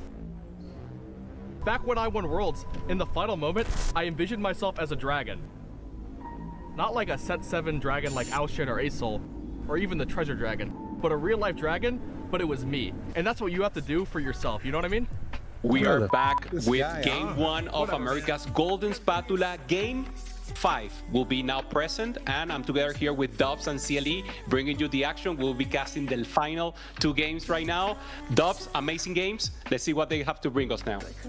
Yes, I'm really excited to see which player is going to reach the Tier 1 system. It's something we're talking about the whole day.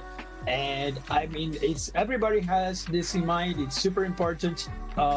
Everybody wants to play at the Tactician Crown, but I'm pretty sure this spot is more for the players that are coming here for the first time. Maybe it's kind of hard to reach the final day, but avoiding those bottom 4 is actually really decent for who is starting. So everybody has this in mind, so let's see who is going to grab this spot. Yeah, this is the most important day 1 in the history of TFT tournaments, and it has not disappointed so far. And here is our final our lobby for game number 5. We do see our points leader and reigning champion Dish Soap at 27 points, and a great rest of the lobby. A lot of our NA representatives also represented with Cash and Babzera from Brazil. Yeah, Babzera, we haven't seen him so far, so it will be the first time together with Milk. Both looking good. Milk with good posture there together with Dish Soap. Upset Matt, we saw him a little meditating also in the beginning, so they're mentally preparing for what's coming. And we're starting with Golem, so we'll have a combat Golem, one of the 3. And remember, there's a special Golem that was reworked a few sets ago, and you get that additional emblem that is very volatile, but can be amazing also to close out a game. Yes, we've seen Dish Soap in here. One of the players, the best players in the world, the player that actually has 2 Tactician Crown already, and he's already qualified to Worlds. It's important to say. Regardless, he is standing in here, but still leading the whole Golden Spatula. Yeah, I feel like it's more about legacy for Dish Soap. He's gone on record to say that he wants to be the hands-down best TFT player of all time. And as a pause comes through, not sure if this will be the game that we continue. Oftentimes we have those disconnects there, those we look around our lobby. But Dish Soap is playing for more than just a world slot, right? He already has that confirmed. He will be at the Tactician's Crown, but he needs more regional pride under his belt as well. He hasn't. He only won 1 of these Golden Spatulas, and he has 2 Tactician's Crowns, so he's got to catch up, right? Yeah, 100%. I remember when he won the first set championship, he said he wanted to help people get better at TFT. He started with Fraud and the association with TFT Academy. And now after the second time is what you say, Cieli, he's looking for legacy. He's looking to be the best of the best, obviously contesting with title with 2 championships and playing amazing. Being in great form right now, hugely possibilities for him to get an additional 3rd crown right now. So we're back into the game. So far, Bishop just doing the Alistar tech, making sure he makes the threshold in economy and gets around this neutral round. Yeah, it's something I'm interested to watch because Bishop is a player that likes to build his board, usually gets into the good early games, good openers. But here he recognizes that Alistar can take this round and he's probably going into that full economy line. So let's see.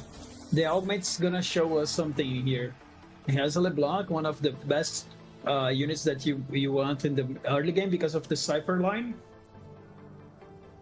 Yeah, and it's interesting to see that he's probably the only one in this lobby that made 10 gold here early, so the early economic advantage will be huge here.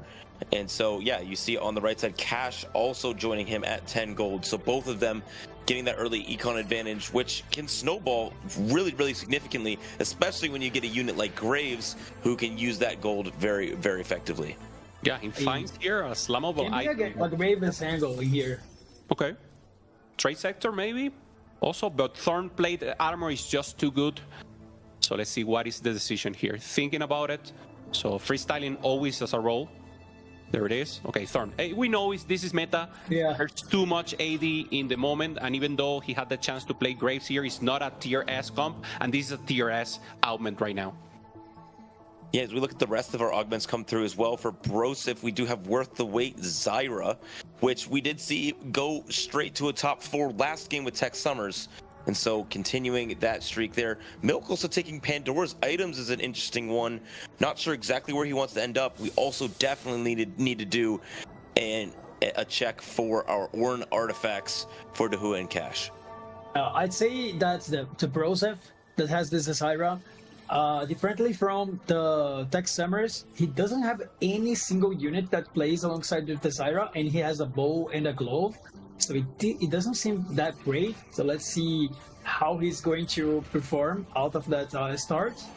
And here we can see Pandora items for Milk. I like Milk playing those kind of lines that needs Pandora items because I feel Milk is a great player that can force a certain strong composition. He's really good at it. And with Pandora items, you just can find the items you need and then go for it. So yeah, I like that approach for Milk. Yeah, already having the Kraken, so going for that AD line. Bruiser techie here, so very nice to get this together.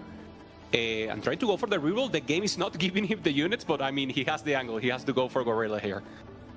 The problem, though, is that Broseph will be collecting all of the Zyras.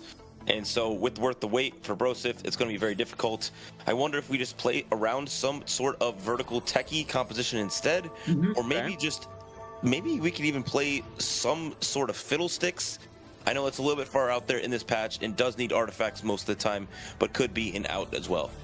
Yeah, I like the first point you said, like playing a techie is actually a great line. It's hard because you need the emblem, but I guess when you have like a dummy with Bruiser and techie, it can allow you to play it. So it's like a techie line. So, but it's interesting to see. He can also play legendary units if he finds like a super good economy augments in the 32. I guess he'll probably just wait and see what the game gives to him. Yeah, makes sense. Also, on the other end, as you said, the side and Broseph already has a Mundo 2, so the position of rolling is all in favor of Broseph, not only on the side, but also on the tank. Cash right here, getting a little angle. Wit's End is the one he decided to go, so normally this is a Graves angle. He already has a Graves. And remember, these are one of the 2 items that are totally broken in this patch with Draven, because Draven hits 5 times with his passive, so he procs 5 times either Wit's End or the Titanic Hydra, giving him so much healing right now. So this is a huge possibility for Cash to go for a win out. Yes, let's see if he's finished. Go ahead. With all the one cost reroll, if he's willing to reroll the Kog'Maw as well, with the Bruiser, Mundo, Gorilla reroll players as well, it could be an option for him. Yes, he can go for the Kog'Maw definitely if he finds his way into a Rage Blade. But I guess for the Graves himself, it's actually a little bit like closer, as he just need like a belt, and he will end up with half of Quill Assess as well. So let's see if he can fight a lot of copies of Graves, it might be a little bit better. Okay, we're seeing now Carousel and some idea of what the rest of the players are playing. The Hua already, once again, going for this Cypher angle. This is a player that has only played Cypher into level 9 so far, making it work in the last game. But previous to that, it wasn't the best moment. So now with this possible tempo, the possible high roll possibility to improve, maybe this is exactly what he needed to start ramping up in the tournament. Yeah, and as of now, he's the only person playing Cypher in the lobby, which is not something we've seen too much. It's been highly contested throughout our game, and I'm not saying that people won't pivot to it. I'm just saying currently, as far as Stage 2 goes right now, no one is there, and there were no Cypher units on that carousel to help encourage people to contest that loss streak. So good spot for him if he can continue that loss streak. But we do have 3 100 HP players still at the top of our lobby that are all hoping to continue their streak. Yes, the Bobzera spotting here seems pretty good, as he has a Scarlet 2 with almost 3 items already. It seems really good for him to streak, full streak. It's important to see how he's going to end at this stage, because he can play the Vanguards from here. Maybe he can play into that Moombot line. It depends on how much he can maintain that win streak. Yeah, Philip on the other hand, taking a stand, just standing up, making the circulation work a little. Bobzera taking a huge win here. And no, in the end, losing. So the 100 win streak taking the loss, and Philip and Dishop are the only one with 100 HP so far. And Philip and Dishop specifically in this lobby, they're both sitting in the top 8 of our current standings. Dishop in 1st and Philip in 8th. So doing quite well, maybe even choosing to play around that. The split comes through, and it's only one player. I wonder who it was. It looked like Philip got a lot of gold there. Yeah, one player got 10 gold. I didn't see who actually got it, but there is a high roller on the lobby. Okay, we'll see there. Maybe you have any idea. Well, yeah, I mean, no one wanted to risk it, and that's where the hero starts to appear and gets that influx of gold. Philip with some additional Clutter Mine into Morello.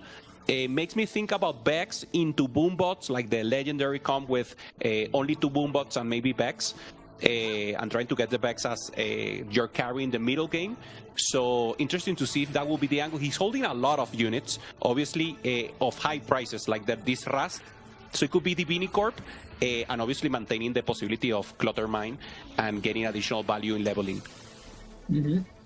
Wow, and able to take the win there versus that 3-star 1 cost already, which is crazy. Dishop looking to continue his as well, but it's not looking like it's going to be so incredibly close. Raven kills all of them with 1 cast. Wow. Yeah, that Raven cast was one of the best Raven casts I've seen on this set so far. Yeah, I mean, Dishop with such a good opener. He upgraded the Graves, but I don't think he's gonna play that because he has frontline items. When you have when you're playing Graves, you kind of want like a lot of offensive items instead of the frontline ones. So he's probably playing some Vanguard. It's actually good to have the Graves early on, because alongside with the Alistar, because you have like extra Gox stacks for the Aphelios.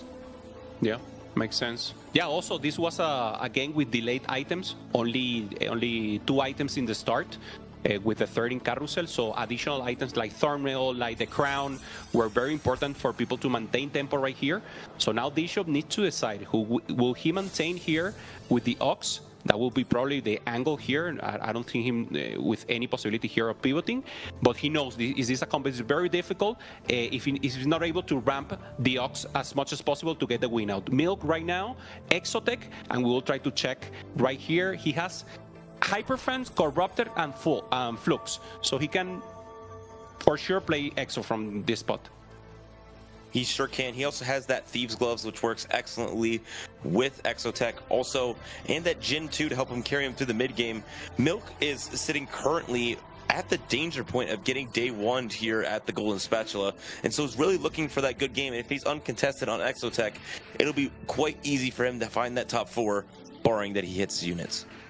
Yes, I want to highlight as well that Milk got a top 2 finish at his last games, probably with a better momentum right now. He was like at a very bottom of the standings, but he actually managed to get in that second, and he actually has such a better spot right now. Maybe he's finding bulky bodies in here can help a lot Exotech. Yeah, looks like the pick here. Also Cash going for some economy. Papsera also the same. Just trying to ramp it up. Got some economy as well. Wow, the Hua 172, 162 on 3-2. And finds a set. So he finds the Gali. He already no. What he needs the Draven to get 5 here. So amazing spot here for the Hua. Yeah, we can push this Cypher Cash out really, really far, and he's not even. He's still pretty healthy, right? 60 HP is not too bad here at 3-2. We'll have a lot to work with. We find this Draven, we can go to the moon with this cash out. Yes, I wonder what he's actually playing, because he had this artifact doesn't tell much. It can be a Zad with LeBlanc. He can actually push into the amp line if he gets a great cash out. So I wonder how he's going to end up after this cash out. Yeah, the mittens may be a little uncomfortable within amp. So maybe maintaining it here, playing 5 Cypher could be interesting. I think that would be the spot I will pick, at least in this situation. Decides to up levels a little, just making sure he gets to level 7 as soon as possible. 219 already on 3-3, and this will be a monster cash out for sure. Looking across the lobby as well, Philip did take a loss down at 82 HP now, but did get that Silver Pandora's items, which is quite good if you're looking to remain flexible in this game. Broseph as well getting Mana Flow, which is great for those AP boards that we've seen. Philip, though, across, we might be even seeing that Vexotech that we were talking about. We do also have that Hollow Bow, which is great on Varus as well. So not really a meta comp, not one that's like very, very good on patch 14.6, but something that can absolutely top 4 if you get it in the right situation. Yeah. Yes, maybe he can still be flexible between the Vex line and then the Dynamo line, depending on what he can actually get. Having the Clutter Mine, he can enable him to go into that level 9. That would have really better spot to perform even better. Yeah, we're seeing some additional units here. Offset Mats getting the Saya and just trying to get as much economy here as possible, and trying to grief obviously any marksman players that are trying to go for that line. Something else, Phillips getting the Misfortune, but obviously that will not be the line that he's prioritizing. He's going for Dynamo so far, so it helps. Let's see if he managed to at least stabilize with the Misfortune and the Dynamo now, and then trying to pivot into the level 9 that you were saying.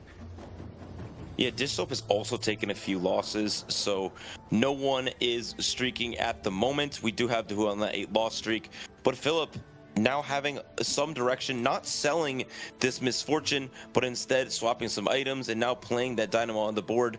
I feel like it's a very strong mid-game play from Philip, and something that could shape the way that his board takes form. You can even fast 9 off some of these things and play some crazy legendaries. Yeah, 100%. I would say that if he finds his way into a upgraded frontline, he can skip the level 8, because he has at least 2 that's such a great unit. And here's some HP already, and he has the tools to go into that level 9, because the Cluttered Mind will give him extra XP. So it's really important to him. Maybe he can natural a more that could be a lead into that level 9. Okay, yeah, makes sense.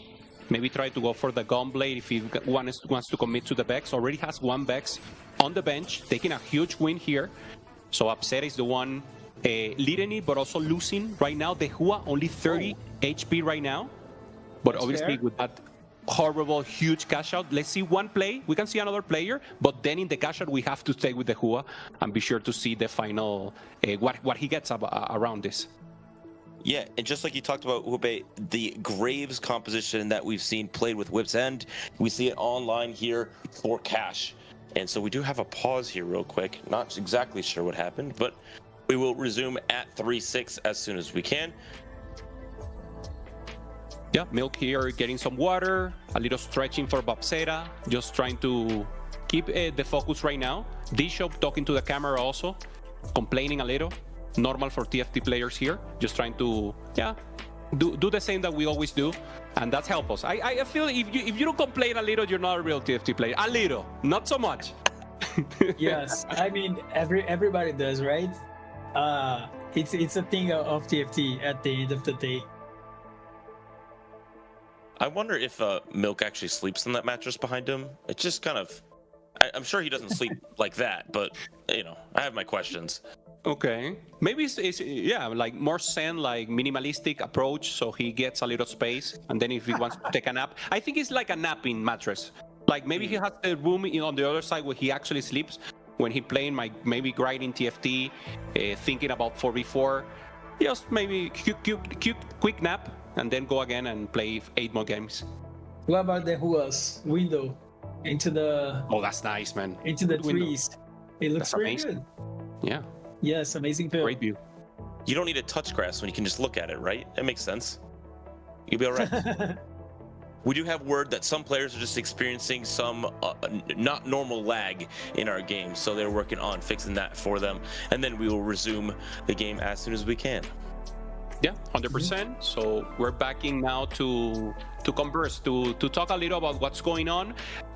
D-Show playing tempo, already someone with a great angle here in cash. Cluttermine for Philip, trying to go for that huge cash out and maybe try to play the setting or the Bex with full tempo. And I think there's still possibilities for anyone in the game. No one is actually fully losing. Let's see what happens now.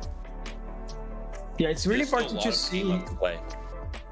Yes, exactly. That's the really part to see how the Hua is going to cash out. That's going to change the lobby approach, because if it can find like a huge cash out, the other players are going to assume that he's going to win, and that may leave them in different decisions. But if it struggles after the cash out, they can see that, okay, he didn't find a great thing, so maybe I can win, and then things start to go differently.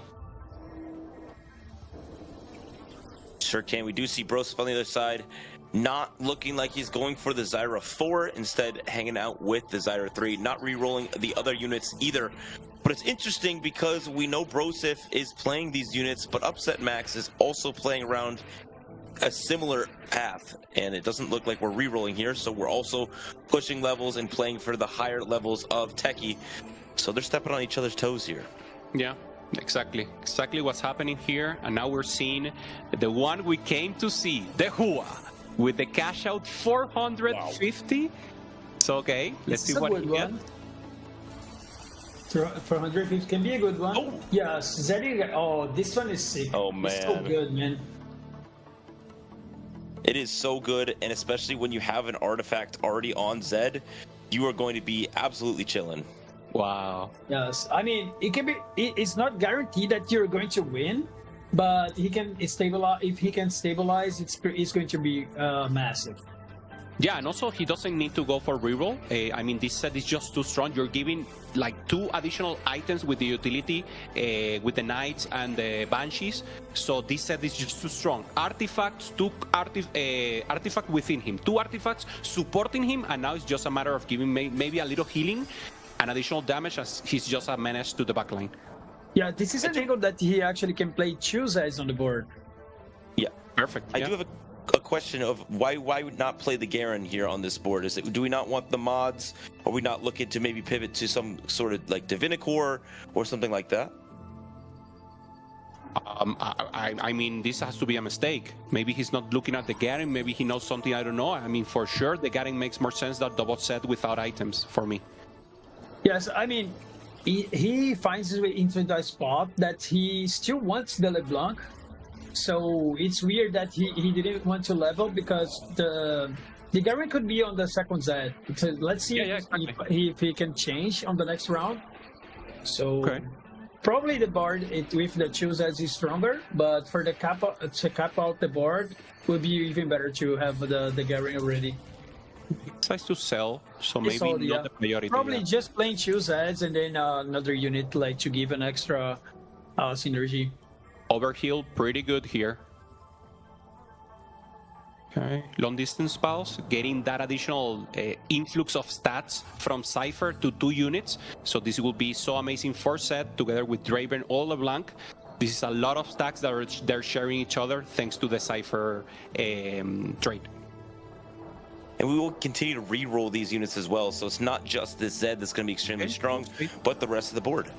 That's nice. Yes, exactly. I want to highlight as well that his decision making on getting long distance pulse over B grab back because he could get the duplicators and extra gold to hit the units so far faster.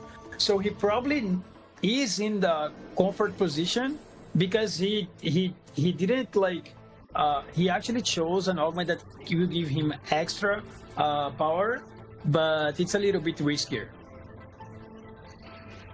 On the other hand, Cash already with Aphelios 2-star, good items, just trying to go full tempo here, but he gets obliterated there with the access to the backline from the set. So good win once again for the Hua. Low in HP, but so strong, and just trying to look for the next cap out. Holding the sets, so we know he's trying to play 2 sets, but why not? Could be a possibility or an angle to get the set 3-star. Yeah, and this is where Dish Soap did end up with that board. 6 Vanguard, having all of the important upgrades, but Upset Max is rolling down here, just basically ignoring his dummy he has here instead of just playing as a trait bot with the Mordekaiser. And he did end up in a pretty good spot with these items.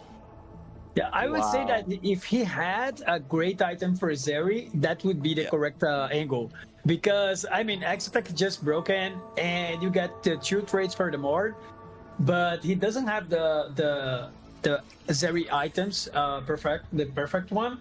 He's playing Hyper Franks. Oh, actually has the floats, so it's okay. I guess he made a good decision out of that. Okay. Yeah. One rod, and I think he's in a good spot here. He moves the Hyper. Yes, exactly. The Jin, and he's good to go. Yeah. I mean, it hurts, right? You have a lot less value there from a gold almond, just getting the techie, a little damage there for the Mordekaiser. So obviously this is not a win-out spot for Upset Max. He's just trying to get as much points as possible here. Yes, exactly. I would say that he could still be in the good placement, but he just lost a lot of HP, so he might be in trouble. Dehua really needs to continue rolling here. You did see he rolled down to 12 gold already, trying to stabilize and hit these other 3 stars, but did not find any quite yet. But on board now with Philip, who did land in the 4 Dynamo board and is still pretty healthy, having a few losses here in the last 2 rounds, but in a spot where he can continue. I'm curious to see how rich he is as well, if he's planning on going level 9. Yeah. Also getting support cache and finding the treasure chest. So trying to go for that sack. That is the one who is really able to get as much possible here. Finds the Galio 3-star here for the Hua. Still lacking 2 LeBlancs, 3 Dravens, and still with the same other pair of set.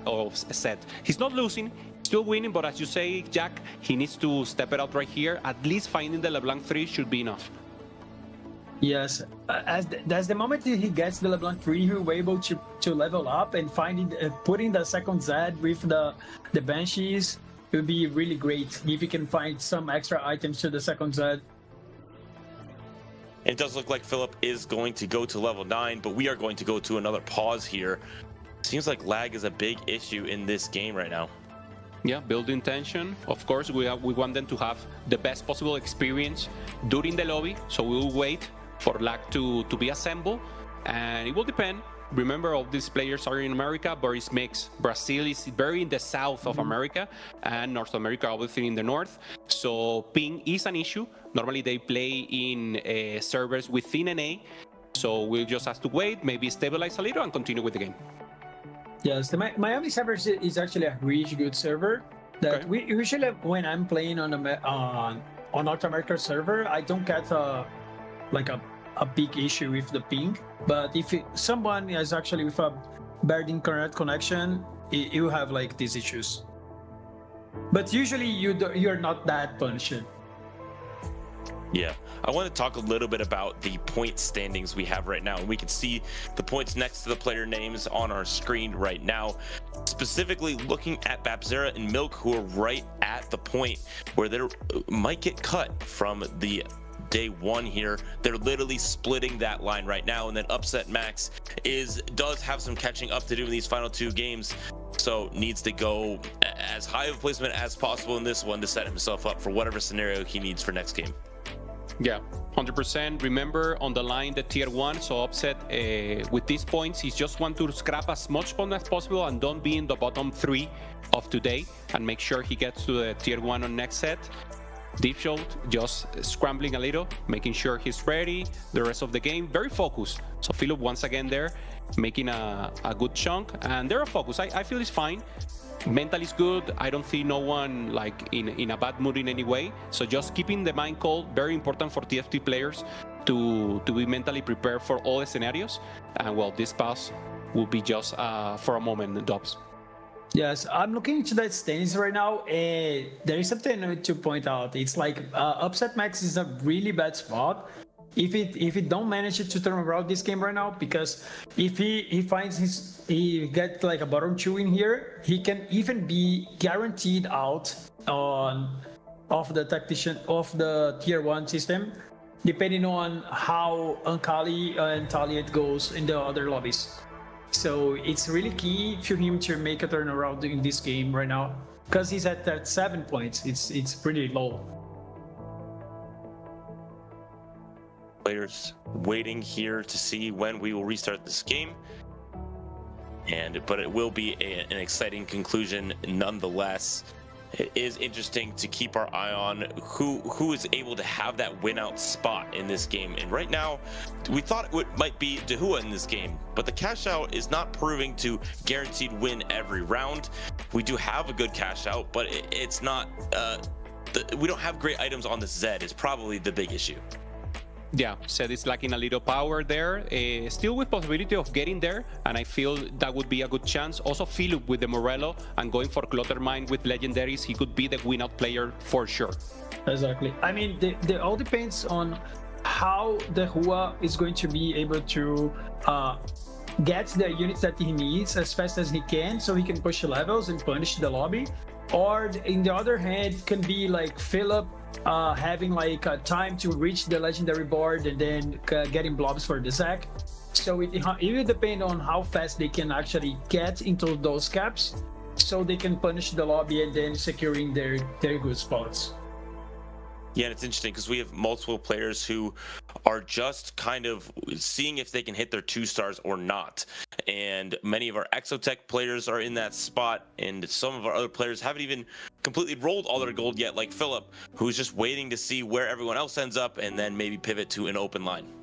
Yeah, who's playing very well also is Disho, 6 banger already in, Felios 2, so just trying to hold on. And we see him that it's not the first time. He saw in the game 2, I believe, he also played the same line, didn't pivot into the Urgot, and then on the other game, when he had the chance to pivot into Urgot, he played legendaries. So again, that possibility of being flexible with what the game gives you, and then when you ensure a top 4, then try to go for the win out level 9, level 10, or whatever it makes. I think is what's making here the difference. Obviously, it's very easy to talk about it and say it when you're actually there on this competitive level. Is actually very difficult, and he's managed to achieve it in a clinical way.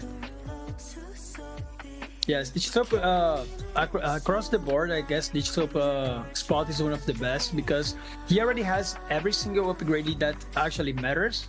So he can push it into that level 9, as you said, and then maybe he has the gold to actually go not pivoting the whole composition to legendaries, but a single Urgot in the place of the Aphelios, and maybe Aurora pulling a legendary unit from the bench, or maybe a Garen with mods for his team. It can be key to lead him into a win.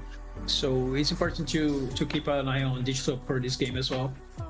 Yeah, we also saw Cash playing around Graves. He did not hit an early Graves 3. He's not really high rolling it per se in this lobby, but has that wit's end, which Jupe, you were talking about how powerful that is on Graves, and Graves can just really ramp up quite strongly, but he also found that early Aphelios too, which is really, really helpful for the Golden Ox and getting a lot of those stacks and the extra gold in your pocket. Yeah, and we have confirmation. We're running it down once again. The Hua still in the same spot, still lacking 2 LeBlancs, 23 gold. So he's just not getting everything into lock. He's just holding up. Meanwhile, taking a loss, Philip here, just trying still not to get the cap out. Has an Urgot, has a Garen, but has not been able to still have the transferability of doing the full comp. So he needs a little time to cap out still. Yes, look at the roll down here. Maybe finding a LeBlanc would be really key to maintain this streak. Yeah, one more. It doesn't seem that he wants to push into the 10 gold. Oh, he got like a rage blade. Yeah, this is looking good. Pretty good here, trying to get additional value. There's a rage blade, as you said. I mean, this is a comp that normally should win, but he's lacking once again one augment going up against Philip right now. Yeah, and one of the good things for facing Philip now is he is at 50 gold. He is not rolled. His board is not upgraded. And so for Upset Max, this is a much needed win to help him stabilize here at the end of stage 4. Yes, exactly. As you said, Philip is actually pushing levels. He used the PvE round to probably change his board into the 5-1. So actually a free round to Upset Max. Maybe he can find his way into a stage 1-2 and find like a better positioning at the end of the day. Broseph here with the Bruiser Techie, trying to hold up there. The Leona in the end doesn't manage to take the win, so it's a win here for Broseph. Also having the mod of Techie, just trying to probably should go on. Oh, yeah. Oh, Divini. Golem. This one is a spicy one. This one is very interesting. Nice. we should check the rest of the players just to know who tried to risk it more on the emblem lobby. Okay. Yeah, speaking about the golems, actually it doesn't seem that. Oh my God, he got the golem. Amazing. Yeah, this one is interesting. It's like when you look at the golems, it seems pretty risky because you're getting a random emblem. But if you get at least one tank item on the Radiant side, it's actually way better than the tank one. So that's why most players are actually getting in the emblems. And there are so many compositions that one single emblem can help you a lot. So yeah, it's really worthy, and we gonna see a lot the RNG golem being taken. And lots of gold being spent this round as well to try to stabilize these boards. We're rolling lots and lots of gold. We do have the 3 stars coming through for Dehua. Nice. And also a few more Zed items as well. Upset Max, though, is chilling at 40 gold. Did get the Vanguard +1 with Fishbones and Radiant Sterax, which is not a great RNG golem. Yeah. Yeah, Milker otherwise didn't risk it. Didn't risk it all. Okay, now fighting up against Milk. So this is the Exotech versus Exotech, the mirror encounter. Very important. Both of them already hit. Maybe the Sejuani is lacking, but they already have the Seti. Milk looks a lot stronger right now, trying to access the backline. And in the end, Upset is getting there. Oh, gets the win in the end. Even he's impressed, but I think the differential in frontline, especially the Golem, taking a good time. And obviously the Flux with the ramp up, taking the win here for Upsets. And a little loss for Milk, who's still with 29 HP. Yeah, the problem for Broseph here is we're stuck at 5 Bruiser, and we can't get to that 6th Bruiser that would help make this front line significantly beefier, but we're rolling for Brand 3. We are 2 away, but not finding that one that would tell us to send it completely. So instead, we're going to drop down a few more techies and see what we can do. Yeah, he actually sold a lot of upgraded units to try to get the brand, but still, he was still 2 away from it, and he's facing a huge Graves right now. Yeah, huge Graves, Senna 3, 40 stacks of Ox, Aphelios 2-star, 3-star Jarvan, so this is just too much power from Cash. Broseph takes an 8th, So 18 points in difficult spot for him. With 18 is not the worst, but he will need a good placement on the next to make sure he gets on to day two. Yeah, it's going to definitely put him in contention to possibly be on that bubble to get knocked out in day one. So we'll keep an eye on that as we head into our game 6. But focusing on our game 5 right now, Dehua, who we saw do the miracle run last game, is on another one in this game. Upset Max did make it to 9 though, did a roll down, did not upgrade very many key units, but has this Garen in now to possibly get some mods. Yes, it's going to depend how Upset Max can actually dodge the best boards in the across the board the game, because if he gets the Garen 2, he can actually pop off, but it's still difficult. Oh, he's fighting the Graves. That could be his last fight. It's the Ghost, but it's Graves 3 for Cash, so I think this Ghost is just too strong. I'm not sure if the Ghost takes the stacks from the... I don't think so, because we don't have the tree here. So maybe this Ghost doesn't have the full stacks of the Ox. I'm not sure how the programming works right now. And takes the win. So Upset Max takes a breather here, and Cash will be for sure the dominant Exodia in the lobby. And we're seeing Milk here with that Jin 3 that he's using as a carry in this game to differentiate himself from the other players. We do have another Golden Ox spat and also Boombot spat, which we know is quite powerful for anyone looking to go fast 9. Yeah, so it doesn't seem that anyone has the spot to take the Boombot line, but for Cash, I guess the Golden Ox is just amazing. Wow. Because he can drop a unit that doesn't have anything, like any, and then place a real unit, maybe a Defense Corp, and he has a Garen. He can put the emblem on the Garen, maybe on the Senna. So it's important. It's really good for him.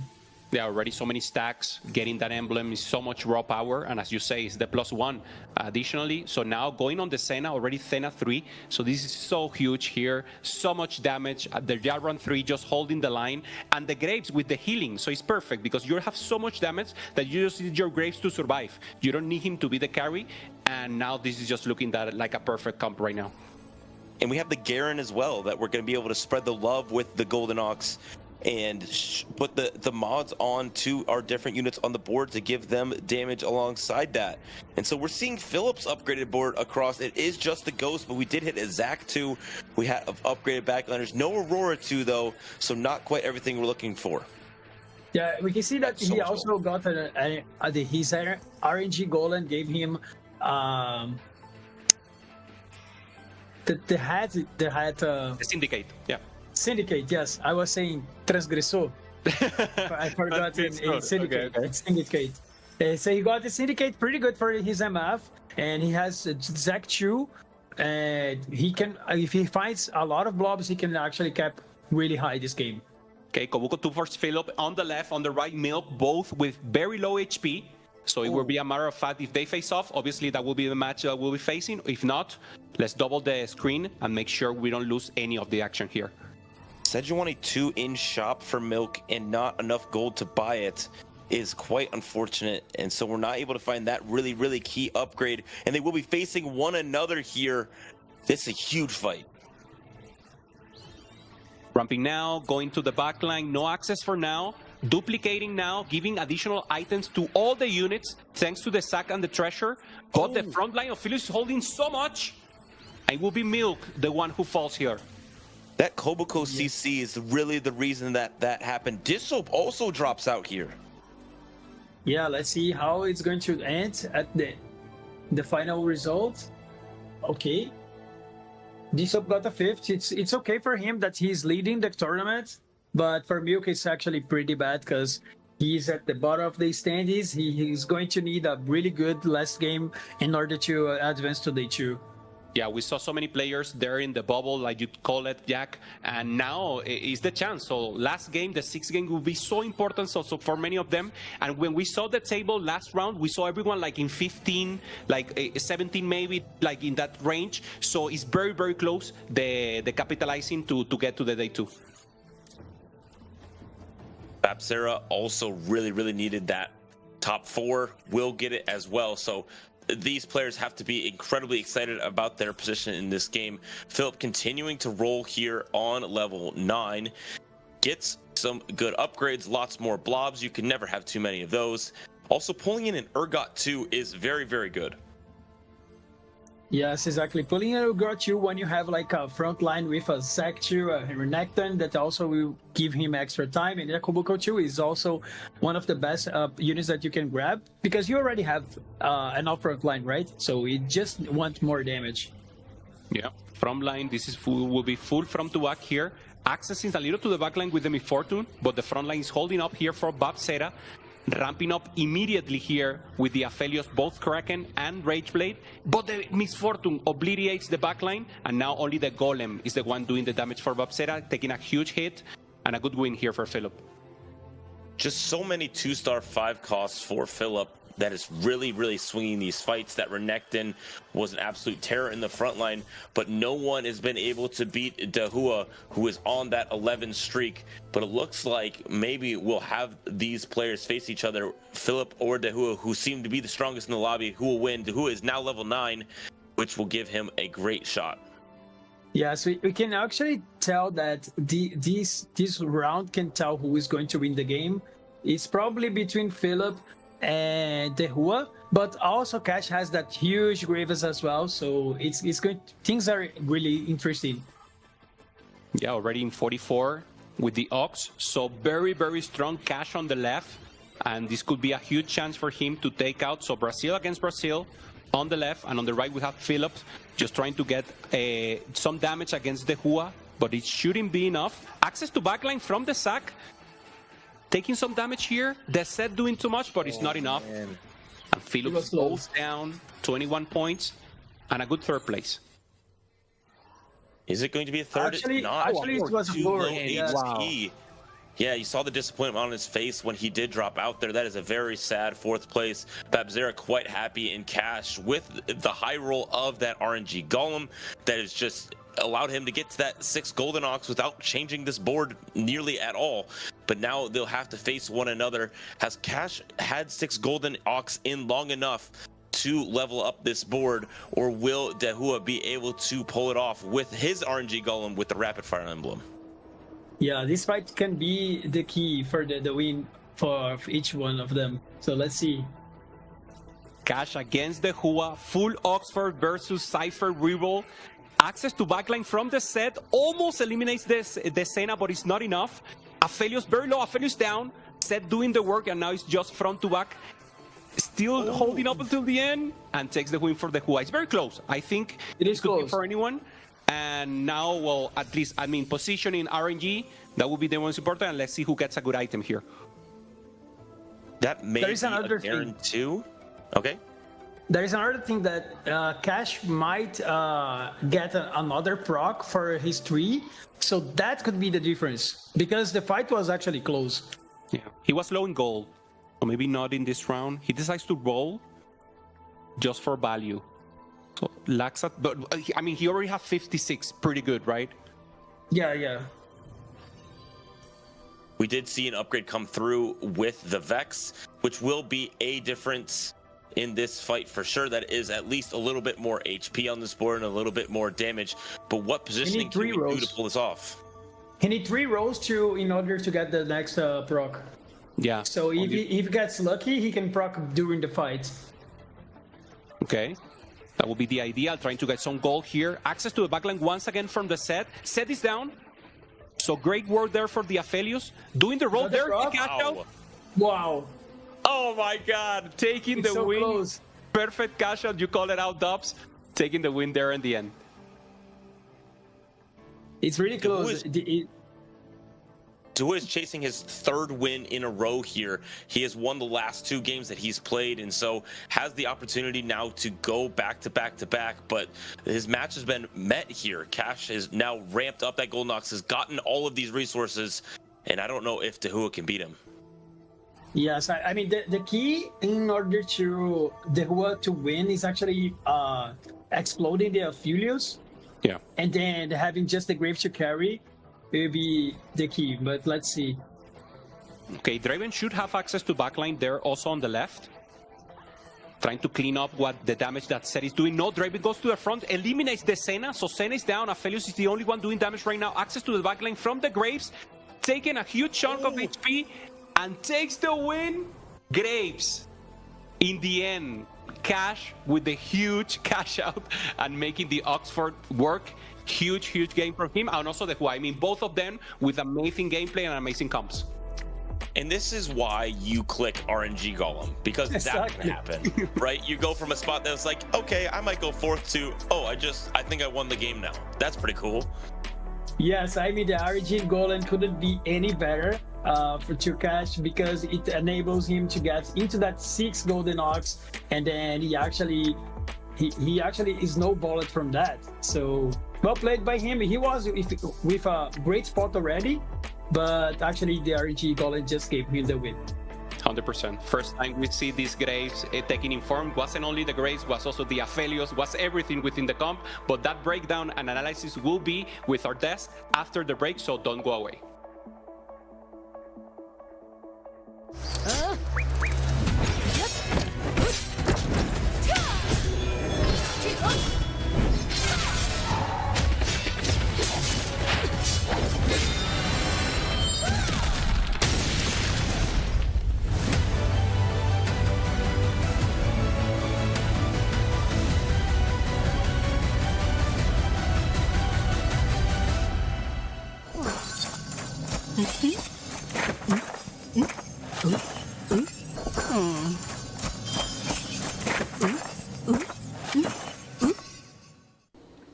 Hey everyone, I'm gonna grab a granola bar. Anybody want any?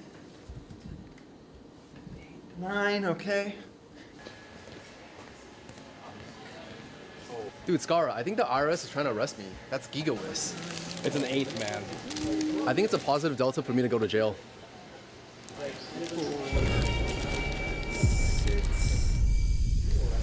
7, 8. Yo, he's got 8. Oh, do you guys want one? It's the granola wave.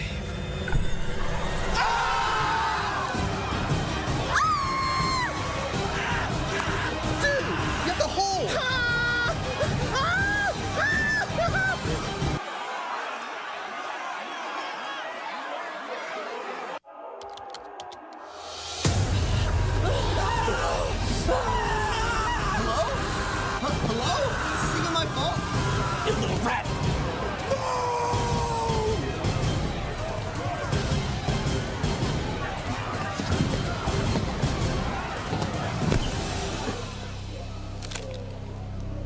Please, I don't even play reroll.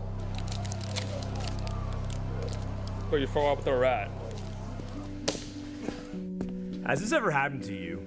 Do normal situations make you think of your last spot 4? Do you call any minor inconvenience an 8th? Around the world, TFT players all struggle with the same problem. TFT brain rot. TFT brain rot is a serious condition, but it is in fact reversible. Take it from me, I used to have the vocabulary of a 6th grader, but now I can read words with 9, maybe even 10 letters. And so remember, take a deep breath. Teamfight Tactics, it's just a game.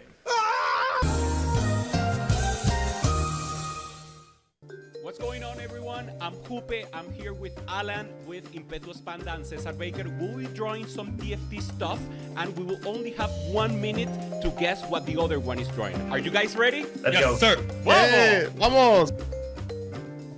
Player? Couple cup? Shop. Welcome back, everyone. One final analyst desk to break down the action in our 5th game before we get into our 6th and final game of the day. I'm Nekkra, and I'm joined by Gangly. Let's go ahead and talk about that last one. First thing that I noticed was there was a lot more exotech than what we had seen, which feels like throughout the entire day, honestly, in some of these lobbies online. Which is funny because the contrast to Tacticians Cup 3, which was, kind of the Exotech patch, and now people have adapted, the meta has shifted, but I think the thing that stands out to me about the Exotech being played here is who it was played by. Milk and Upset Max, 2 players that were both sitting in the bottom 8, Upset Max sitting in 32nd place in particular, both vying for their spot in the Pro Circuit next set. Both of which go bot 4, and unfortunately for Upset Max, I mean, being 32nd place going into that and then going 7th almost certainly does seal the deal. I don't know if there's a way for him to get out. Milk, however, being in that 25th place going into that game and then going 6th means that he's going to be sitting on that cusp. If Milk has another performance, we may actually be missing one of the greatest North American TFT players of all time in the pro circuit. There is a lot riding on this next game for Vitality Milk. Yeah, I mean, it's so tough when you know that your back is against a wall and that one thought going through your mind is just simply, don't go 8th, don't go 7th. And it's hard when you are going into a game with that in mind versus the opposite of that, which is just kind of, all right, well, I'm going to play for 2nd or I'm going to play for 3rd. It's a very different mentality. I think on the flip side of that too, we saw some players that were able to capitalize on the spots given them and position themselves for a really high placement. You can actually, I want to call out Philip's reaction here. He's extremely upset with the 4th place finish here, knowing that his board was the 2nd, maybe 3rd strongest board in the lobby, but unfortunately was just barely not able to beat Dehwa's board. And then in the end, Cash, having one more life to give, is able to sell a Kabuko 2, get that final interval, and then beat Dehwa, take the next fight again, and find a win there. And largely off the back of finding not just 1, but 2 Golden Ox emblems past stage 4. A bit of a high roll for Cash, but you take it. Well, I know what I learned from that game, and is that I will always pick the high variance golem when given the opportunity now, because it worked out for almost every player in our lobby. But as we take a look at our standings, this is where we really see the full picture. Gangly, those bottom 4 spots, 29th, 30th, 31st, and 32nd. You do not want to be there if you are looking for the tier 1 circuit. Look at the scores though. 29th place, which is that last spot that does not make it into tier 1, is 17 points. 21st place is only 20 points. There are almost no safe players on this page right now, and many of them are actually very susceptible to maybe not making the tier 1 if they go 8th in the next game. Trevisan, Upset Max, I don't know if it's possible for either of them, certainly not for Upset Max. VCLF, though, is another player that we talked about, really has struggled this entire set to bounce back when bot 4ing, and did not have a strong start to the day, and is now very much in danger of not qualifying, and Brazil might be losing one of their stars from the pro circuit next set.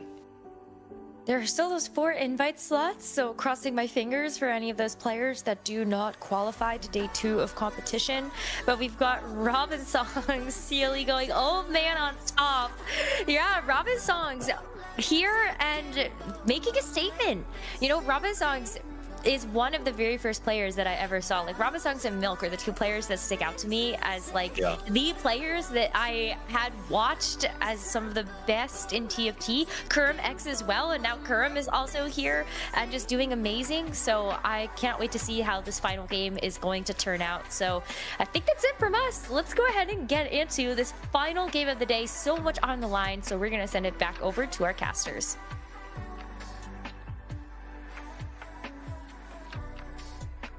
Thank you, Nekkra and Gangly. And yes, this is the final game of day 1, the tier 1 circuit on the line, and we'll have a lobby with 2 players on that cutoff with possibilities of either being eliminated or getting into the tier 1 circuit that is so important for everyone.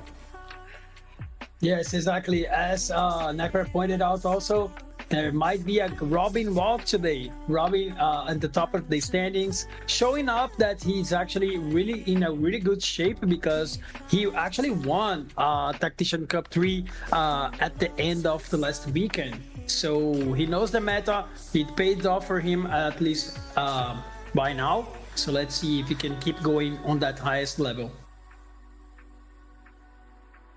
Yeah, and the 2 players that will be contesting for this will be Kurums with 18 points and Ankale also with that 18 points. They're exactly on the threshold. So I believe they will need maybe a 4th, to be sure, a 3rd place to make sure they get into the tier 1 circuit. And of course, they're looking for the 1st to be able to get into day 2. So stage 1, try to go 4th just to make sure you're in the tier 1 circuit in next set.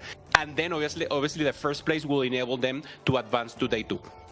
And another thing to call out too is Kurum, whose perspective we are on right now, who is one of the qualifier point leaders for North America. is also in danger of getting day one and losing that qualifier point spot as well, which would be absolutely devastating. And so we want to keep an eye on that. He's at 18 points, and like we're talking about, also at 18 points is Ankale in this lobby, and so it will be something that will be very, very important. And for Kurum, this is a great spot to be in. Now maybe we just get one of those other Cypher units and we're good to go. Yeah, so much on the line for the last game. Everybody wants to perform at the highest level because it can mean the tier 1 for someone. It can mean the world spot for Kurum. It can mean like a huge advantage for securing into that last day 3.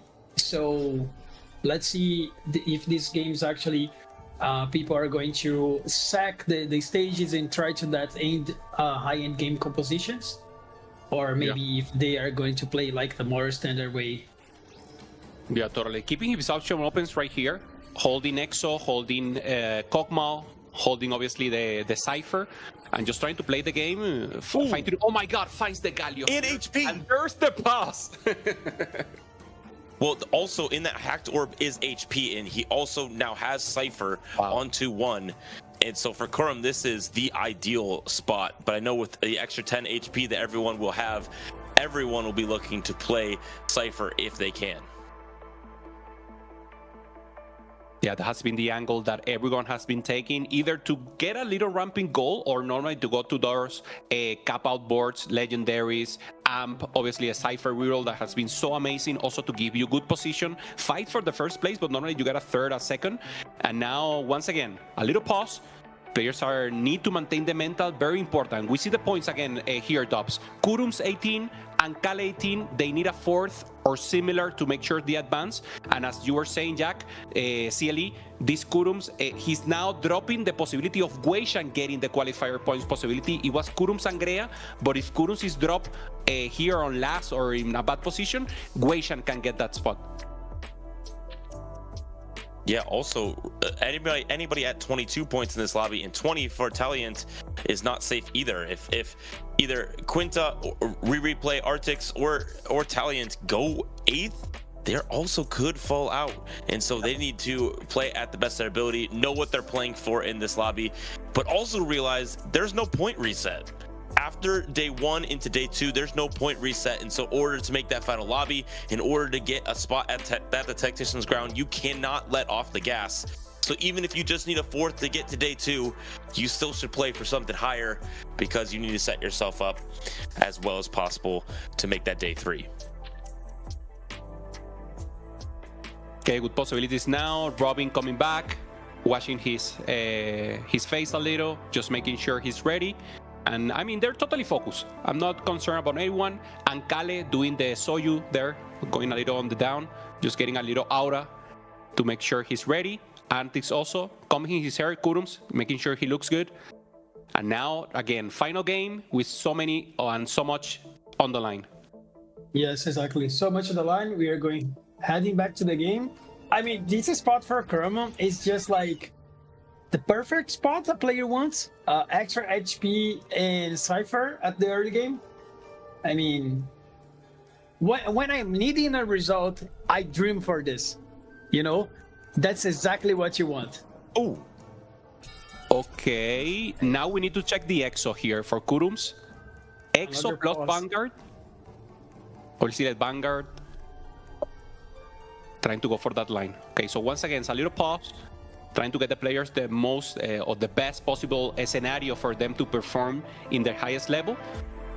And they're prepared. So Exo, we will check. And if items are something good, he should go for that line.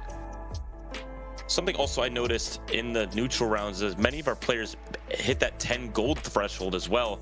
I know Quintanilla did alongside another player, and also Kurum able to quickly sell after the replay unpaused. So lots of economic power in our lobby here early, and obviously still struggling with some lag issues.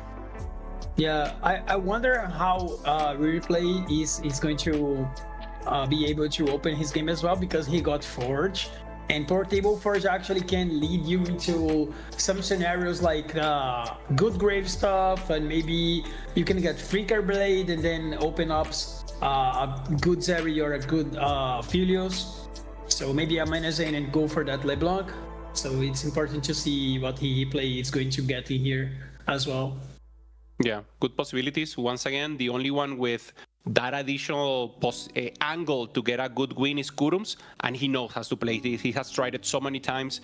He knows the spots, he knows the cash out, so he wants to take this win. You told me, CLE, about the tweet from Kurums, that I mean, more motivation than that is difficult to accomplish. Yeah, it was a very heartfelt tweet of just like wrestling with some of the discomfort and some of the struggles he's had this set.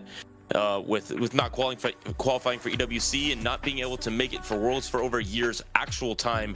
And so he's really giving it all and trying to make that run possible. But this game will be of the utmost importance for the possibility of making the Tactician's Crown for him. And so needing to have that good setup, and he does have that good setup with Cypher, knowing that he needs to have that good result. Yes, speaking about setup, we got the items for the Exotech for Kurum, and he has the lantern, either the pulse, and the hyperframe. So it's one of the best items that he could get. So it empowers every single unit across his board. The Jin goes well with that hyperfangs, and as well as pulses for the Zeri. So it can be a great Exotech angle for him, and having a great cash out can lead him into a great top 8 finish. Yeah, it's normally not the way that we have seen it, but we know that with Exotech you can try to go maybe a Naafiri with the Hyperfan could be a possibility. Naafiri 3 if he gets the cash out of the duplicators. So there's some options. We haven't seen Naafiri right now on Golden Spatula, but I mean, good possibilities here for Kurums. If not, he can just, I don't know, forget and maybe try only to go for Vanguards. We know he loves to play Vanguard Marksman, and maybe, or even play 6 Vanguard into Legendaries. A lot of possibilities here. Yeah, absolutely. Talking about one player we haven't talked about too much here on broadcast is previous world champion Replay, who is in this lobby sitting at 22 points. One of those players that would be in danger if they go 8th in this lobby, but there hasn't been too much talk or hype around Replay going into this Golden Spatula. He was the last person to get in through qualifier points and is sitting right in the middle of the pack today, but can't be slept on at all. He was slept on when he won his world championship, and now here he is back on this stage fighting for another chance to get another Tactician's Crown. Agreed. I mean, Replay, it's a player that you actually, maybe you're not believing on him, but you should keep an eye on him always, because he always finds his way into great boards. He's super smart player, can actually have like super good mid-game transitions into that late game. He knows how to use his items really well. So I really like the way he actually played the game. And let's see if this game he can finish up his 6th game on the day and actually get good placement. Yeah, you said it, an intelligent player. He knows the stats up and down. I remember one time Michael was asking me, hey, what do I do here? No, this is better, but if you're in this spot, maybe this and this and this, regarding like some artifacts or support items, for example. So, I mean, obviously stats, you can maybe look for them, but if you know them, you actually know why something works in several situations. This is something that Replay knows. And you were telling me, Dobz, he loves to be flexible because of this, and because the meta is so close right now, or at least define maybe that elegant play that Replay normally gives us is less prevalent right now. So I'm sure he can still pop it up. 22. So you said, Jack, 22 is also in danger zone. But I mean, good placement here, ensuring day 2, and from that, keep going. Yeah, another player that is definitely safe right now, but really does have something to play for this weekend is Robinsongs, one of the 2-time champions of the Golden Spatula, but doesn't have any serious Tactician's Crown. He doesn't have a Tactician's Crown title, just to put it bluntly, and so that's really what he's chasing, right? Sitting here at the top of the leaderboard, now looking forward to hopefully having that chance and setting himself up well for it. He has a TC crown, the Tactician Cup. but not the ground. So it's the wrong TC. So I don't know. He's been playing amazing. He's doing so well. And now, as you said, that's the next threshold that he will try to achieve. Yes, of course. Robbie actually already know the way into having a great spot at the. Wait. You call him Robbie? Robin? Robbie? Ah, no, I thought you said Robbie. Like Robbie? Like he was your friend? I didn't know he was Robbie. Okay, Robin. No, I mean Robin. I mean, yeah. I can call it, I'll call him Robbie from now on. I like it. No, I mean, he's actually a player that I respect so much. I love the way he puts his effort into TFT.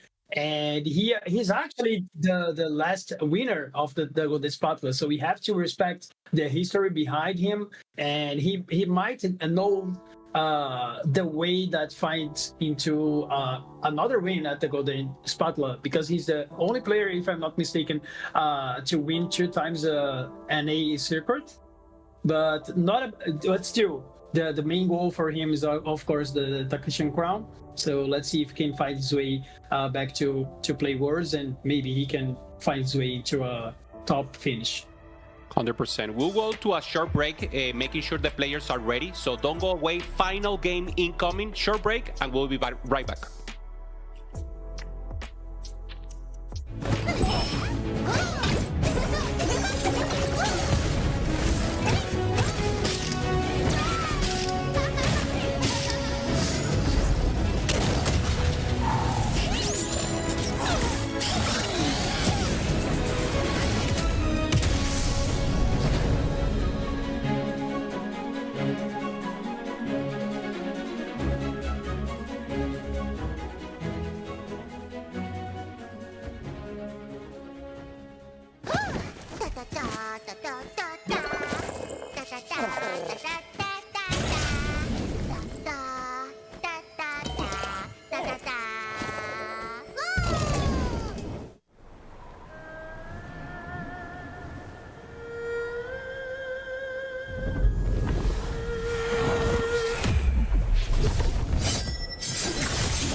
Wait, hey, did you guys check your tactical tool report card?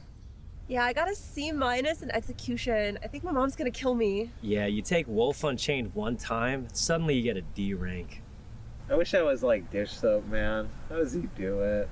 I know how he does it. Take a look. Augment stats, silver, gold, whoa, even prismatic? Are you sure he uses this stuff? Hey guys, how's it going?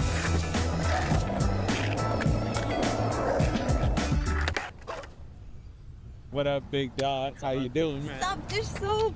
Fucking big dog, okay. Dish Soap, my goat. What's good with you, big dog? What's up with you? Hey, what's that?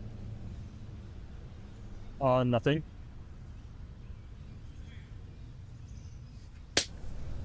To kids? How dare you? Man, Setsuko's better anyways. Guys, you don't need any of this stuff. You know what it does to your brain? Well, then what do you do, Dish Soap? I mean, I don't use any stats. I use stats. It's about hard work, It's about showing up when you don't even want to. Yeah, but I was thinking... No, I was talking. Mods? That's a 14-day. Get her out of here. It's about looking into the future and seeing a version of yourself with success. You have to manifest that success for yourself. Back when I won Worlds, in the final moment, I envisioned myself as a dragon. Not like a set 7 dragon like Alshin or Asol, or even the treasure dragon, but a real life dragon, but it was me. And that's what you have to do for yourself, you know what I mean? Where the this guy on? Whatever, man. You guys are thinking about stats, but what you need to be thinking about is your item slams, positioning, tempo, your 4-2 roll down, and your augment selection. Oh, thanks, Dish Soap. Wait, but what are those stats you mentioned? Oh, those? That's simple. Strategy takes actual thought, silly.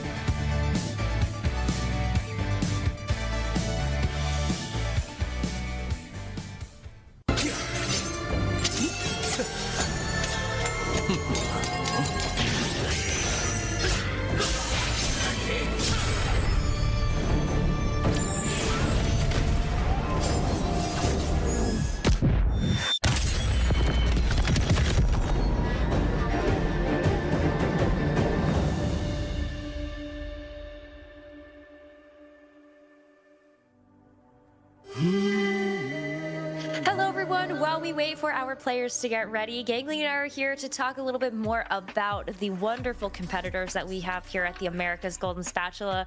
And Gangly, I know you are nose to the ground, like you've really gotten to know these players well, so I can't wait to hear what you've got on every one of our competitors. Yeah, I'm like a kid on Christmas morning right now.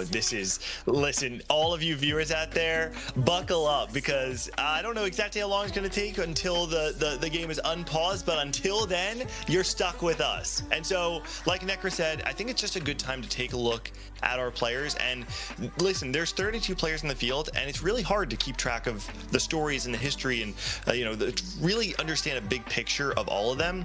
So I think it's worth it for us to talk about specifically the players that are towards the bottom right now, the players who are playing for their life in the tier 1 circuit right now. And I don't know if we want to talk too much about Upset Max and Trevisan right now because of how close they are to just being automatically eliminated, but I think we should start with VCLF. We got to talk about him a little bit in our last couple games, and VCLF, if you're not familiar, is one of the legends of Brazil. He has been a namestay in that region for as long as time itself. He made it to Worlds 3 consecutive times, 6, 7, and 8. And prior to the merging of the regions, he was the star that I think a lot of Brazil was looking toward. In fact, when he made it into the Set 11 Golden Spatula, despite the fact that he did not have strong performances up till that point, many people were rating him quite highly. And unfortunately, he went 32nd in that event. And since then, he hasn't really been able to find the success that we once knew until this set. And he's had a very strong regular season, one of the best AVPs. He's the qualifier point leader from Brazil, by the way. And so finding himself in the top 4, not only is he potentially losing his spot in the tier 1 circuit, he also might be losing the spot at Worlds that he was so close to getting. Vapakaza is the player in second for qualifier points right now from Brazil. And I believe Vapakaza is sitting in the top half of the standings right now, which means that if VCLF goes out, does not move on to tomorrow's competition, it's no longer in his hands, and he might actually find himself out of both the tier 1 circuit and a world's qualification spot. Honestly, Nekkra, it would be an absolute tragedy. It really would, because I remember VCLF from those sets for competing at the set championships, and I felt like VCLF was always one of those players that you would expect to see at a tactician's crown. Very much one of the top players of Brazil, and I felt like if you didn't see VCLF there, or at least the first set championship that he missed out on, it was such a big surprise. So now I think it would feel even worse to see VCLF go out in these bottom 4. But I think you could say the same thing about Darth Nub, because I feel like, Gangly, this is a player that has always just gotten better and better and better over the last couple of sets. And so I think this would also be quite a big surprise to see Darth Nub go out in the bottom 4. Darthnub is a player who I think I've always had like a slightly different take than a lot of other people on Darthnub, because first off, and let me just be clear, he's a fantastic player. He's incredible. He's one of the best ladder players that we've seen over the course of, you know, probably since set 6 or 7 is really when people started paying attention to him. But the biggest issue I've always seen with Darthnub is this mismatch between his ladder performance and his tournament performance. Despite the fact that we saw him qualify into the Tactician's Crown last set, he did first off have a very rough run. He went 40th place in the Tactician's Crown, but since set 7, between sets 7 and 11, he's had an average placement of about 4.8, which is significantly below the average threshold you would expect of a player of his caliber. And last set, though he made it into the top 8, it's important to understand that the problem with Darthnub is not that he doesn't have high highs, it's that he has low lows. He is placed in the bottom quarter of many events in his career, and for that reason, seeing him go in an early exit from the Tactician's Crown, and again seeing him in contention to lose the spot in the Tier 1 Pro Circuit, unfortunately kind of fits the mold of what we've seen, because when he isn't doing extremely well, he tends to struggle. That said, 17 points. You're only 1 point behind everybody else at this threshold, right? And I don't think it's the end of the road for Darthnub by any stretch. We've seen him make a miracle run in the past, and it's not impossible for him to start that run right now. Well, I might hate to be the bearer of bad news, but I'm just getting word that Darthnub might have gone 7th in the final game of the day. One of the lobbies that has been taking place off the main broadcast, and that would only put Darthnub at 19 points. Yeah, I think unfortunately 19 points. I know in EMEA, 19 points I believe was the threshold for, I think it was a tie break to get in.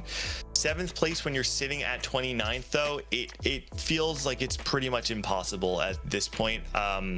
I do think maybe there's a world where he can win a tiebreaker. For instance, if Ankale goes 8th, Darthnub does have a first place finish, so that he might be able to win a tiebreaker over him.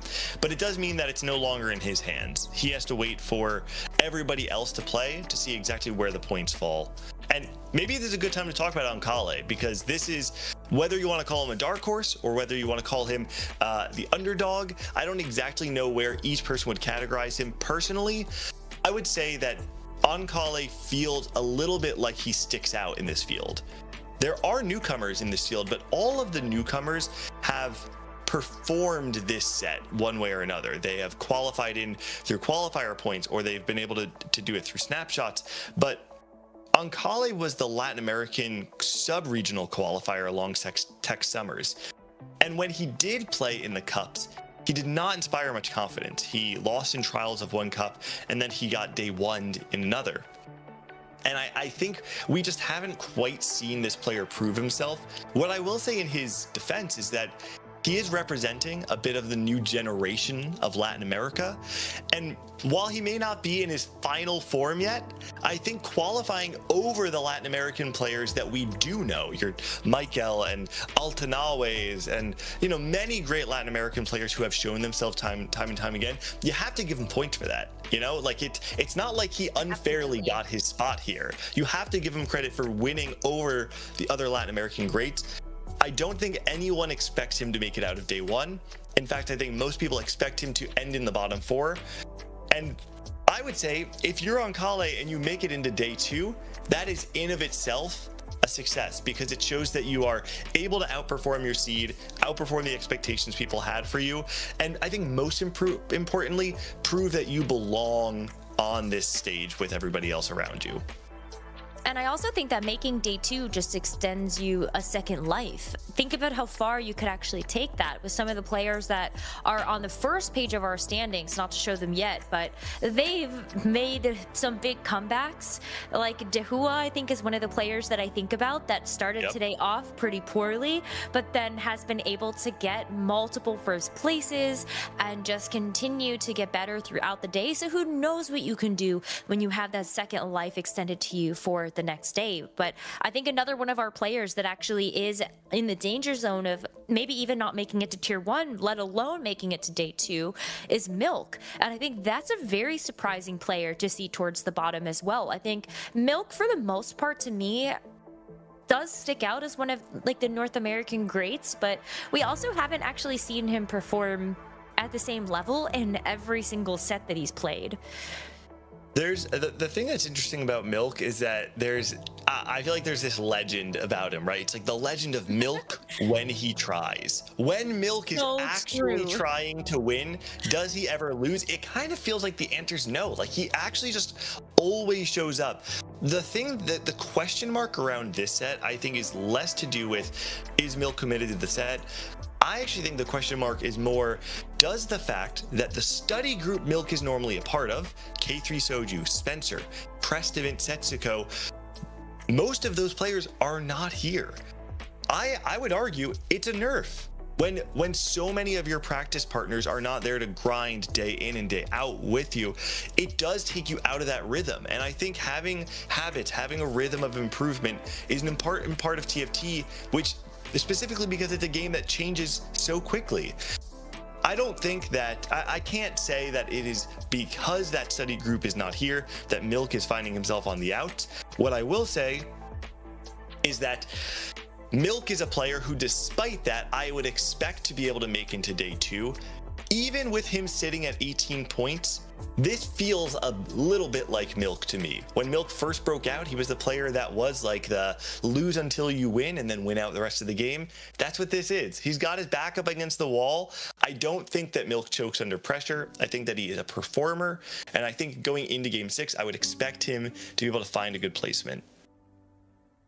I want to believe you there. I really do. But it's so tough when you see how close the standings are for this big cutoff point for 24th place, that it's just, you know, anything can really happen. And I think I fully believe in the power that Milk has as a player, but it's so tough sometimes with having to deal with what the game gives you. But I think Milk has always been one of those players that I look at that really understands the game. When he does put his nose down to the grindstone, I feel like the reason why he also does so well is because he understands a ton of different lines to play. And so it is great to be able to see that flexibility truly rewarded in a player like him. Yeah, and I don't know exactly how much time we still do have left. I'm sure we're not going to be going through every single player on this list. I do want to start another one while we're still kind of waiting for, you know, official rulings on everyone. The one thing I do just want to give some credit to is there's a lot of players here who are showing up as a first-time attendee. Even just looking at this list, Chunnington, Quintanilla, Taliant, I believe, has been here before, but on this stage with this pressure hasn't really been there. A lot of these players, despite being on the back half of the standings, are still putting up a really good showing.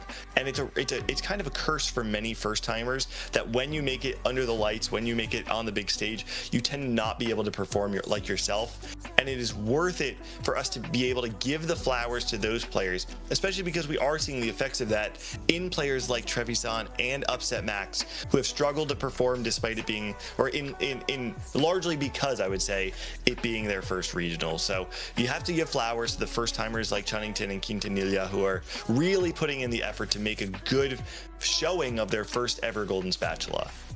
Absolutely. And I think that also does speak to sort of the problem we were talking about with Milk. If most of your study group isn't there, then you don't have nearly as many heads to work with in terms of figuring out the meta or preparing for the tournament. Whereas I think on the flip side of things, when you actually take a look at Boom Kitchen, this new big study group that's coming out, I think you have to look at them and go, wow, like think about the number of people that are actually working towards the goal of getting through Golden Spatula, even just participating and competing in the Cyber City set, and then full steam ahead towards the Tactician's Crown. It's great when you have all of those minds together in one place, really making sure that you're at the top of your game.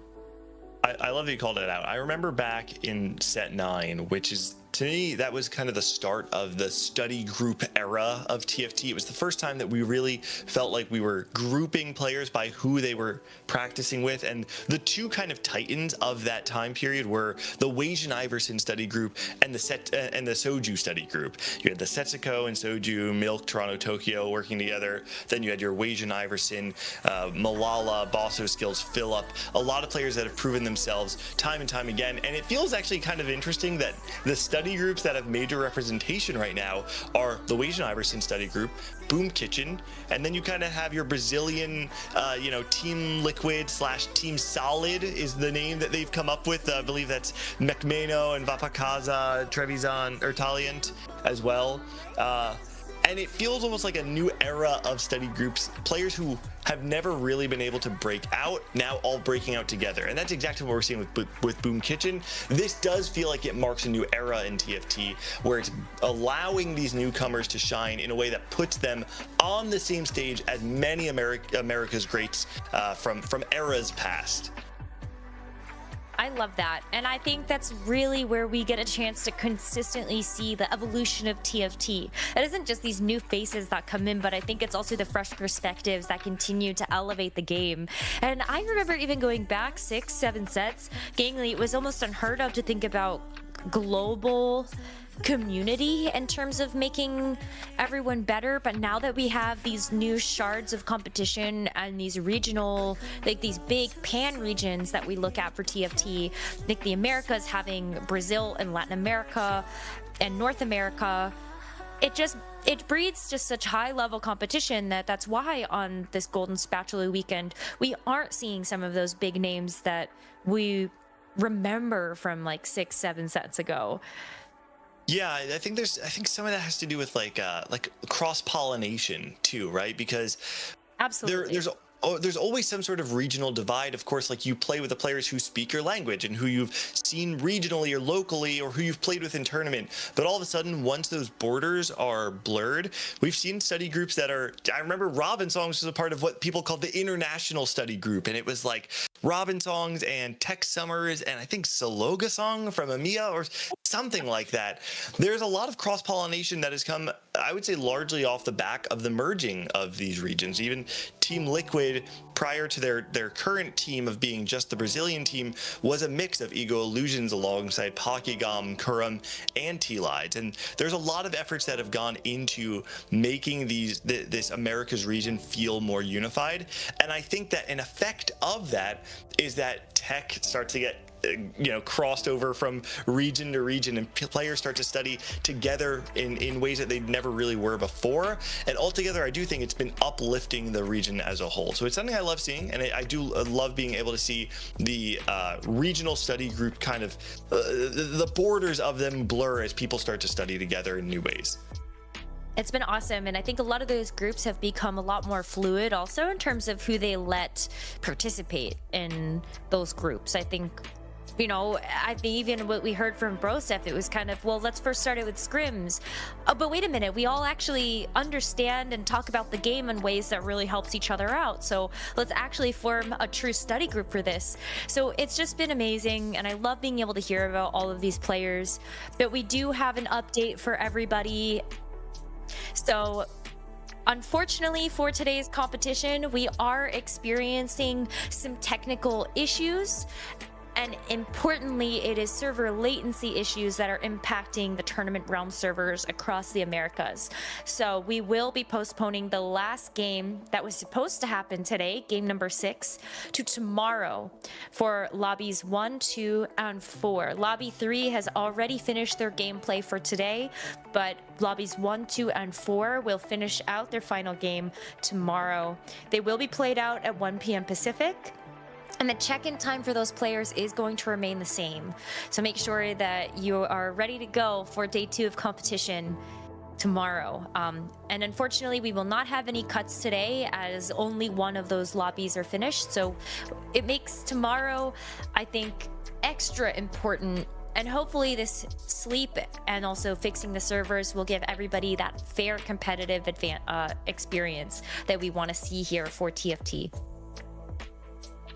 yeah, it's an unfortunate circumstance, but what I will say is, for the players who are at the bottom, having a nice night of rest might be exactly what they need to kind of reset themselves, come back tomorrow, and give it your all for one final game. Listen, sometimes it's just outside of your control. The players, I'm sure, are not going to be super happy about this, but the reality is they're still the ones in control of their destiny. You have to bring everything you can tomorrow and play one last game before the cuts come in. Yeah. So hopefully everyone can get that rest, and we will see everybody back here tomorrow to finish out those final games that we were supposed to do today, and then move forward into day 2 of our competition as planned from there on out. Thank you all so much for watching today, for being so patient, and we look forward to seeing you tomorrow for day 2 of our Golden Spatulas competition for the Americas.